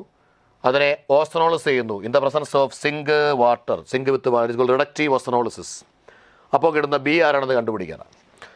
ഇവിടെ പല കുട്ടികൾക്കും ഉള്ളൊരു പ്രധാന പ്രശ്നം, ഒരു കോമ്പൗണ്ട് കണ്ടാൽ നിങ്ങൾ ചിലപ്പോൾ സബ്സ്റ്റിറ്റ്യൂഷൻ എന്ന് വിചാരിക്കും, പക്ഷേ ഉത്തരം എലിമിനേഷൻ ആയിരിക്കും. നിങ്ങൾ ചിലപ്പോൾ എലിമിനേഷൻ എന്ന് വിചാരിക്കും, ഉത്തരം സബ്സ്റ്റിറ്റ്യൂഷൻ ആയിരിക്കും. അപ്പോൾ ഈ കേസിൽ എലിമിനേഷൻ ആണ് സംഭവിക്കുന്നത് എന്ന് എനിക്ക് പറയാനുള്ള കാരണം, ഇവിടെ നിങ്ങൾ ഹീറ്റ് കൊടുത്തിരുന്നെങ്കിൽ നിങ്ങൾ എലിമിനേഷൻ ആണെന്ന് പെട്ടെന്ന് കണ്ടുപിടിച്ചേനെ. അതാണ് ക്വസ്റ്റ്യൻ ഇട്ട സാറ് ഇവിടെ മനഃപൂർവ്വം ഹീറ്റ് കൊടുക്കാത്തത്. ഈ CH3ONA എന്നുള്ള കോമ്പൗണ്ടിനെ അവർ മനഃപൂർവ്വം അയണൈസ് ചെയ്തിരിക്കുകയാണ്. അയണൈസ് ചെയ്യുന്ന കോമ്പൗണ്ട് വീണ്ടും CH3OH എന്നുള്ള സോൾവെൻറ്റുമായിയുടെ പ്രസൻസിലാണ് കിടക്കുന്നത്. ഉറപ്പായിട്ടും ഈ മിഥോക്സൈഡ് അയോൺ എന്ന് പറയുന്ന ആൽക്കോക്സൈഡ് അയോൺ മെഥനോൾ എന്ന് പറയുന്ന സോൾവെൻറ്റുമായി കോൺടാക്റ്റിൽ വരുന്ന സമയം അതിൻ്റെ ബേസിറ്റ് ഭയങ്കരമായിട്ട് ഇൻക്രീസ് ചെയ്യും. അതിന് സോൾവെൻറ്റ് എഫക്റ്റ് എന്നാണ് പറയുന്നത്. അങ്ങനെ ബേസിറ്റ് ഇൻക്രീസ് ചെയ്താൽ ആ പുള്ളിക്ക് സബ്സ്റ്റിറ്റ്യൂട്ട് ചെയ്യാനുള്ള താല്പര്യം, പകരം എലിമിനേഷനിൽ പങ്കെടുക്കാനുള്ള താല്പര്യം. അതുകൊണ്ട് ഉറപ്പായിട്ടും ഈ ബ്രോമിനാറ്റം ഈ ബീറ്റാ കാർബൺ എന്ന Hനെ എടുത്തുകൊണ്ട് പോയി ഡബിൾ ബോണ്ട് ഫോം ചെയ്യും. ഇവിടുന്ന് എടുക്കാണ്ട് ഹൈഡ്രജൻ ഇല്ല, കാരണം അവിടുത്തെ ഹൈഡ്രജൻ പോയപ്പോഴാണ് 4 വാലൻസി വന്നിരിക്കുന്നത്. അവർ ഹൈഡ്രജൻ ഇല്ല, അതുകൊണ്ട് ഈ കാർബൺ Hനെ എടുക്കും. അതുകൊണ്ട് ഇവിടെ കിട്ടുന്ന എലിമിനേഷൻ പ്രോഡക്റ്റ് എന്ന് പറഞ്ഞാൽ ഇങ്ങനെയാണ്. ഇനി നിങ്ങൾ ഈ കോമ്പൗണ്ടിനെ ഓസ്റ്റനോളിസ് ചെയ്താൽ that is called reductive ozonolysis. അപ്പോൾ നിങ്ങൾക്ക് എളുപ്പവും നിങ്ങൾക്ക് അറിയാവുന്നതാണ്, എല്ലാ സാറുമാരും ഹൈഡ്രോ കാർബണിൽ പഠിപ്പിക്കുന്നതാണ്. എവിടെയാണോ ഡബിൾ ബോണ്ട് കിടക്കുന്നത് അത് പൊട്ടിക്കുക, എന്നിട്ട് ഇവിടെയും ഓക്സിജൻ കൊടുക്കുക. You will get the final product. അപ്പോൾ ഇവിടെ CHO വന്നു, ഇവിടെ ഇങ്ങനെ വന്നു, ഇവിടെ CHO വന്നു. ഇങ്ങനെ ഒരു ഓപ്ഷൻ ഉറപ്പായിട്ട് നമ്മുടെ ഓപ്ഷൻസിൽ കാണും ഇങ്ങനെ ഒരു answer. Therefore the answer is option 2 ആണ്. അതെ, ഓപ്ഷൻ 2 കിടപ്പുണ്ട്, അതുപോലെ തന്നെ കിടപ്പുണ്ട്. Option 2 is the answer. Okay, yes. Then 46ാമത്തെ ചോദ്യം. Which of the following compounds give violet colour with neutral FeCl3. Neutral FeCl3മായ വയലറ്റ് കളർ പ്രൊഡ്യൂസ് ചെയ്യണമെങ്കിൽ ഈനോൾ പാർട്ടുള്ള കോമ്പൗണ്ട് ആയിരിക്കും. ഡബിൾ ബോണ്ട് കാർബണിൽ OH വരണം. ഇവിടെ sp3 കാർബണിലാണ് OH വന്നത്, അതുകൊണ്ട് ഇത് ഈനോൾ പാർട്ടല്ല. ഇവിടെ sp2 കാർബണിലാണ് OH വന്നത്, അവർ കോമ്പൗണ്ട് ഈസ് ഫിനോൾ, അത് ഈനോളാണ്. അതുകൊണ്ട് ഉറപ്പായിട്ടും ഈ കോമ്പൗണ്ട് ന്യൂട്രൽ FeCl3മായി റിയാക്ട് ചെയ്ത് വയലറ്റ് കളർ ഫോം ചെയ്യാൻ പറ്റും. ഇവിടെ sp2 കാർബണിലാണ് OH വന്നത്, അതുകൊണ്ട് ഇത് ഈനോളല്ല. ഇവിടെ sp3ലാണ് OH വന്നത്, അതുകൊണ്ട് ഇത് ഈനോളല്ല. ഈനോൾ മാത്രമേ നോർമലായിട്ടും ന്യൂട്രൽ FeCl3മായി റിയാക്ട് ചെയ്ത് വയലറ്റ് കളർ പ്രൊഡ്യൂസ് ചെയ്യത്തുള്ളൂ. Okay, therefore our answer is option 2. Then 47th question. The number of isomeric monochlorides ബ്രാക്കറ്റിൽ സ്ട്രക്ചറൽ ഐസോമേഴ്സ് എന്ന് പ്രത്യേകം മെൻഷൻ ചെയ്തിട്ടുണ്ട്. എന്ന് പറഞ്ഞാൽ സ്ട്രക്ചറൽ ഐസോമേഴ്സ് മാത്രം പരിഗണിച്ചാൽ മതി. Obtained on photochemical chlorination of normal pentane. അതൊരു സിമ്പിളാണ്, ചുമ്മാ നോർമൽ പെൻറ്റൈൻ വരച്ച് നോക്കിയാൽ മതി. CH3 CH2 CH2 CH2 CH3. ഇതിനെ നമ്മൾ ഫോട്ടോകെമിക്കൽ ക്ലോറിനേഷൻ ചെയ്യുമ്പോൾ ഫ്രീ റാഡിക്കൽ സബ്സ്റ്റിറ്റ്യൂഷൻ റിയാക്ഷനാണ്. ഉറപ്പായിട്ടും എത്ര ടൈപ്പ് ഹൈഡ്രജൻ ആറ്റം ഉണ്ടോ അത്രയും ടൈപ്പ് സ്ട്രക്ചറൽ ഐസോമേഴ്സ് ഫോം ചെയ്യാൻ സാധ്യതയുണ്ട്. ഇവിടെ ഈ CH3 ബോണ്ട് ഇരിക്കുന്ന CH2ലാണ്, ഇവിടെ ഈ CH3 ബോണ്ട് ഇരിക്കുന്ന CH2ലാണ്. സോ രണ്ട് CH3യുടെയും ആംബിയൻസ് സെയിം ആയതുകൊണ്ട് ഇവിടെ ക്ലോറിൻ വന്നാലും അതിനെ ഒരു സിംഗിൾ പ്രോഡക്റ്റ് ആയിട്ട് പരിഗണിക്കൂ. അതുകൊണ്ട് ഇതിനെ നമ്മൾ ഒരുമിച്ച് പരിഗണിക്കാം. അതുകൊണ്ട് ഒരു ടൈപ്പ് ഹൈഡ്രജൻ ഉണ്ട്. ഇനി ഇത് പരിഗണിച്ചാൽ ഇത് സെക്കൻഡറി കാർബണാണ്. സെക്കൻഡറി കാർബണിലെ ഈ കാർബൺ CH2 CH3 ബോണ്ടിയിരിക്കുന്നത്. അതുപോലെ തന്നെ ഈ സെക്കൻഡറി കാർബണും CH2 CH3 ബോണ്ടിയിരിക്കുന്നത്. അതുകൊണ്ട് ഈ രണ്ട് സെക്കൻഡറി കാർബൺ നമുക്ക് ഒരേപോലെ ട്രീറ്റ് ചെയ്യാം. അപ്പം ഇത് രണ്ടും ഒരേപോലെ ട്രീറ്റ് ചെയ്തു, ഒരെണ്ണം കിട്ടി. ഇത് രണ്ടും ഒരേപോലെ ട്രീറ്റ് ചെയ്തു, അടുത്തതും കിട്ടി. എന്നാൽ ഈ CH2 ഇത് സെക്കൻഡറി കാർബൺ തന്നെ, പക്ഷേ അത് ബോണ്ടിയിരിക്കുന്നത് CH2 ആയിട്ടാണ്. അപ്പോൾ അതിനെ സെപ്പറേറ്റ് ആയിട്ട് പരിഗണിക്കണം. അങ്ങനെയാണെങ്കിൽ ഇവിടെ ക്ലോറിൻ വരുന്ന ഒരു പ്രോഡക്റ്റ്, ഇവിടെ ക്ലോറിൻ വരുന്നൊരു പ്രോഡക്റ്റ്, ഇവിടെ ക്ലോറിൻ വരുന്നൊരു പ്രോഡക്റ്റ്, അങ്ങനെ 3 സ്ട്രക്ചറൽ ഐസോമേഴ്സേ കിട്ടാൻ ചാൻസ് ഉള്ളൂ. Therefore, our answer is option 2 ആണ്. 48ാമത്തെ ക്വസ്റ്റ്യൻ. The best method to prepare CH3O CCH3 trices. ഈ ഓപ്ഷൻസ് എല്ലാം കൊടുത്തിരിക്കുന്നത് വില്യംസൺ സിന്തസിസ് എന്ന് പറയുന്ന റിയാക്ഷനാണ്. നമുക്കറിയാം ആൽക്കഹോൾ ഫിനോൾ ഈതർ എന്നുള്ള ചാപ്റ്ററിനകത്ത് ഈതറിൻ്റെ പ്രിപ്പറേഷൻ പഠിക്കുമ്പോൾ ഫ്രം ആൽക്കഹോൾ ഞാൻ നേരെ താഴെ വരുന്നതാണ് വില്യംസൺ സിന്തസിസ്.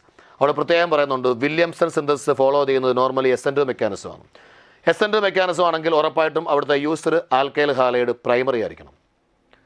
റിയാക്ട് ചെയ്യുന്ന ന്യൂക്ലിയോഫൈലായിട്ട് വരുന്ന ആൾക്ക് ബൾക്കിനെസ് വന്നാലും കുഴപ്പമില്ല, പക്ഷേ നമ്മുടെ ആൽക്കൈൽ ഹാലൈഡ് ഉറപ്പായിട്ടും പ്രൈമറി ആയിരിക്കണം. എങ്കിലേ SN2 പോസിബിലിറ്റി ഉള്ളൂ. ബോണ്ട് ക്ലീവേജും ബോണ്ട് ഫോർമേഷനും ഒരേപോലെ നടക്കും. അപ്പോൾ ഉറപ്പായിട്ടും നമ്മുടെ ഒന്നാമത്തെ ഓപ്ഷൻ എടുത്താൽ CH3Br primary alkyl halide, sodium ബ്യൂട്ടോക്സൈഡാണ് വന്നിരിക്കുന്നത്. അപ്പോൾ ഇതാണ് ഇൻകമിങ് ന്യൂക്ലിയോഫൈലായിട്ട് വരുന്നത്. അപ്പോൾ ഇവിടുന്ന് ബ്രോമിന് പൊട്ടുന്ന അതേ സമയം തന്നെ ഈ ബൾക്കി ന്യൂക്ലിയോഫൈലിന് ബാക്ക് സൈഡിൽ കൂടെ അറ്റാക്ക് ചെയ്താൽ ഈ പ്രോഡക്റ്റ് കിട്ടും. അതുകൊണ്ട് ഇത് വില്യംസൺ സിന്തസിസ് വഴി ഇവർ പറയുന്ന ഈതർ പ്രിപ്പയർ ചെയ്യാൻ കഴിവുള്ള കോമ്പിനേഷനാണ്. കേട്ടല്ലോ? അതുകൊണ്ട് ഒന്നാമത്തെ നമ്മുടെ ആൻസറായിട്ട് വരും. രണ്ടാമത്തെ കേസിൽ ടെർഷറി ആൽക്കൈൽ ഹാലൈഡിനകത്ത് സ്റ്റെറിക് ഹിൻഡ്രൻസ് ഉണ്ട്. ഓക്കെ, ഇവിടെ സെക്കൻഡറി വരേണ്ടതാണ്, ഇവിടുത്തെ ഹാലജനേറ്റം പോയതാണ് കേട്ടോ. CH3Br അല്ലെങ്കിൽ എന്തെങ്കിലും ഉള്ളതാണ്, ഇവിടുന്ന് വിട്ടുപോയതാണ് കേട്ടോ. CH3Br X എന്തെങ്കിലും ഉള്ളതായിരിക്കും. എന്തായാലും സെക്കൻഡറി റിയാക്ട് ചെയ്യത്തില്ല. Therefore our answer is option 1 ആണ്. കാരണം വില്യംസൺ സിന്തസിസ് ഫോളോ ചെയ്യുന്നത് SN2 മെക്കാനിസമാണ്. ഇനി വേണമെങ്കിൽ അഡീഷണൽ ഒരു കാര്യം പറഞ്ഞുതരാം. നിങ്ങളുടെ ഈ ആൽക്കൈൽ ഹാലൈഡിനകത്ത്, ഈ പ്രൈമറി ആൽക്കൈൽ ഹാലൈഡിനകത്ത് ഒരു ടെർഷറി കാർബൺ ഉണ്ടെന്ന് വിചാരിച്ചു. അങ്ങനെ ഉണ്ടെങ്കിൽ SN1 പോസിബിലിറ്റി ഉണ്ട്. യെസ് കേട്ടോ. Primary alkyl used primary alkyl halide contain A tertiary carbon, there is A possibility four SN1 mechanism. അങ്ങനെ ഒരു കാര്യം കൂടെ ഉണ്ട്, അതൊന്ന് ഓർത്ത് വെച്ചാൽ മതി കേട്ടോ. യെസ്. അപ്പോൾ ഇനി next question. The two forms of D-glucopyranose obtained from solution of D-glucose are known as. D-glucose എന്ന് പറയുന്ന സൊല്യൂഷനെ അല്ല ആ ഒരു ഫോമിനെ നമ്മൾ ഡിസോൾവ് ചെയ്ത് അക്വ സൊല്യൂഷൻ ആക്കിയാൽ നമുക്ക് ആൽഫ D-glucopyranosum അതുപോലെ ബീറ്റ D-glucopyranosum കിട്ടും. ഈ രണ്ടുപേരും തമ്മിലുള്ള വ്യത്യാസം എന്ന് പറഞ്ഞാൽ കാർബൺ 1-നകത്തുള്ള OH ഗ്രൂപ്പിൻ്റെ പൊസിഷനാണ്. Therefore they are called anomers. അതുകൊണ്ട് കറക്റ്റ് ആൻസർ ഓപ്ഷൻ 2 ആണ്, ആനോമേഴ്സ് ആണ് കേട്ടോ. ഇതൊക്കെ നമുക്ക് അറിയാവുന്ന കാര്യം, സിമ്പിൾ കാര്യങ്ങൾ. ഇനി സ്റ്റേറ്റ്മെൻറ്റ് 1, 50ാമത്തെ question. Aryl halide do not give Friedel Crafts reaction with benzene. Statement 2, intermediate carbocations are too unstable. Okay, അപ്പോൾ നമ്മുടെ കയ്യിലൊരു അരൈൽ ഹാലൈഡ് ഉണ്ട്, അത് ഫിഡൽക്രാഫ്റ്റ് റിയാക്ഷൻ ബെൻസീനുമായിട്ട് കാണിക്കുന്നില്ല. ഓക്കെ, അപ്പം നമ്മുടെ റിയാക്റ്റൻ്റ് ബെൻസീനാണ്, റിയേജൻറ്റ് അരൈൽ ഹാലൈഡും AlCl3 വന്നു കഴിഞ്ഞാൽ ഇങ്ങനെ ഒരു റിയാക്ഷൻ നടക്കാൻ ബുദ്ധിമുട്ടാണെന്നാണ് പറയുന്നത്. അതിൻ്റെ കാരണം എന്ന് പറഞ്ഞാൽ AlCl3 വന്നിട്ട് ഈ CLനെ ഇവിടുന്ന് വലിച്ചുകൊണ്ട് പോയി AlCl4- ആക്കി മാറ്റിയാൽ നിങ്ങളുടെ ഫിനൈൽ ഗ്രൂപ്പിൽ ഉറപ്പായിട്ടും ഒരു പോസിറ്റീവ് ചാർജ് വരുന്നു. ഡബിൾ ബോണ്ട് കാർബൺ ഈ പ്ലസ് വന്നു കഴിഞ്ഞാൽ ദാറ്റ് കാർബോകാറ്റോൺ അൺസ്റ്റേബിൾ ആണ്. നിങ്ങൾ പഠിക്കുന്നുണ്ട്, എല്ലാവരും പഠിക്കുന്നുണ്ട്. അതെന്ത് അൺസ്റ്റേബിൾ ആയ ഡബിൾ ബോണ്ട് കാർബൺ പ്ലസ് വന്നു തന്നെ കുഴപ്പം തന്നെ, എന്തുകൊണ്ട് അൺസ്റ്റേബിൾ ആവുന്നത്? അതിൻ്റെ റീസൺ നമ്മൾ ചുമ്മാ പഠിച്ചാൽ പോരാ. ഫിനൈൽ ഗ്രൂപ്പിനകത്ത് ഡബിൾ ബോണ്ട് കാർബൺ പ്ലസ് വന്നു കഴിഞ്ഞാൽ എന്തുകൊണ്ട് അൺസ്റ്റേബിൾ ആവുമെന്ന് ചോദിച്ചാൽ ശ്രദ്ധിക്കുക. നല്ല ഭാഷയിൽ പറഞ്ഞുതരാം, നോക്കിക്കോളൂ. നിങ്ങൾ ഈ കാർബണിൻ്റെ ഒക്റ്ററ്റ് കംപ്ലീറ്റ് ആണെന്ന് നോക്കി. 2, 4, 6 ഈ കാർബണിൻ്റെ വാലൻസ് ഇലക്ട്രോണിൻ്റെ എണ്ണം. അപ്പോൾ അവിടുന്ന് ഇലക്ട്രോൺ പരിഹരിക്കാൻ വേണ്ടി ഇയാൾ ഇവിടുന്ന് ഇലക്ട്രോണിനെ എങ്ങ് എടുത്തെന്ന് വിചാരിച്ചു. ഇലക്ട്രോണിനെ എടുത്തു കഴിഞ്ഞാൽ ഇതിൻ്റെ ഈ അവസ്ഥ വരും. ഇവിടെ പ്ലസ് വരും, ഇവിടെ നെഗറ്റീവ് ചാർജ് വരും, ഇങ്ങനെ വരും. ഇങ്ങനെ വന്നപ്പോൾ എന്നാ വരുന്നറിയാമോ? ഈ കാർബണും ഈ കാർബൺ രണ്ടും അൺസ്റ്റേബിളായി. ഇത് ഇപ്പോൾ ഒക്റ്ററ്റ് ഇൻകംപ്ലീറ്റാ, ഇത് ഇപ്പോൾ ഒക്റ്ററ്റ് ഇൻകംപ്ലീറ്റാ. അതുകൊണ്ടാണ് പറയുന്നത്. റെസൊണൻസിൻ്റെ റൂൾ പ്രകാരം ഒരു കോമ്പൗണ്ട് റെസൊണൻസിൽ പങ്കെടുത്ത് സ്റ്റെബിലൈസേഷൻ അറ്റൈൻ ചെയ്യുമ്പോൾ ഉണ്ടായിരുന്ന ഒക്റ്ററ്റ് നഷ്ടപ്പെടാൻ പാടില്ല. നേരത്തെ മറ്റേ പുള്ളി ഓൾറെഡി ഒക്റ്ററ്റ് ഉണ്ടായിരുന്നതാണ്. എന്നിട്ടാണ് ഈ പുള്ളി ഇവിടുന്ന് ഇലക്ട്രോൺ എടുത്ത് എന്തിനു വേണ്ടിയാണ്? ഒക്റ്ററ്റ് കിട്ടുമെന്ന് വിചാരിച്ചാൽ. ഒക്റ്ററ്റ് ഒട്ട് കിട്ടിയതുമില്ല, മറ്റേ പുള്ളിയോട് ഒക്റ്ററ്റ് പോവുകയും ചെയ്തു. ആ റീസൺ കൊണ്ടാണ് പറയുന്നത് ഈ ഫിനൈൽ കാർബോകാറ്റോൺ ഒരു കാരണവശാലും സ്റ്റേബിൾ ആവത്തില്ല. അപ്പോൾ intermediate carbocation are too unstable എന്ന് പറയുന്ന അവരുടെ വാദം ശരിയാണ്. സോ സ്റ്റേറ്റ്മെൻറ്റ് 1ഉം 2ഉം കറക്റ്റാണ്. Statement 2 is the correct explanation of statement 1. Option 1 is the answer. Okay. ഇനിയും സെക്ഷൻ 2 ന്യൂമറിക്കൽ ടൈപ്പാണ്. നമുക്ക് നോക്കാം. Number of chiral carbon atom present in the molecule given below. Okay. Number of chiral carbon atom. Okay. എങ്ങനെ എഴുതണമെന്നാണ് പറഞ്ഞിരിക്കുന്നത്? Round of 2 if the answer is 0.75 round of 2 1. Okay, അങ്ങനെയൊക്കെ ചെയ്യാണ്. ശരി. അത് കൈറാൽ കാർബൺ ആറ്റം ഏതൊക്കെയാണെന്ന് കണ്ടുപിടിക്കും. ഇത് വലിയ പാടൊന്നുമില്ല. ഡി കാർബൺ നോക്കിയാൽ അതിലൊരു H ഉണ്ട്, ഒരു CH3 ഉണ്ട്, ഒരു OH ഉണ്ട്, പിന്നെ നാലാമത്തെ ബാലൻസ് ഇത്രയും വലിയ ഗ്രൂപ്പ്. അങ്ങനെയാണ് ഇത് കൈറാൽ കാർബണാണ്. അതുപോലെ തന്നെ ഈ കാർബൺ നോക്കിയാൽ ഇത് കൈറാൽ കാർബണാണ് 2, ഇത് കൈറാൽ കാർബണാണ് 3, ഇത് കൈറാൽ കാർബണാണ്, ഇതല്ല, ഇത് CH2 ആവത്തില്ല 4, ഇത് കൈറാൽ കാർബണാണ് 5. അപ്പോൾ 5 കൈറാൽ കാർബൺ സാധ്യതയുണ്ട് ഇവിടെ. ഇതെന്തായാലും വരും, ഡബിൾ ബോണ്ടർ അല്ലേ, അവിടെ അത് വരത്തില്ല. അപ്പോൾ ഇവിടുത്തെ കൈറാൽ കാർബണിൻ്റെ എണ്ണം ചോദിച്ചാൽ അത് 5 ആണ് കേട്ടോ. യെസ്, 5 ആണ്. ഓക്കെ. ദെൻ വേറെ ഒരു കൈറാൽ കാർബൺ ഇവിടെ ഇല്ല. Yes. Next question. CH3 thrice CHOH CH3 അതിനെ കോൺസെൻട്രേറ്റർ സൾഫ്യൂരിക് ആസിഡുമായി ഹീറ്റ് ചെയ്യുമ്പോൾ X എന്നുള്ള മേജർ പ്രോഡക്റ്റ് കിട്ടും. അതുപോലെ തന്നെ CH3 ത്രൈസ് CH2OHനെ H+ആയിട്ട് ഹീറ്റ് ചെയ്യുമ്പോൾ Y എന്ന് പറയുന്ന മേജർ പ്രോഡക്റ്റ് കിട്ടും. അങ്ങനെയാണെങ്കിൽ ഈ Xലും Yലും ഉള്ള total number of alpha hydrogen ആറ്റത്തിൻ്റെ എണ്ണം കണ്ടുപിടിക്കാനാണ് പറഞ്ഞിരിക്കുന്നത്. ചുരുക്കി പറഞ്ഞാൽ Xും Yയും ആരാന്ന് കണ്ടുപിടിച്ചെങ്കിൽ ഈ പ്രോബ്ലം ചെയ്യാൻ പറ്റും. അപ്പോൾ നമുക്കൊരു പണി കാണിക്കാം. ഇത് ആൽക്കഹോൾ എന്നുള്ള ചാപ്റ്ററിനകത്തെ ഡീഹൈഡ്രേഷൻ റിയാക്ഷനാണ്. നമുക്കൊന്ന് എഴുതി നോക്കാം, മര്യാദയ്ക്ക് എഴുതി നോക്കാം. CH3 ആദ്യം നമ്മൾ ചെയ്യുന്ന ഒന്നാമത്തെ റിയാക്ഷനാണ്. CH3 ത്രൈസ് CH, ഇവിടെ OH CH3 H2SO4 H+ വന്ന് പ്രോട്ടനേറ്റ് ചെയ്യുമ്പോൾ ഇത് OH2 ആവും. അവിടുന്ന് വാട്ടർ ഉപയോഗിക്കുമ്പോൾ ഈ കാർബണിൽ പ്ലസ് വരും. ഓക്കെ, കാര്യങ്ങൾ ഞാൻ അങ്ങ് ഒരുമിച്ച് എഴുതുവാണേ. CH3 ഇതേ പ്ലസ് വന്നു. ഈ പ്ലസ് വന്നെങ്കിലും ഇതിപ്പോൾ സെക്കൻഡറി കാർബോകാറ്റോണാണ്. ഇവിടുന്ന് ഒരു മീഥൈൽ ഷിഫ്റ്റ് ഇങ്ങോട്ട് നടത്തിയാൽ എനിക്ക് ടെർഷറി കാർബോകാറ്റോൺ കിട്ടും. അപ്പം അങ്ങനെ ഞാൻ ഒരു മീഥൈൽ ഷിഫ്റ്റ് നടത്താൻ പോവാണ്. ഒരു മീഥൈൽ ഷിഫ്റ്റ്. അപ്പം അങ്ങനെ ഒരു മീഥൈൽ ഷിഫ്റ്റ് നടത്തിയാൽ എനിക്ക് കിട്ടാൻ പോകുന്നത് ഒരു CH3 അവിടെ കുറഞ്ഞു, ബാക്കി ഒരു CH3 ഇപ്പോഴും ഇവിടെ തന്നെ ഉണ്ട്. ഈ CHലോട്ട് ഇവിടെ ഒരു CH3 വന്നു, ആ പുതിയ CH3 ഇവിടെ ബോണ്ട് ചെയ്തു. ഇനി ഇതിനെ നമ്മൾ ഡീപ്രോട്ടേഷൻ ചെയ്ത് കഴിഞ്ഞാൽ ഇവിടുന്ന് ഹൈഡ്രജൻ ആറ്റം പോയിട്ട് നമുക്ക് ആൽക്കിൻ കിട്ടും. That is called CH3 CH3 double bond CH3. Double bond carbon attach ചെയ്ത sp3 കാർബൺ വിളിക്കുന്ന പേരാണ് ആൽഫ കാർബൺ. അങ്ങനെയാണെങ്കിൽ ഇത് ആൽഫ കാർബണ, ഇത് ആൽഫ കാർബണ, ഇത് ആൽഫ കാർബണ, ഇത് ആൽഫ കാർബണ. എല്ലാ ആൽഫ കാർബണിലെ ഹൈഡ്രജൻ്റെ എണ്ണം ഒന്ന് കൂട്ടിയെടുത്തേ. 3 3 6 3 9 12. അപ്പം Xൻ്റെ കേസിൽ ഉണ്ടാവാൻ ചാൻസ് ഉള്ളത് 12 ആൽഫ ഹൈഡ്രജൻ ആറ്റമാണ്. യെസ്. അങ്ങനെയാണെങ്കിൽ ഇനി രണ്ടാമത്തെ റിയാക്ഷൻ അത് ഇതുപോലെ തന്നെ CH3 ത്രൈസ് CH2OH ഇതിനെ നമ്മൾ H+ വെച്ച് ഹീറ്റ് ചെയ്യുമ്പോഴത്തേക്കും ഇവിടെ OH2+ ആയി വാട്ടർ പോയി കഴിയുമ്പോൾ കാർബോകാറ്റോൺ ആദ്യം പ്രൈമറി ഉണ്ടാവും. അതൊക്കെ ശരിയാണ്. അങ്ങനെ ആദ്യം പ്രൈമറി കാർബോകാറ്റോൺ ഉണ്ടായി. എന്നിട്ട് മീഥൈൽ ഷിഫ്റ്റ് നടത്തുമ്പോൾ മീഥൈൽ ഷിഫ്റ്റ് ഇവിടെ ആകെ നടത്താനുള്ളൂ. കാരണം മീഥൈൽ ഗ്രൂപ്പ് മാത്രമേ ഈ കാർബണിൽ ബോണ്ട് ചെയ്തിട്ടുള്ളൂ. ഒരു മീഥൈൽ ഗ്രൂപ്പ് ഇങ്ങോട്ടേക്ക് ഷിഫ്റ്റ് ചെയ്യും. അങ്ങനെ ഷിഫ്റ്റ് ചെയ്യുമ്പോൾ ബാക്കി 2 എണ്ണം ഇവിടെ തന്നെ CH2 പുതിയ മീഥൈൽ ഗ്രൂപ്പ് ഇവിടെ ബോണ്ട് ചെയ്തു CH3. ഇനിയും ഡീപ്രോട്ടേഷൻ ചെയ്യുമ്പോൾ ഡബിൾ ബോണ്ട് വരും. ഡബിൾ ബോണ്ട് വന്നു കഴിഞ്ഞാൽ നമുക്ക് കിട്ടാൻ പോകുന്ന ആൽക്കീൻ ഇങ്ങനെയായിരിക്കും. അതിൽ ഇത് ആൽഫ കാർബണാണ്, ഇത് ആൽഫ കാർബണാണ്, ഇതും ആൽഫ കാർബണാണ്. സോ 3 3 6 3 9 എണ്ണമാണ്. സോ വൈയുടെ ഇവിടുത്തെ ആൽഫ ഹൈഡ്രജൻ്റെ എണ്ണം 9 ആൽഫ ഹൈഡ്രജൻ. കണ്ടുപിടിക്കേണ്ടത് ടോട്ടൽ നമ്പറാണ്. അപ്പോൾ 12 9 കൂട്ടിയാൽ 21 ആണ്. സോ 21 ആണ് നമ്മുടെ റൈറ്റ് ആൻസർ കേട്ടോ. 21. യെസ്. 53ാമത്തെ ചോദ്യം. Total number of aldol products obtained in following reaction is X, including stereoisomers. Calculate X/2.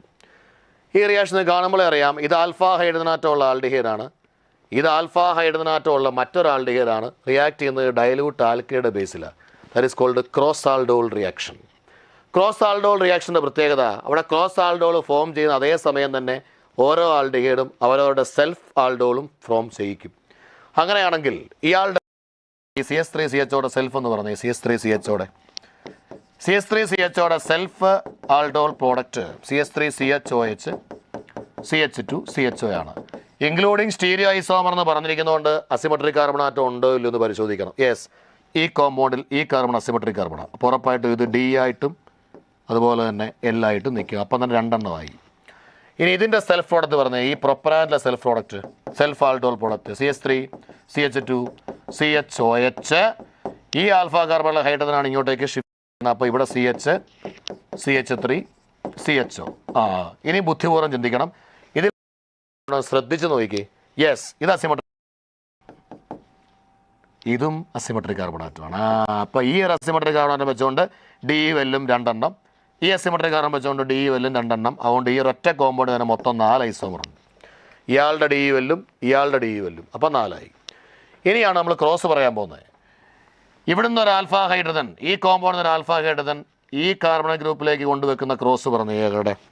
അപ്പോൾ CH3 ഇവിടുന്ന് ഒരു ആൽഫ ഹൈഡ്രജൻ ഈ കോമ്പൗണ്ടിലേക്ക് കൊണ്ടുവെക്കുന്ന ക്രോസ് CH3CHO. നോക്കാം അസിമെട്രിക് കാർബണാറ്റം ഉണ്ടോ എന്ന്. യെസ്, ഇത് അസിമെട്രിക് കാർബണാറ്റമാണ്, ഇതും അസിമെട്രിക് കാർബണാറ്റമാണ്. അപ്പോൾ ഇത് വെച്ചുകൊണ്ട് രണ്ടെണ്ണം D വെല്ലും, ഇത് വെച്ചുകൊണ്ട് രണ്ടെണ്ണം D വെല്ലും. സോ ഇവിടെയും കിട്ടും 4 എണ്ണം. യെസ്, അപ്പോൾ ഈ ഒരു ക്രോസിനകത്ത് തന്നെ 4 എണ്ണം ഉണ്ട്. ഇനി നേരെ ഇവിടുന്ന് ഒരു ആൽഫ ഹൈഡ്രജൻ ഇങ്ങോട്ടേക്ക് കൊണ്ടുവെക്കുന്ന ക്രോസ് പറഞ്ഞേ CH3 CH2 CHOH പിന്നെ CH2CHO. ഇവിടെ അസിമെട്രിക് കാർബണാറ്റം ഉണ്ടോ? ഉണ്ട്. വേണ്ടത് അസിമെട്രിക് കാർബണാറ്റം. അപ്പോൾ ഇവിടെ ഉണ്ടാവും 2 എണ്ണം. അങ്ങനെയാണെങ്കിൽ മൊത്തം ഒന്ന് എണ്ണി എടുത്തേക്കട്ടെ. ഇവിടെ 2 4 2 6 4 10 12 അല്ലേ? അപ്പോൾ എക്സിൻ്റെ വാല്യൂ 12 ആണ്. 12/2 6 ആണ്. ഓക്കെ, യെസ്, ക്ലിയർ ആയല്ലോ? യെസ്. 54ാമത്തെ ചോദ്യം. How many of the following are more basic than aniline? അവിടെ കുറേ തിയറി പറയാനുണ്ട്. അനിലീൻ എന്ന് പറയുന്നത് ആരോമാറ്റിക് പ്രൈമറി അമീനാണ്. Aromatic amines are less basic than ammonia. Similarly aromatic amines are less basic than aliphatic amine. ഇനി ഒന്നാമത്തെ കോമ്പൗണ്ട് അനിലീനാണ്. അതിൽ NO2 group ഉണ്ട്. NO2 ഗ്രൂപ്പിൻ്റെ -I-യും -R കാരണം ഓൾറെഡി ഇയാൾ കാണിക്കുന്ന മിനിമം ബേസിറ്റി പോലും ഇല്ലാതാവും. കാരണം ബേസിറ്റി കൂടണമെങ്കിൽ +I-യും +R കാണിക്കുന്ന സബ്സ്റ്റിറ്റ്യൂൻ്റ് ഗ്രൂപ്പുമാണ് അറ്റാക്ക് ചെയ്യുക. അതുകൊണ്ട് ഈ കോമ്പൗണ്ട് അനിലീനേക്കാളും ലെസ് ബേസിക് ആണ്. ഇവിടെ CH3 ഗ്രൂപ്പ് ഇലക്ട്രോൺ ഡൊണേറ്റിംഗ് ഗ്രൂപ്പാണ്. +I-യും കാണിക്കും, അതുപോലെ തന്നെ +R കാണിക്കും. +R എങ്ങനെ കാണിക്കുന്നത്? Resonance through hyperconjugation, Baker Nathan effect എന്ന് പറയും. അതുകൊണ്ട് ഉറപ്പായിട്ടും അനിലീനേക്കാളും മോർ ബേസിക് ആണ്. ഇവിടെ C2H5 ആ കോമ്പൗണ്ടിലും +R കാണിക്കും. ഈ പറഞ്ഞ പോലെ ബേക്കർനാഥൻ എഫക്റ്റ് ആണ്. അതുകൊണ്ട് ഈ 2 കോമ്പൗണ്ടും അനിലീനേക്കാളും മോർ ബേസിക്. അതുകൊണ്ട് B യും C യും അനിലീനേക്കാളും മോർ ബേസിക് ആണെന്ന് എനിക്ക് പരിഗണിക്കാം. പിന്നീട് ammonia is more basic than aniline. പിന്നീട് methylamine is aliphatic amine is more basic than aniline. ഈ കേസിൽ മെറ്റൈൽ NO2 വന്നു. മെറ്റൈൽ NO2 വന്നാൽ -I കാരണം അനിലീനേക്കാളും ബേസിറ്റി കുറയും. ഇവിടെ ബെൻസൈലമീനകത്ത് NH2 ഗ്രൂപ്പിന് ബെൻസീൻ റിങ്ങുമായി ഡയറക്റ്റ് ബന്ധമില്ല. അതുകൊണ്ട് അനിലീനേക്കാളും ഇയാൾ മോർ ബേസിക് ആണ്. യെസ്, അതുകൊണ്ട് ഇതും മോർ ബേസിക് ഉള്ള കാറ്റഗറിയിൽ വരും. ഇവിടെ നൈട്രജൻ്റെ ലോൺ പെയർ കാർബണൽ ഗ്രൂപ്പുമായി റെസൊണൻസില്ല. Lone pair pi conjugation. അതുകൊണ്ട് തന്നെ അനിലീനേക്കാളും ലെസ് ബേസിക് ആണ്. ഓക്കെ, അതുകൊണ്ട് അനിലീനേക്കാളും മോർ ബേസിക് എത്ര പേരുണ്ടെന്ന് ചോദിച്ചാൽ 1 2 3 4 5 പേരുണ്ട്. Yes. Then the number of chiral carbon atoms present in sucrose. സൂക്രോസിൻ്റെ സ്ട്രക്ചർ അറിയാവുന്നവർക്കാണെങ്കിൽ പെട്ടെന്ന് പറയാൻ പറ്റും. സൂക്രോസ് സ്ട്രക്ചർ വന്ന α-D ഗ്ലൂക്കോപൈറനോസും β-D ഫ്രക്ടോഫ്യുറാനോസും തമ്മിൽ ചേർന്നതാണ്. അപ്പോൾ അങ്ങനെയാണെങ്കിൽ നോർമലി വരാൻ സാധ്യതയുള്ളത് ഇങ്ങനെയാണ്.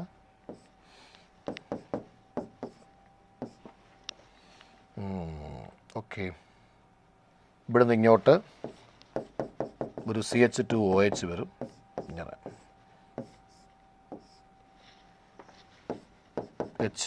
OH OH H OH CH2OH H. ഇതാണ് α-D ഗ്ലൂക്കോപൈറനോസിൻ്റെ ബാക്കിയുള്ള ബോണ്ടിൻ്റെ കോൺഫിഗറേഷൻ.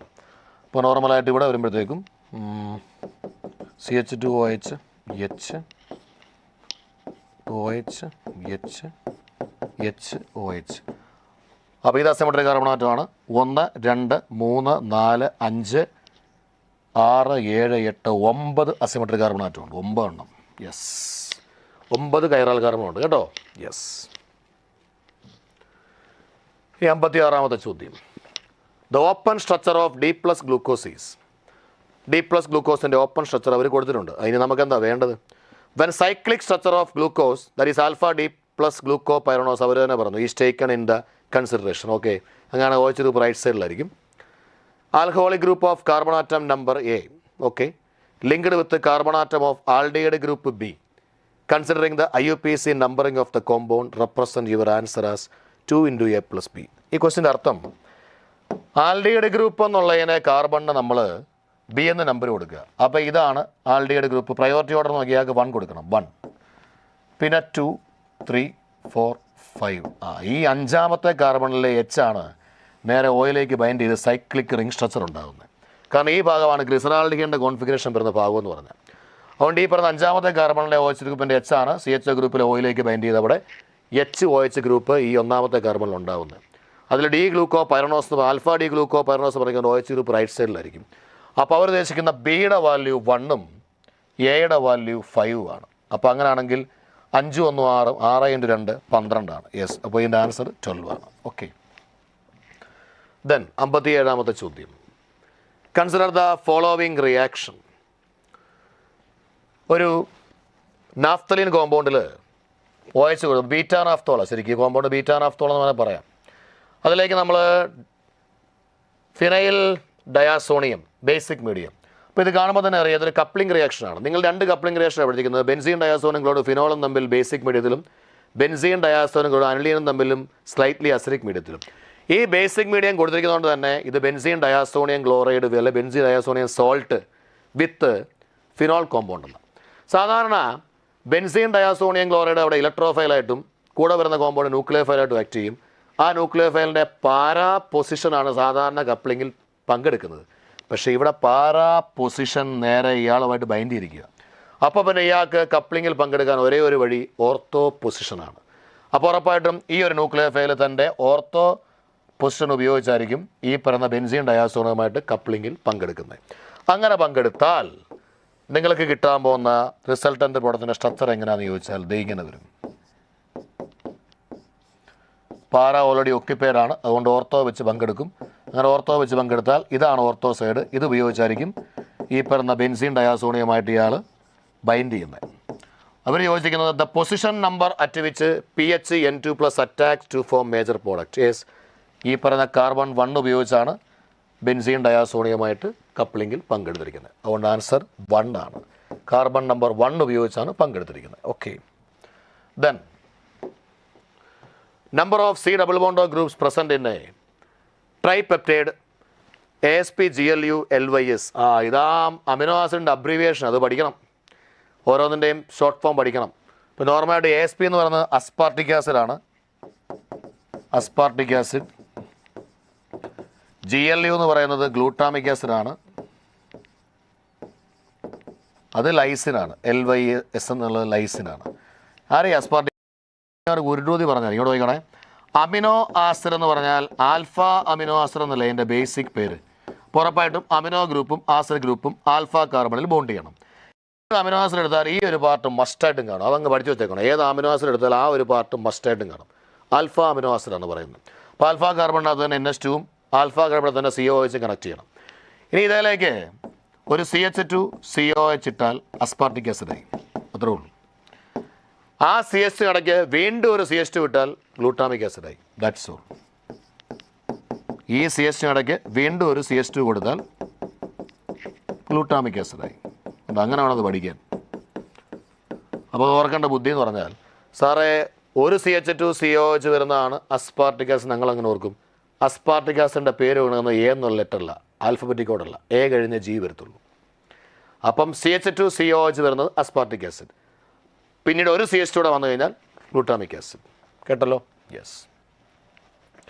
പിന്നെ ഈ ലൈസിൻ്റെ പാടെന്ന് പറയുമ്പോഴത്തേക്കും അവിടെ NH2 പിന്നെ ഒരു CH2 4 ടൈംസ്, അത് ഈ ബാക്കിയുള്ള ബേസിക് യൂണിറ്റിൽ കണക്ട് ചെയ്താൽ മതി. ഇവരാവശ്യപ്പെട്ടിരിക്കുന്നത് നമ്പർ ഓഫ് കാർബണൽ ഗ്രൂപ്പ് കണ്ടുപിടിക്കാനാണ്. ഇതിൽ 2 കാർബണൽ ഗ്രൂപ്പ് ഉണ്ട്, ഇവിടെയും COH ഉണ്ട്, ഇവിടെയും COH ഉണ്ട്. ഇവിടെയും 2 കാർബണൽ ഗ്രൂപ്പ് ഉണ്ട്, ഇവിടെയും COH ഉണ്ട്, ഇവിടെയും COH ഉണ്ട്. പക്ഷേ ഇതിൽ ഒരു കാർബണൽ ഗ്രൂപ്പേ ഉള്ളൂ. അപ്പോൾ 2 2 4 1 5 ആണ് ഇതിൻ്റെ ആൻസർ. കേട്ടോ? ടോട്ടൽ കാർബണൽ ഗ്രൂപ്പിൻ്റെ എണ്ണം 5 ആണ്. യെസ്. ഇനി 59ാമത്തെ ചോദ്യം. ഒരു 3 ഡബിൾ ബോണ്ട് വരുന്നൊരു കോമ്പൗണ്ട് കൊടുത്തിട്ടുണ്ട്. ഈ കോമ്പൗണ്ട് നമ്മൾ bromination in the presence of CCl4. നമുക്കറിയാം bromination to an alkene follows anti addition. CCl4 bromonium complex ഉണ്ടായതിനു ശേഷമാണ് പിന്നീട് വരുന്ന BR ബാക്ക് സൈഡിൽ കൂടെ അറ്റാക്ക് ചെയ്ത് ആൻറ്റി അഡീഷൻ വഴി പുറത്തുണ്ടാകുന്നത്. അപ്പോൾ അങ്ങനെ ഉണ്ടായിക്കഴിഞ്ഞാൽ ഈ ഡബിൾ ബോണ്ട് എല്ലാം പൊട്ടി ഇവിടെ എല്ലാം ബ്രോമിൻ വരും. അങ്ങനെ ബ്രോമിൻ കണക്ട് ചെയ്ത് കഴിഞ്ഞാൽ സ്ട്രക്ചർ തേണ്ടി ഇപ്രകാരം വരും. ഇവിടെ ബ്രോമിൻ വരും, ഇവിടെ ഒരു ബ്രോമിൻ വരും, ഡബിൾ ബോണ്ട് പൊട്ടി. പിന്നെ ഇവിടെ ഒരു ബ്രോമിൻ വന്നു, യെസ്. പിന്നെ ഇവിടെ ഒരു ബ്രോമിൻ വന്നു, താഴേക്കൊരു CH3 കിടപ്പുണ്ട്. ഇവിടെ വന്നു, ഇവിടെ ഒരു ബ്രോമിൻ വന്നു, യെസ്. പിന്നെ ഇങ്ങോട്ടൊരു ബ്രോമിൻ. എന്തോ നമുക്ക് വേണ്ടത്? How many കൈറാൽ carbon atom on which bromine atom is bonded. Bromine atom bond ചെയ്തിരിക്കുന്ന കൈറാൽ കാർബണിൻ്റെ എണ്ണം കണ്ടുപിടിക്കണം. Is present in the product. Bromine atom bond ചെയ്ത് മാത്രം നോക്കിയാൽ മതി. ഇവിടെ ബ്രോമിൻ ആറ്റം ബോണ്ട് ചെയ്തിരിക്കുന്ന ഈ കാർബൺ കൈറാലാണ്. കാരണം ഇവിടെ ഒരു വാലൻസി H, ഒരു വാലൻസി Br, ഒരു വാലൻസി CH2Br, ഒരു വാലൻസി ഇതാണ്. അപ്പോൾ ഇത് കൈറാൽ കാർബണാണ്. അങ്ങനെ ആകുമ്പോൾ ഇത് കൈറാൽ കാർബണാണ്, യെസ്. 2. പിന്നെ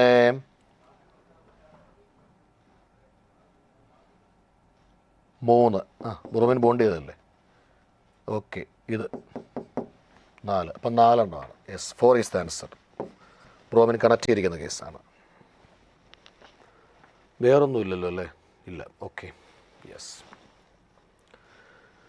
ഏറ്റവും അവസാനത്തെ ചോദ്യം. Consider the following reaction. ഈ ഒരു ഗിവൺ കോമ്പൗണ്ടിനെ ആദ്യം ആസിഡ് ഹൈഡ്രോളൈസ് ചെയ്യുന്നു, അതിനുശേഷം ഹീറ്റ് ചെയ്യുന്നു. P എന്നുള്ള മേജർ പ്രോഡക്റ്റ് കിട്ടും. നമുക്ക് വേണ്ടത് ആ P എന്ന് പറയുന്ന മേജർ പ്രോഡക്റ്റിനകത്തുള്ള sp2 ഹൈബ്രിഡൈസ്ഡ് കാർബണിൻ്റെ എണ്ണമാണ് വേണ്ടത്. ഓക്കെ, അപ്പോൾ നമുക്ക് ചെയ്ത് നോക്കാം. നമ്മുടെ ഈ കോമ്പൗണ്ടിനകത്ത് OH ഗ്രൂപ്പുണ്ട്, CH2, CO, OCO, CH3. അപ്പോൾ ഉറപ്പായിട്ട് എസ്റ്റർ ഗ്രൂപ്പാണ്. എസ്റ്ററിനെ ആസിഡ് ഹൈഡ്രോളൈസ് ചെയ്യുമ്പോൾ കാർബോക്സിലിക് ആസിഡ് ആൽക്കഹോളായിട്ട് മാറും. അപ്പോൾ ഉറപ്പായിട്ട് ഈ ബോണ്ട് ഇവിടെ പൊട്ടും. ഈ ബോണ്ട് പൊട്ടിക്കഴിയുമ്പോൾ വാട്ടറിലെ OH മൈനസ് ഇവിടെ ആഡ് ചെയ്യും, വാട്ടറിലെ H+ ഇവിടെ ആഡ് ചെയ്യും. അപ്പോൾ കാർബോക്സിലിക് ആസിഡായിട്ട് മാറി. That is called beta hydroxy carboxylic ആസിഡായി. ബീറ്റയിലാണ് ഇവിടെ ഹൈഡ്രോക്സി വന്നിരിക്കുന്നത്. നോക്കിയാൽ ശരിയല്ലേ? കാരണം ഈ COH കണക്ട് ചെയ്ത് ഈ കാർബണിൻ്റെ പേര് ആൽഫ, ഈ കാർബണിൻ്റെ പേര് ബീറ്റ. ബീറ്റ ഹൈഡ്രോക്സി കാർബോക്സിലിക് ആസിഡിനെ നമ്മൾ ഹീറ്റ് ചെയ്ത് കഴിഞ്ഞാൽ there is a possibility for dehydration. The product is alpha beta unsaturated carboxylic acid. പുറപ്പായിട്ട് ഇവിടുത്തെ OHും ഇവിടുത്തെ Hും തമ്മിൽ വാട്ടർ പോകും. അങ്ങനെ വാട്ടർ പോയി കഴിഞ്ഞാൽ ആൽഫ ബീറ്റ അൺസാച്ചുറേറ്റഡ് ആസിഡ് കിട്ടിയാൽ അവിടെ പൈ കോഞ്ചുഗേഷൻ മുഖേന കോമ്പൗണ്ട് സ്റ്റേബിൾ ആയിക്കോളും. Yes, that is called pi conjugation. അപ്പോൾ sp2 കാർബൺ ആരൊക്കെയാണെന്ന് ചോദിച്ചാൽ ഈ ഡബിൾ ബോണ്ട് കാർബൺ sp2 ആണ്, ഈ ഡബിൾ ബോണ്ട് കാർബൺ sp2 ആണ്, പിന്നെ ഈ കാർബണൽ ഗ്രൂപ്പിലെ ഈ ഡബിൾ ബോണ്ട് കാർബണും sp2 ആണ്. അപ്പോൾ ഇവിടെ sp2 ഹൈബ്രിഡൈസ്ഡ് ആയിട്ടുള്ള കാർബണിൻ്റെ എണ്ണം ചോദിച്ചാൽ മൊത്തം 3 carbon. Therefore our answer is 3 ആണ്. ഇത് ക്ലിയർ ആയല്ലോ? ഓക്കെ, അപ്പോൾ ഇനി വരാൻ പോകുന്ന മാത്തമാറ്റിക്സ് സെക്ഷനാണ്. Okay, thank you for your corporation.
Good evening, hi students. ഇപ്പോൾ ഇന്നത്തെ 25-ാം തീയതി ഇന്നത്തെ യൂണിറ്റ് 3ൻ്റെ പേപ്പർ ഡിസ്കഷനാണ് മാത്തമാറ്റിക്സിൻ്റെ. അതിൽ ഒന്നാമത്തെ question, that is question number 61. The value of cos x dx divide by 1 + sin x into 2 + sin x is equal to, its simplest method is integral. Their difference is 1. The denominator difference is 1. So we can write 1 by least factor minus 1 by greatest factor. After LCM, that becomes 1 by 1 plus sin x into 2 plus sin x into cos x dx into cos x dx. Now multiplying this cos x here, that is log denominator, so also log denominator. So there simplification becomes 1 by 1 plus sin x into 2 plus cos x. 1 by least factor minus 1 by greatest factor. Suppose 1 by 3 into 4, that can be written as 1 by 3 minus 1 by 4. Similarly, their difference is 1. So that fraction can be written as 1 by least factor minus 1 by greatest. Now this goes to here, this goes to here. That means log of denominator minus log of denominator. Simply you write log A minus log B, log of A by B. That our first answer is log of A by B, option 4. Correct answer is 4. Okay. Now second one, integral 1 by ln x minus 1 by ln x whole square dx. Now here you first substitute, put ln x equal to t, that means its base is e.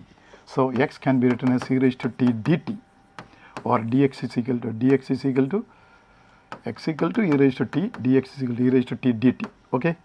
Integral, what is 1 by ln x, 1 by t minus 1 by t square e raised to t dt. That is a property, that is e raised to t into fx minus or plus f dash x, that is e raised to t into fx 1 by t. Its derivative is plus minus 1 by t square. That is a formula, e raised to x into fx plus f dash x. What is the answer? Its answer is minus 1 minus 1 by t square. That is minus 1 by t square plus minus 1 by t square. Its derivative is this, e raised to x into fx, that is the property, e raised to t into fx plus c, that is e raised to t is x. Correct. X by ln x plus c, that is option 1. Now third one, let xt and yt be the solution of the differential equation dx by dt plus ix equal to 0 and dy by dt plus bt equal to by equal to 0. Now first you take dx by dt is equal to minus ax. Now take into variable separable, x dx by x equal to minus at, integrate. Solution, what is dx by x? That is log x. Dx by x is log x equal to minus a dt, that is minus at. That is ln x equal to minus at plus c. What is x? C e raised to minus at, where e raised to c is c. Now given that x0 1, x of 0 equal to 1 means t equal to 0, x equal to 1, you substitute here, that is 1 equal to c. Therefore x is equal to e raised to minus at. Similarly, dy by dt is equal to minus by. Now variable separable, dy by y is equal to minus b dt, integrate. Solution, that is ln y is equal to minus bt plus c, or y is equal to c e raised to minus bt, c e raised to minus bt, that is e raised to c is a constant. Now given that y0 equal to 3, that is t equals 0, y equal to 3, you substitute 3 is equal to c, that means y is equal to 3 e raised to minus bt. Now given that 3 of x1 is equal to 2 of y1, that is 3 of x1 equal to 2 of y1, means 3 into what is x of 1? here you substitute e raised to minus a equal to 2 y of 1. Y of 1 means here ut is 1. That is into 3 e raised to minus b. That is 3 and 3 are cancelled. Now this divide here. That is e raised to b minus a is equal to 2. Or b minus a is equal to ln2. ln2. Now xt equal to yt. What is t? Nana question. Xt equal to yt. What is t? Now xt. That is xt equal to y of t. X means c e raised to, c means 1. 1 e raised to minus t. E raised to minus at equal to y. Y means 3 e raised to minus bt. That is, this goes to here, e raised to b minus a with t is equal to 3. Taking logarithm, that is b minus a into t equal to log of 3, or t is equal to log 3 divided by b minus a. B minus a is log 2, that is ln 3 by ln 2, that is logarithm of 3 base 2, that is a property, base change rule. Log 3 base 2 is ln 3 by ln 2, or ln 3 base 2. Here ln, that is natural. Generally base is written as ln 3 base 2. Here this is correct. Okay.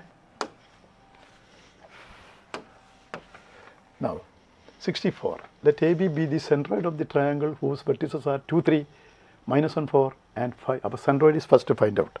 What is centroid? Centroid is x1 plus x2 plus x3 by 3 means 2 minus 1 plus 5 by 3, 3 plus 4 minus 4 by 3, that will be 2, 1. That are your A and B, which are A and B. Now our question is, what is I1? I1 is equal to integral b to a x into sine 3x minus x square dx. What is b? b is 1, that is 1 to 2 x into sine 3x minus x square dx. That is I1 is equal to, now using a property, 0 a to b f of x dx is equal to a to b f of a plus b minus x dx.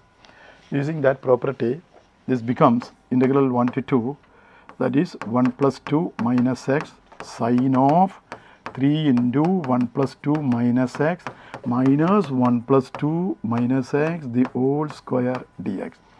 After simplification, that will give 1 to 2, 3 minus x sine, that is 3 into 3, 9 minus 3x. Now expanding this, that is 3 minus x whole square, that is 9 minus x square positive rx. This minus including. That is, after simplifying, that will give 1 to 2, 3, this 9 cancel, 3 minus x into sine, 9 cancel, that is 3x minus x square dx. Now the first bracket is open. First bracket is open.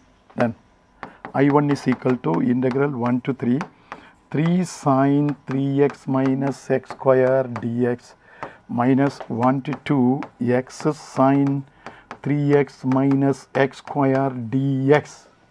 The first one, that is I2. Yes. 3 times I2, 3 times I2, and second one again I1. This I1 goes to here, that is 2I1 is equal to 3I2. Now what is the question? What is I1 by I2? I1 by I2 is 3 by 2. Our question is 2024 I1 by I2, that is 2024 into 3 by 2. These two cancel, that is 1012. After multiplication, that is 3036. Option is 1, correct? Now next one. Next 65. That is integral tan 5x, tan 3x, tan 2x. Now there some of the angles. Suppose here you want 3 angles. That is 3x plus 2x is equal to 5x. Then from this expression we have a property, sum of two angles is the greatest one, then tan of highest angle product is equal to their highest angle tan minus tan 3x minus tan 2x. That's a property from trigonometry. So the question can be written as tan 5x, that is in the product form, tan 3x tan 2x with the dx. That can be written as using tan a plus b formula. Here using tan a plus formula, after you will get this result, that is tan 5x minus tan 3x minus tan 2x. The greatest angle tan is positive, remaining two are negatives. That is very important. Now integral tan 5x, that is 1 by 5 ln sec 5x, and second one 1 by 3 ln sec 3x, third one 1 by 2 ln sec 2x plus c. So answer is 2, correct? Yes, option 2. Now next is integral 0 to 1 by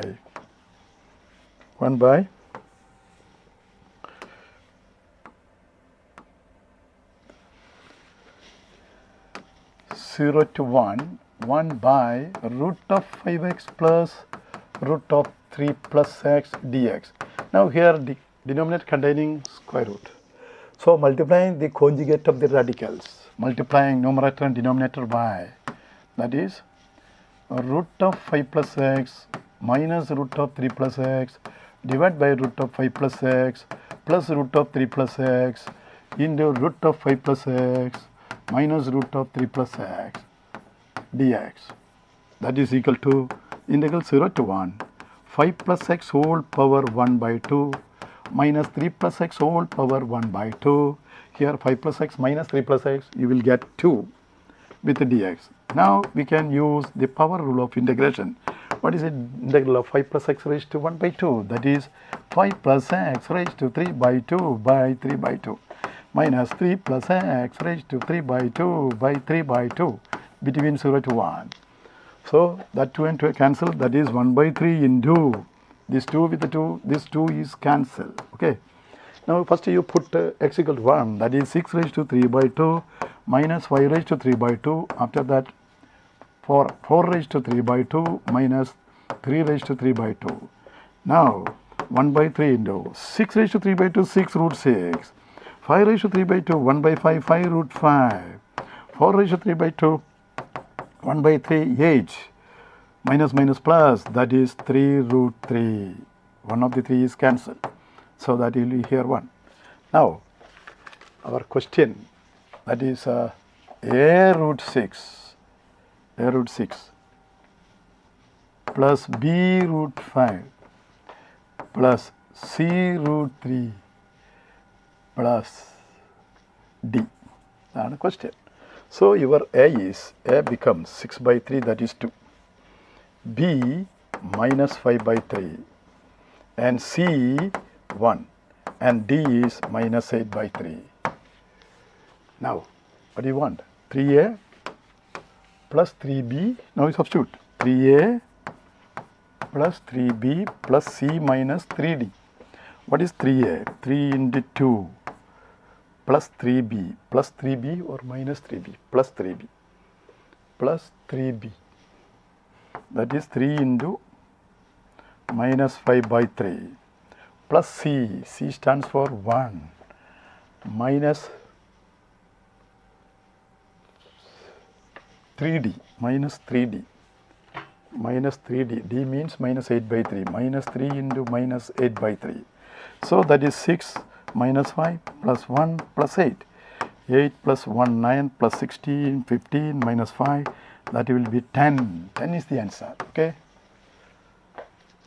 Now next is e raised to x into e raised to x into, here x cube plus x plus 1. First you take one of the x's outside, that is remaining x square plus 1. After that 1 divide by 1 plus x square raised to 3 by 2. That is first step. Now separately divide. That is e raised to x into x divided by this. That is x by root of 1 plus x square, correct? plus 1 by 1 plus x square raised to 3 by 2. Now here, x by root 1 plus x square derivative is the second term. Now listen, what is d by dx of x by root 1 plus x square? You differentiate, that is using quotient rule, that is 1 plus x square into root of 1 plus x square into 1 minus x into 1 by 2 root 1 plus x square into 2x. These two to cancel after LCM, that is 1 plus x square minus x square by this denominator, that is 1 plus x square into root of 1 plus x square. Further simplifying, that is 1 plus x square raised to 3 by 2. So its own derivative is this.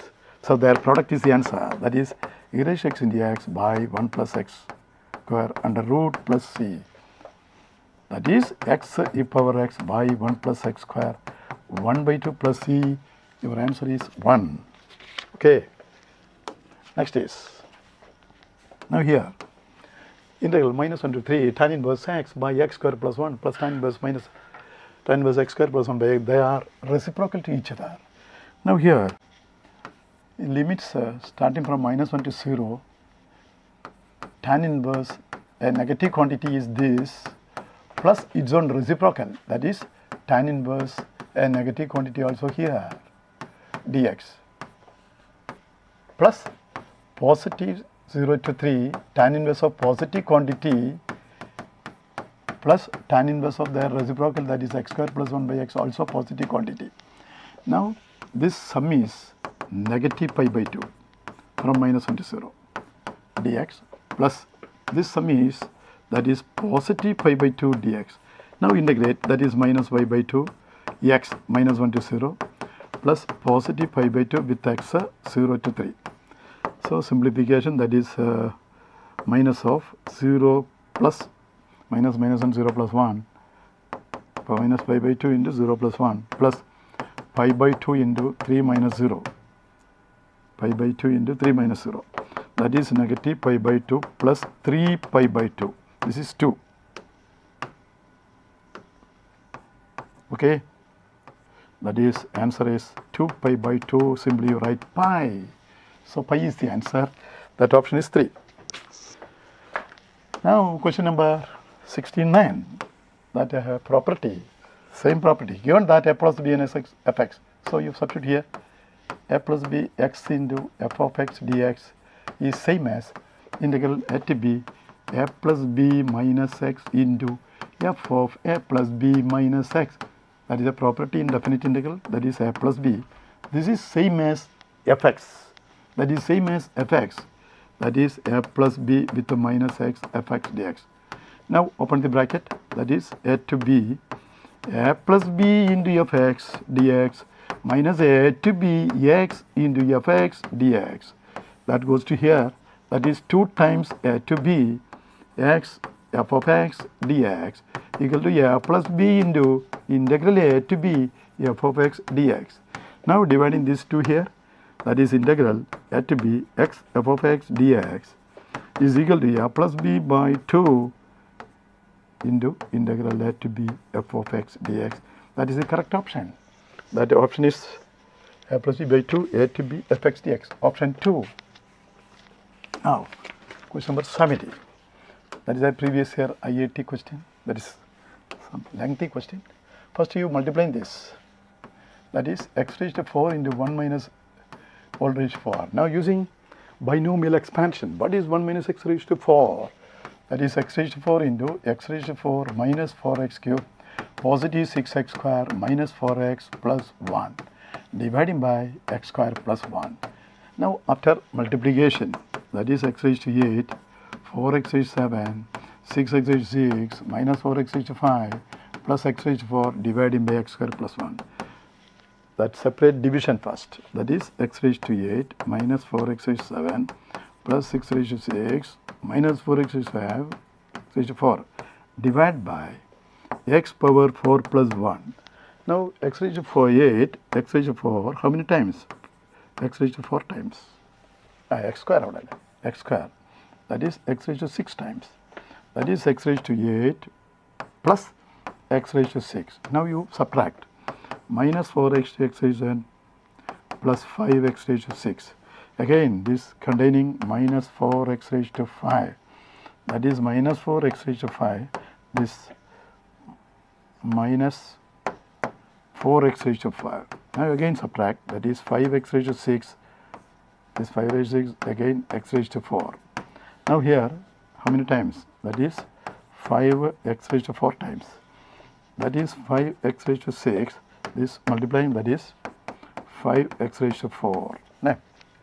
Now subtract, this 5, subtract. That is minus 4x raised to 4. Minus 4x raised to 4, how many times? That is minus 4x square. Minus 4x raised to 4 plus 4x square. Minus 4x square, sorry, minus 4x square. Now you subtract, that is 4x square. Now 4x square contains that 4 times. That is 4x square plus 4, you subtract, that is minus 4. Okay.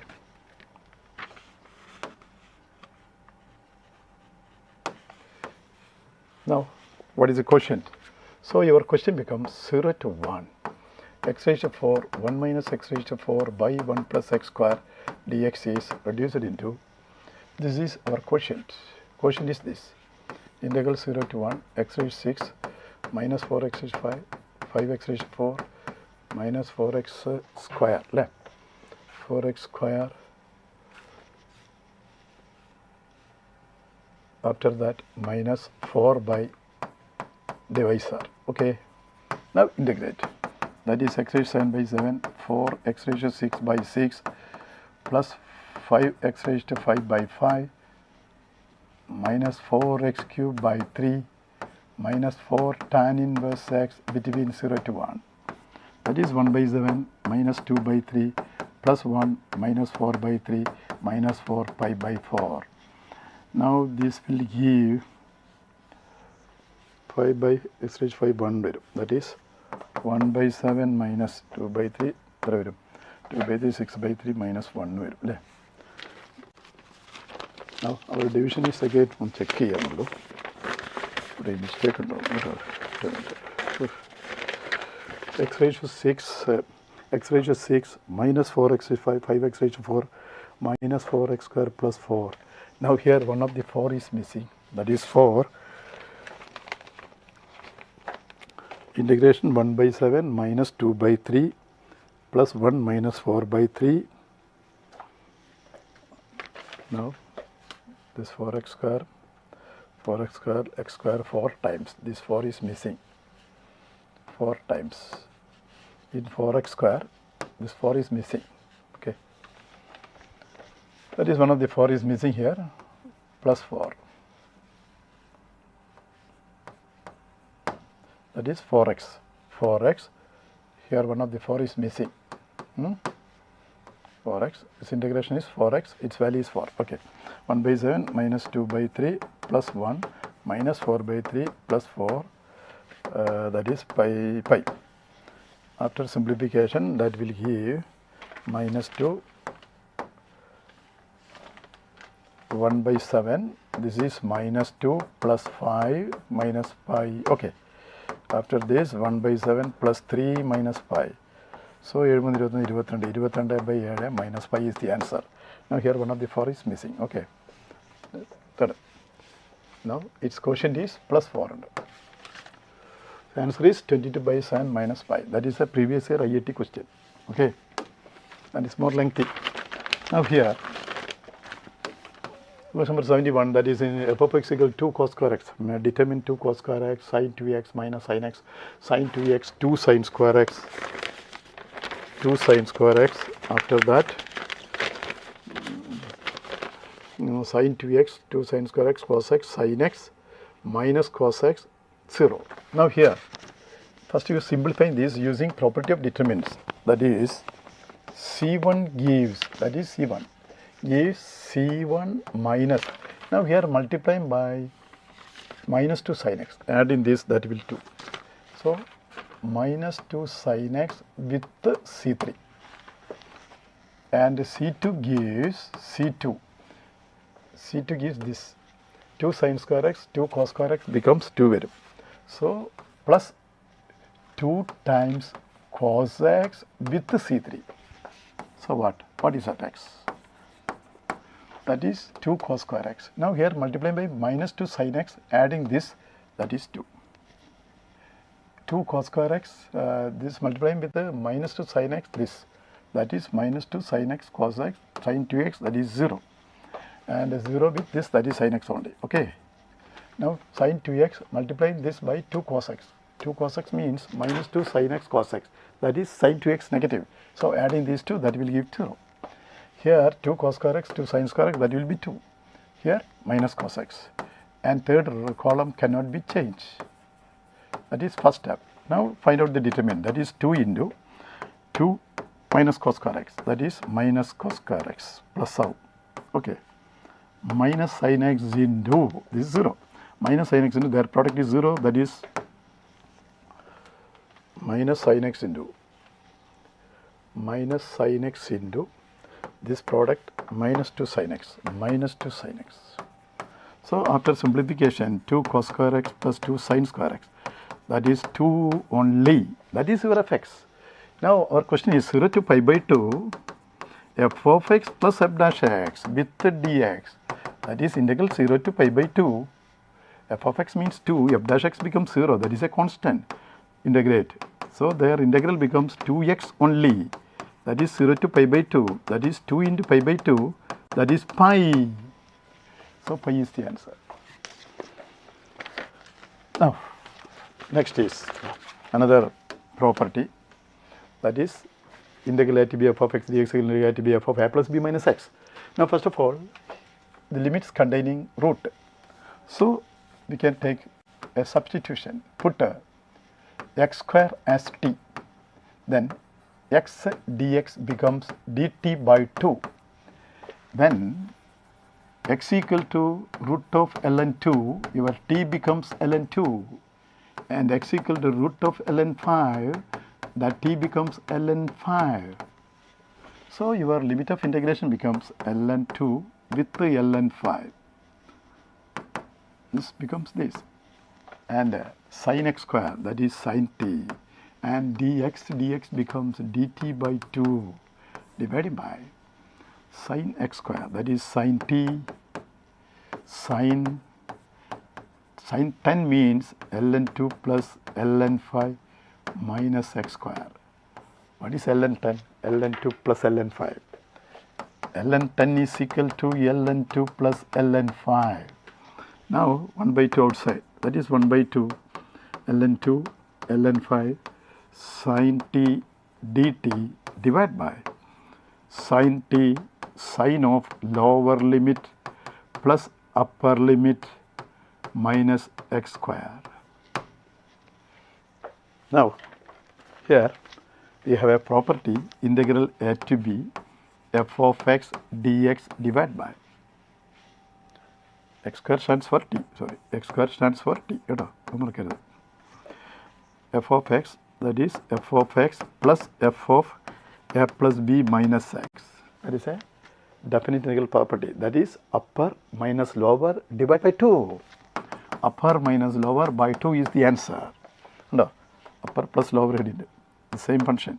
So that will give upper limit, lower limit by 2. That is 1 by 4. ln5 minus ln2, that is ln5 by 2. 1 by 4 ln5 by 2, your option is 4. Okay. Now next is from inverse trigonometry using the property of definite integral. Our question is, what is I? Integral 0 to 1 tan inverse x tan inverse 1 minus x plus x square dx. That can be written as 0 to 1 pi by 2 minus cot inverse theta, that is 1 minus x plus x square with the dx. So that is equal to 0 to 1 pi by 2 minus cot inverse means tan inverse 1 by x. Tan inverse 1 by x. Now that can be written as 0 to 1 pi by 2 minus tan inverse x minus 1 divided by 1 plus x into x minus 1 with a dx. Now that separately 0 to 1 pi by 2 minus of tan inverse x minus tan inverse x minus 1 with the dx. that is 0 to 1 pi by 2 minus tan inverse x, this minus into this, that is plus tan inverse 1 minus x with the dx. Now we have a property, and the 0 to a f of x dx is same as 0 to a f of a minus x dx. That means these two are equal. So the upper limit is 1, that is 1 minus x. So we can write 0 to 1 pi by 2 minus these two are equal, that is 2 tan inverse x with the dx. Okay. Now integrate. What is the next step? That is the remaining step is pi by 2 integration is pi by 2 with x between 0 to 1 minus. Now here using product rule, this is your first function, this will be second, integration by parts. First into integral of second, that is 2x minus integral of derivative of first, 2x on 0 to 1. Derivative of first is 1 by 1 plus x square with 2x dx. Okay. Now that is pi by 2. Upper limit is 1, that is pi by 2 minus here tan inverse x into 2x. Put x equal to 1. Put x equal to 1, that is 2 into tan inverse 1 minus with minus plus, that is denominator, derivative is numerator, that is ln 1 plus x square minus with minus plus, that is 0 to 1. So that is pi by 2 minus 2 into pi by 4 positive ln 2. These two cancel. Answer is ln 2. Yes, option is 1. Okay. Now next question is, let S alpha, that is f set x y, y square less than or equal to x, 0 less than x less than alpha, and A alpha is the area of the region S of alpha for some lambda, 0 less than lambda less than 4. A lambda is to A of 4 equal to 2 by 2 is to 5, then lambda equal to, okay. Now here, draw the graph. Y equal to x square is this, that is a parabola, right open parabola. Now x equal to alpha, so x equal to alpha. So this area is S alpha, A alpha, S alpha, A alpha is the area of the region S alpha. So what is S alpha? That is 0 to alpha twice, this, that is twice, the area in the same area, symmetry, 0 to alpha, y square less than or equal to x. What is y? That is x raised to half with the dx, x raised to half with the dx, that is 2 into x raised to 3 by 2, 2 by 3 between 0 to alpha, that is 4 by 3, alpha raised to 3 by 2 is your A alpha. Okay. Now A lambda is to A4 equal to 2 by 5. So A of lambda by A of 4 is equal to 2 by 5. What is A of lambda? That is 4 by 3. Lambda raised to 3 by 2 by 4 by 3. 4 raised to 3 by 2, correct? That is 2 by 5. This 4 by 3 cancel. So lambda raised to 3 by 2 becomes 4 raised to 3 by 2 into 2 by 5. 4 raised to 3 by 2 into, that is 4 cube is 64. 4 cube is 64. Now simplifying, this can be written as our aim is lambda. Now our question is lambda. What is lambda? The question. Okay. Lambda is equal to this 3 by 2 all power here, that is 4 raised to 3 by 2, 2 by 5 all raised to the reciprocal power, that is 2 by 3. Okay. What is lambda? 4 raised to 3 by 2 all raised to 2 by 3. 4 raised to 3 by 2 means 4 cube 64 by 2 means square root 8 varum. Up 8 into 2 by 5 raised to 2 by 3 is the answer. That is 8 into 2, 16. 16 square to 8 into 2 square. that is 16 by 5 raised to 2 by 3. Okay 16ൽ ഒരു 8 collect ചെയ്യുക, 8ൻ്റെ cube root. അപ്പോൾ നമുക്കിനി ഇത് collect ചെയ്യണം. 16 8 into 2, 8 2 by 3 അല്ലേ, 8 into 2 ആണ്, 8 2 by 3, 2 raised to 2 by 3, or we can write multiple of 4 ആണ്. അങ്ങനെ ഇത് സിംപ്ലിഫൈ ചെയ്താൽ കറക്റ്റ് ആൻസറായി. That is 16 square 256 taking square root. അപ്പോൾ 64 വന്നിട്ട് റിമൈനിങ് 4 ഉണ്ടാവും. അപ്പോൾ നമുക്ക് ഇങ്ങനെ എഴുതാം. എങ്ങനെ 16 square 256 and 5 square 25 all raised to 1 by 3. So 1 by 3 form is our question. Answer containing 1 by 3 form. Now 256 raised to 1 by 3. 256 ഇതിനെ 256ൽ 64ൻ്റെ ക്യൂബ് റൂട്ടാണ് എന്ത്, 64ൻ്റെ ക്യൂബ് റൂട്ടാണ് 4.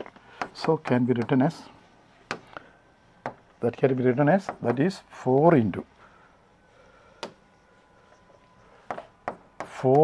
64 cube root is 4. After that 4 by 25, 1 by 3.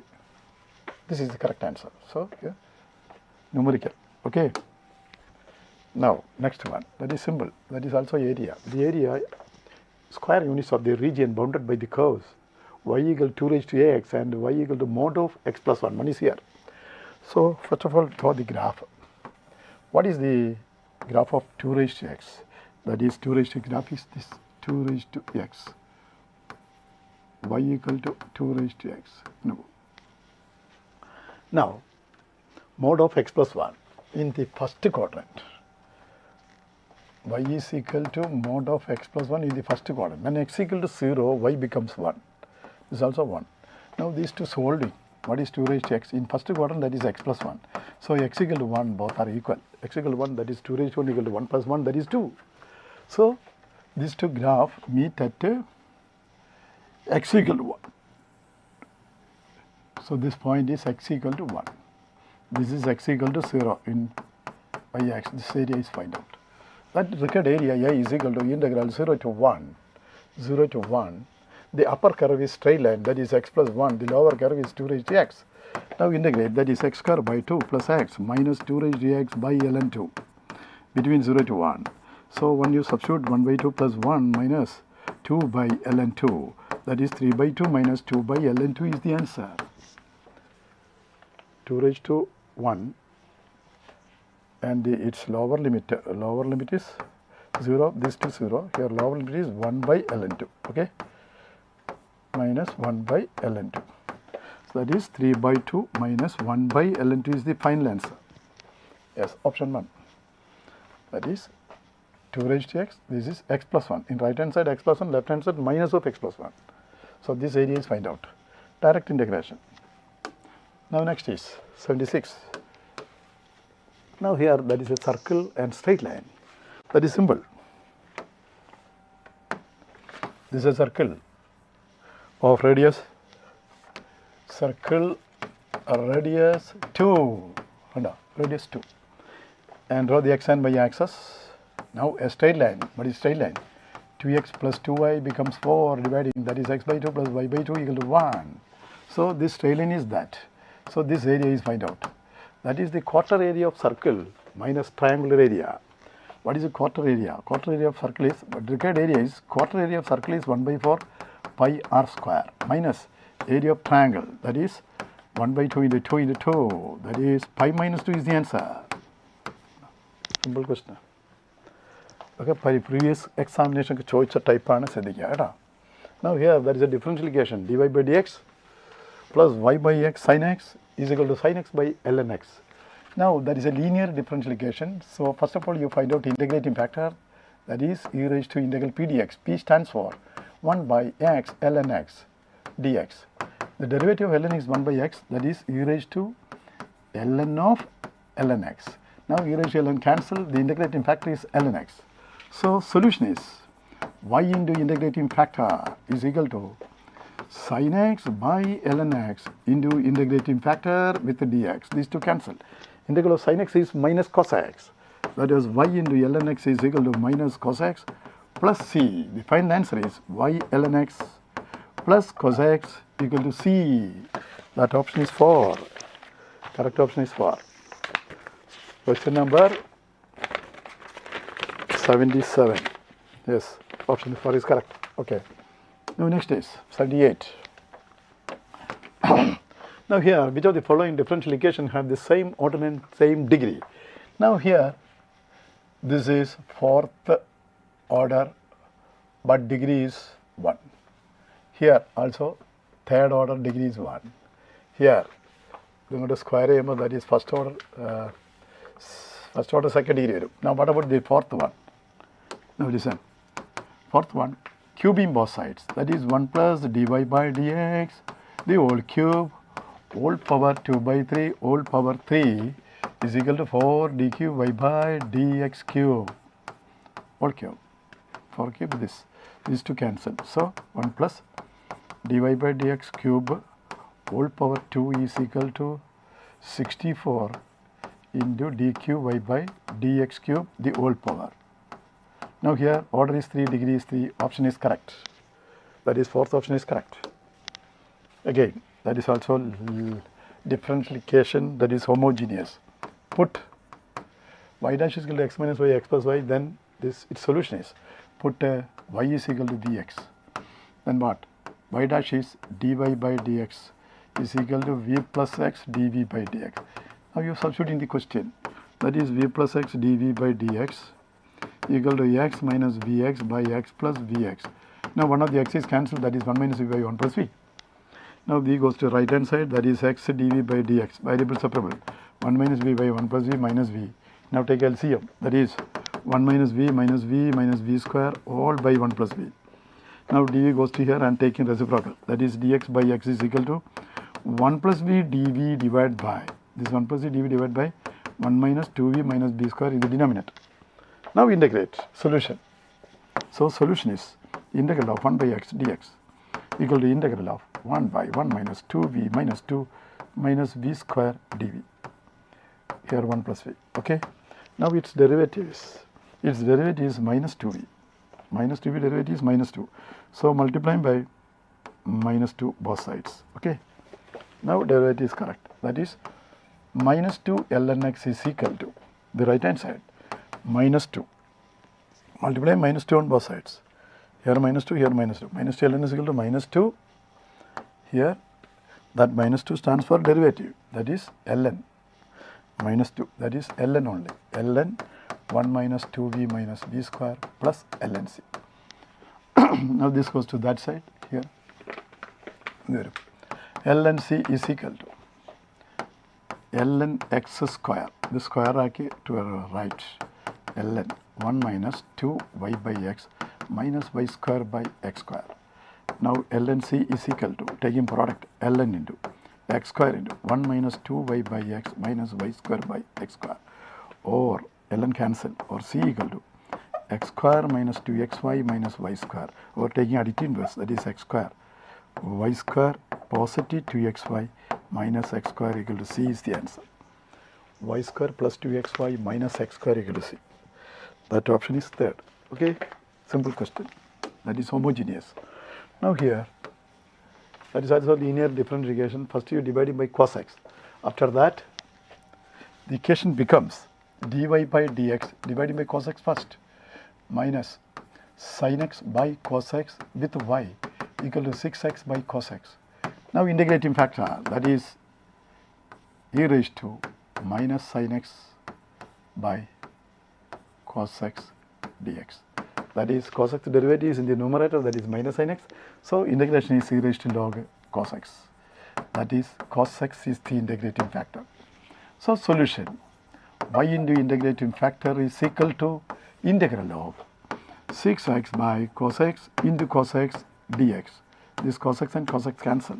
So integrate y cos x is equal to 6x square by 2 plus c. That is y cos x is equal to 3x square plus c. Now what are the initial conditions? y of pi by 3 0. When x equal to pi by 3, y is 0. So 0 is equal to 3 into pi square by 9 plus c. So c equal to minus pi square by 3 is the value of c. So return back. That is y cos x is equal to 3x square minus pi square by 3. Okay. Now what do you want? Y of pi by 6. You put a y equal to y value. You find out y value when x equal to pi by 6. X equal to pi by 6, substitute here. That is y of, this is root 3 by 2. Cos pi by 6 is root 3 by 2. That is equal to 3 into pi square by 36 minus pi square by 3. This cancel, that is 12. LCM is 12. That is pi square minus 4 pi square.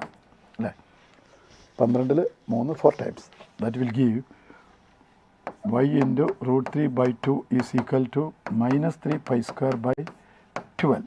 One of the 2 is cancelled, that is 6. 6 and 3 cancel, that is y is equal to minus pi square by 2 root 3 is the answer. Minus pi square by, that is c. Okay. After that, numerical questions. Now, here, integral tan inverse x. That is simple. Integral of first function is taken as tan inverse x. The second one is x dx. Now, by parts. First into integral of second, that is x square by 2 minus derivative of first 1 by 1 plus x square into x square by 2 dx. That is x square by 2 tan inverse x minus 1 by 2 outside. Remaining here x square. Now adding 1 and subtracting 1 and dividing by full denominator in these two numerators. So what? X square by 2 tan inverse x minus 1 by 2. This cancel, that is 1, that is x. This will be tan inverse x plus c. Now 1 by 2 as a common, here tan inverse x, tan inverse x. That is 1 by 2 into x square plus 1 tan inverse x minus x by 2 plus c. Now you compare, that is L x square plus 1 tan inverse x plus mx plus c. So your L is 1 by 2 and your m is minus 1 by 2. Your question is L plus m. So L plus m will be 0. 0 is the option. Correct. That is a numerical question. Okay, 82. Now here, integral value, the value of integral 0 to 8 fractional part function, x stands for the fractional part. Now here, what is fractional part?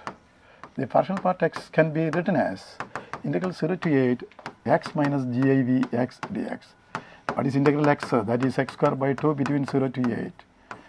And integral 0 to 8 GIV function, that is you add here 8 square by 2 minus, that you add 0 plus 1 plus 2 plus etc. lower value of the upper limit. Now that is 32. 8 square, 64 by 2, that is 32. 32. 1 to 7, 7 into 8 divided by 1 into by 2. So that will be 32 minus 28. Your answer is 4. 4 is the correct answer. Okay. Now, that is 0 to n.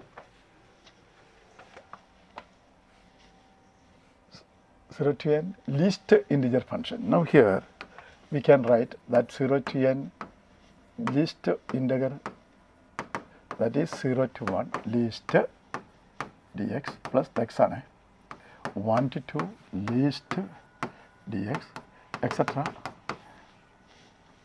That is 0 to n minus 1 to n least dx. That is greater than or equal to x. So you take here 1 plus 2 plus etc. n. That is n into n plus 1 by 2. That will be 66. That is n into n plus 1 is equal to 132. That is 11 into 12. So n stands for 11. 11 is the answer.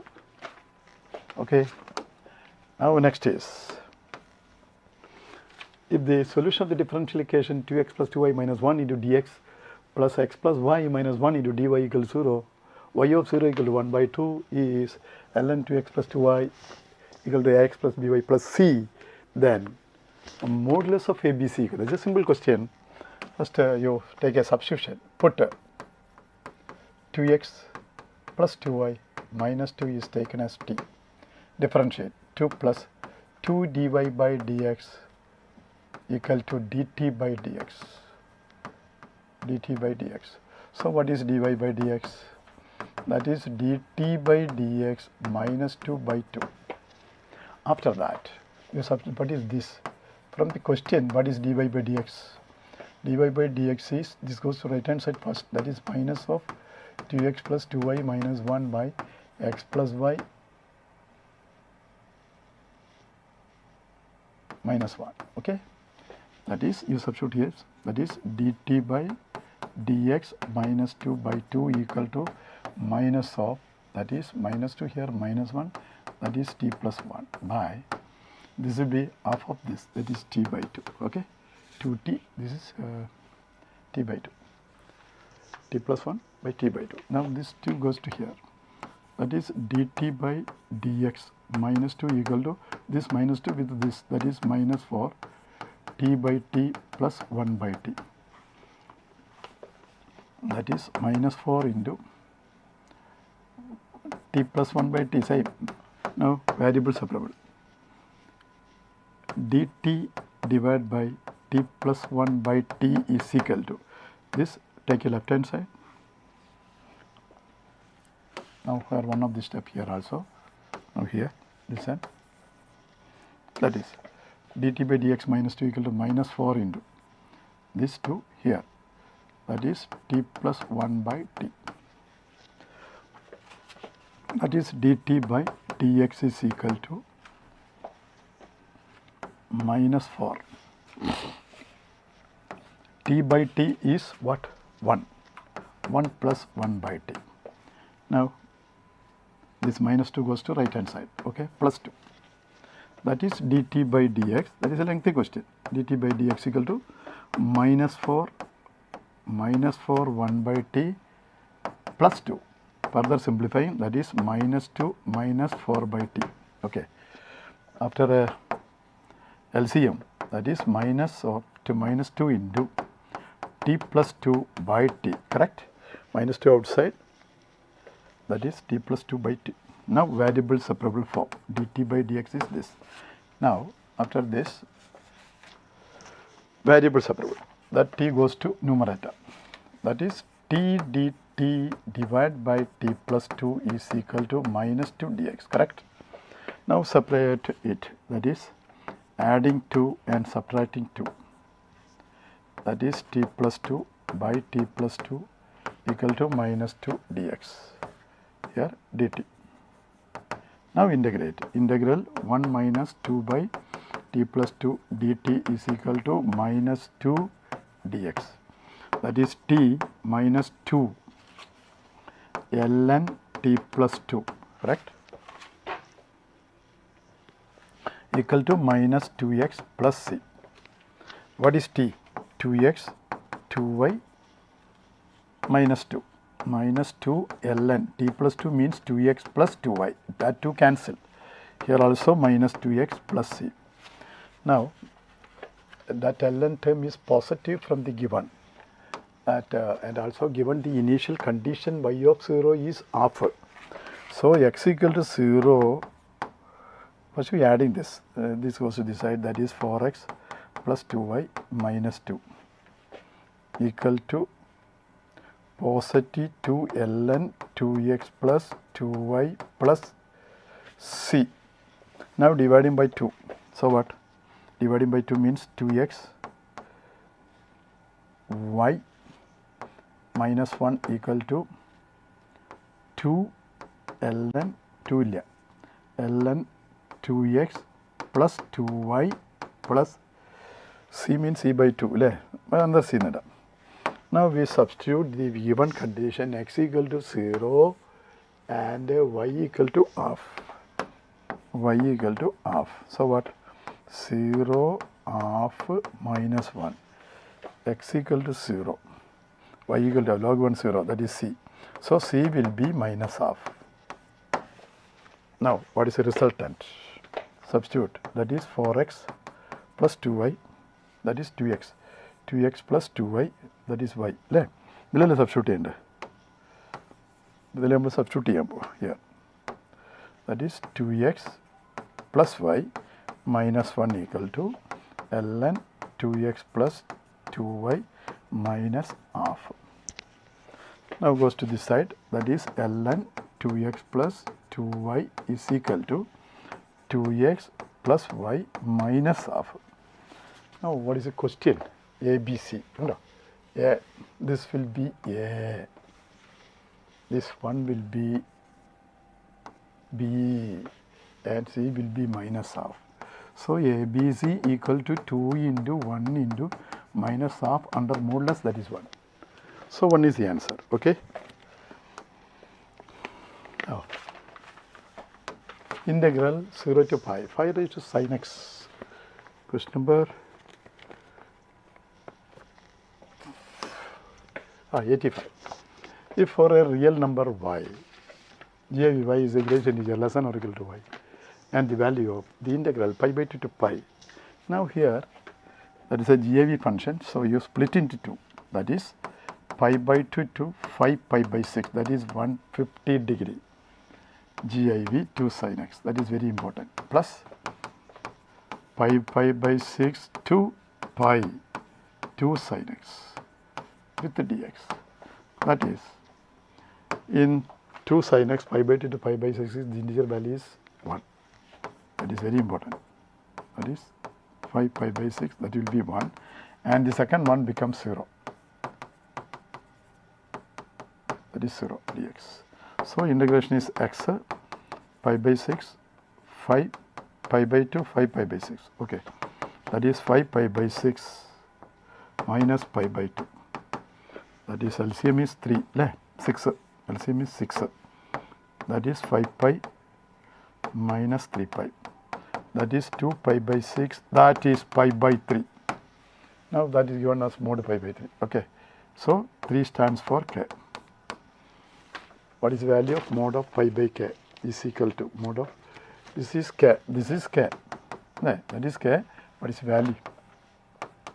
Pi by k, that is, that becomes pi divided by pi by 3 under modulus, that will be 3 is the answer. This is k, 3 is the answer. Question number 85. Okay. Now next is GIV. If GIV denotes the greatest integer less than or equal to, now say GIV. Now first we can use the property. What is I?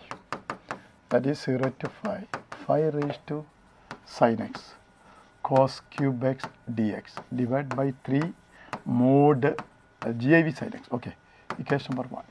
Now again using our property 0 to a fx dx, 5 raised to sin pi minus x, okay, cos cube pi minus x dx, denominator 3 GIV sin pi minus x, that is 0 to pi 5 raised to sin 180 minus theta, that is sin theta, and cos cube minus cos cube, minus cos cube x, minus outside y, cos 180 minus x is minus cos x, dividing by sin 180 minus, that is sin x. Now this minus is outside, so what? Minus 0 to pi 5 raised to sin x with the cos cube x dx by GIV 3 sin x, GIV 3 GIV sin x, that is case number 2, that will be minus I, that 2 is minus I. So I equal to minus I, that is 2I equals 0, your I becomes 0. So this integral value is 0 by using property. Now area of the region bounded by the curve y equal to x square and y equal to x. So first we draw the curve. Y equal to x square, x below 0, that is left hand side. To hold on. Y equal to x square and y equal to x right hand side, including this. Y equal to x. This is y equal to x. Now these two solving first. what is x square? Y equal to 4, right? Y equal to 4. This is y equal to 4. Now complete the triangle or rectangle.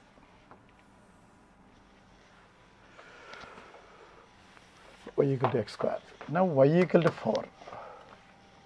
Y equal to x square another. Now y equal to 4 equating x equal to minus 2 in the left hand side. So here this coordinates is minus 2, 4. And this will be minus 2, 0. And the right hand side y equal to x. So both the x and y are equal, that is 4, 4. So this length is 4. This. Now our area, this is a required area. This area is find out. That area is find out. So that area is, first you find out the rectangular area. So the area should be area of a rectangle. Rectangle period A, B, C, D. Rectangle A, B, C, D. Area, this portion area, that is area A1 neglect, area A2 neglect, minus A1, minus A2. Rectangular area is this 4 to this 4. So 6 into 4 is the rectangular area. After that, what is this area? That is minus 2 to 0. This curve is y equal to x square. Y equal to x square means x square dx, correct? X square dx plus. What is A2? This triangular area, half into 4 into 4. That is 24 minus, that is x cube by 3 between minus to 0 plus h. That is 24 minus, this 0 stands for 0. Minus 2 stands for 8 by 3. Minus 2, 8 by 3 plus h. That is 24, 8 by 3 plus 8. 28 by 3 plus 8, 24 minus 32 by 3 4 into 4, 16 by 2, 8. X square integration x cube by 3, that is minus 2, so 0. 24. 24 into 3, 72. 72 minus 32 by 3, that is 40 by 3. Now, our question is what? What is 6a? So, multiplying that, that is your area. So, 6a becomes 6 into 40 by 3. That is 80 is the answer. Yes, correct answer. That is 77 correct. 87 correct answer is 80. Okay. Next is also area. Now here, that is another important area. Area of the region bounded by the curve y equal to x minus x square and the straight line y equal to minus x is given by A, then 2a is. Now first to draw the graph. So y equal to 2x minus x square, y equal to 2x minus x square, adding 1 on both sides. So a plus 1 is equal to 2x minus x square, adding minus 1 on both sides, minus 1. So minus of x square minus 2x plus 1 equal to y minus 1. So x minus 1 the whole square is equal to negative of y minus 1. So vertex of the parabola is 1, 1. So vertex of the parabola is 1, 1. And this parabola passing through origin, y is 0 കൊടുത്താൽ 2x minus x square should be 0, x equal to 0 and 2. So origin pass ചെയ്യും, 2 കൂടെ pass ചെയ്യും. 2 കൂടെ pass ചെയ്യും. Parabola downward open ആണ്. ഇതാണ് നമ്മുടെ curve. ഇനി എന്ത് ചെയ്യണം? And the line y equal to minus x, that is the bisector of quadrant second and fourth. So this area is find out. This area is find out. ആ ഏരിയയാണ് കണ്ടുപിടിക്കേണ്ടത്. അത് കണ്ടുപിടിക്കാൻ ഈ A1 ഏരിയയുടെ കൂടെ ഞാൻ ചെയ്യുന്നത് ഈ ട്രയാങ്കിൾ ഏരിയയിൽ നിന്ന് ഇത് മൈനസ് ചെയ്താൽ മതി. സോ A1 ഏരിയ പിന്നെ ഈ A2 ഏരിയ മൈനസ് ചെയ്യണം ട്രയാങ്കിൾ ഏരിയയിൽ നിന്ന്. ഓക്കെ, അപ്പം ഏതൊക്കെ point? Here x equal 0, here x equal 2, here what is the point? y equal to x ആണ് അവിടെ. അപ്പോൾ ഇത് രണ്ടുകൂടി സോൾവ് ചെയ്യണം. Here 2x minus x square is equal to minus x. So 3x equal to x square. X equal to 3. So this point is x equal to 3, y equal to minus 3. Okay. So this length is 3, this total length is the 3, 0. This is 3. So required area. Required area is area A is equal to A1 plus OAB. Delta OAB minus A2. Minus A2 area, magnitude. That is A1 area. Integral 0 to 2. 2x minus x square dx. Triangular area 1 by 2 into half bh, half into 3 into 3, minus integral. This area is from 2 to 3 is integral. The curve is what? 2x minus x square dx. Right? Magnitude, that is below x axis. So integration x square minus x cube by 3 between 0 to 2 plus 9 by 2 minus this area is 2x x square minus x cube by 3 between 2 to 3. Okay. This is 4 minus 8 by 3, that is 4 by 3. Okay. 4 minus 8 by 3, 4 minus 12, 8 by 3 plus 9 by 2 minus, what is this area? After 3, that is 9 minus 9, that should be 0. Minus, that is 4 minus 8 by 3. That is 4 by 3 plus 9 by 2, again 4 by 3. Simply you write 9 by 2 is equal to A. So 9 by 2 equal to A. What is the question? 2A. 2A is the question. So A is 9 by 2. 2A becomes 9 is the answer. Okay. Next is area of the region bounded by mod x plus mod y equal to 3. Now what is mod x plus mod y? Now here extend by axis. Mod x plus mod y equal to 3. Here 3, 3, 3, 3.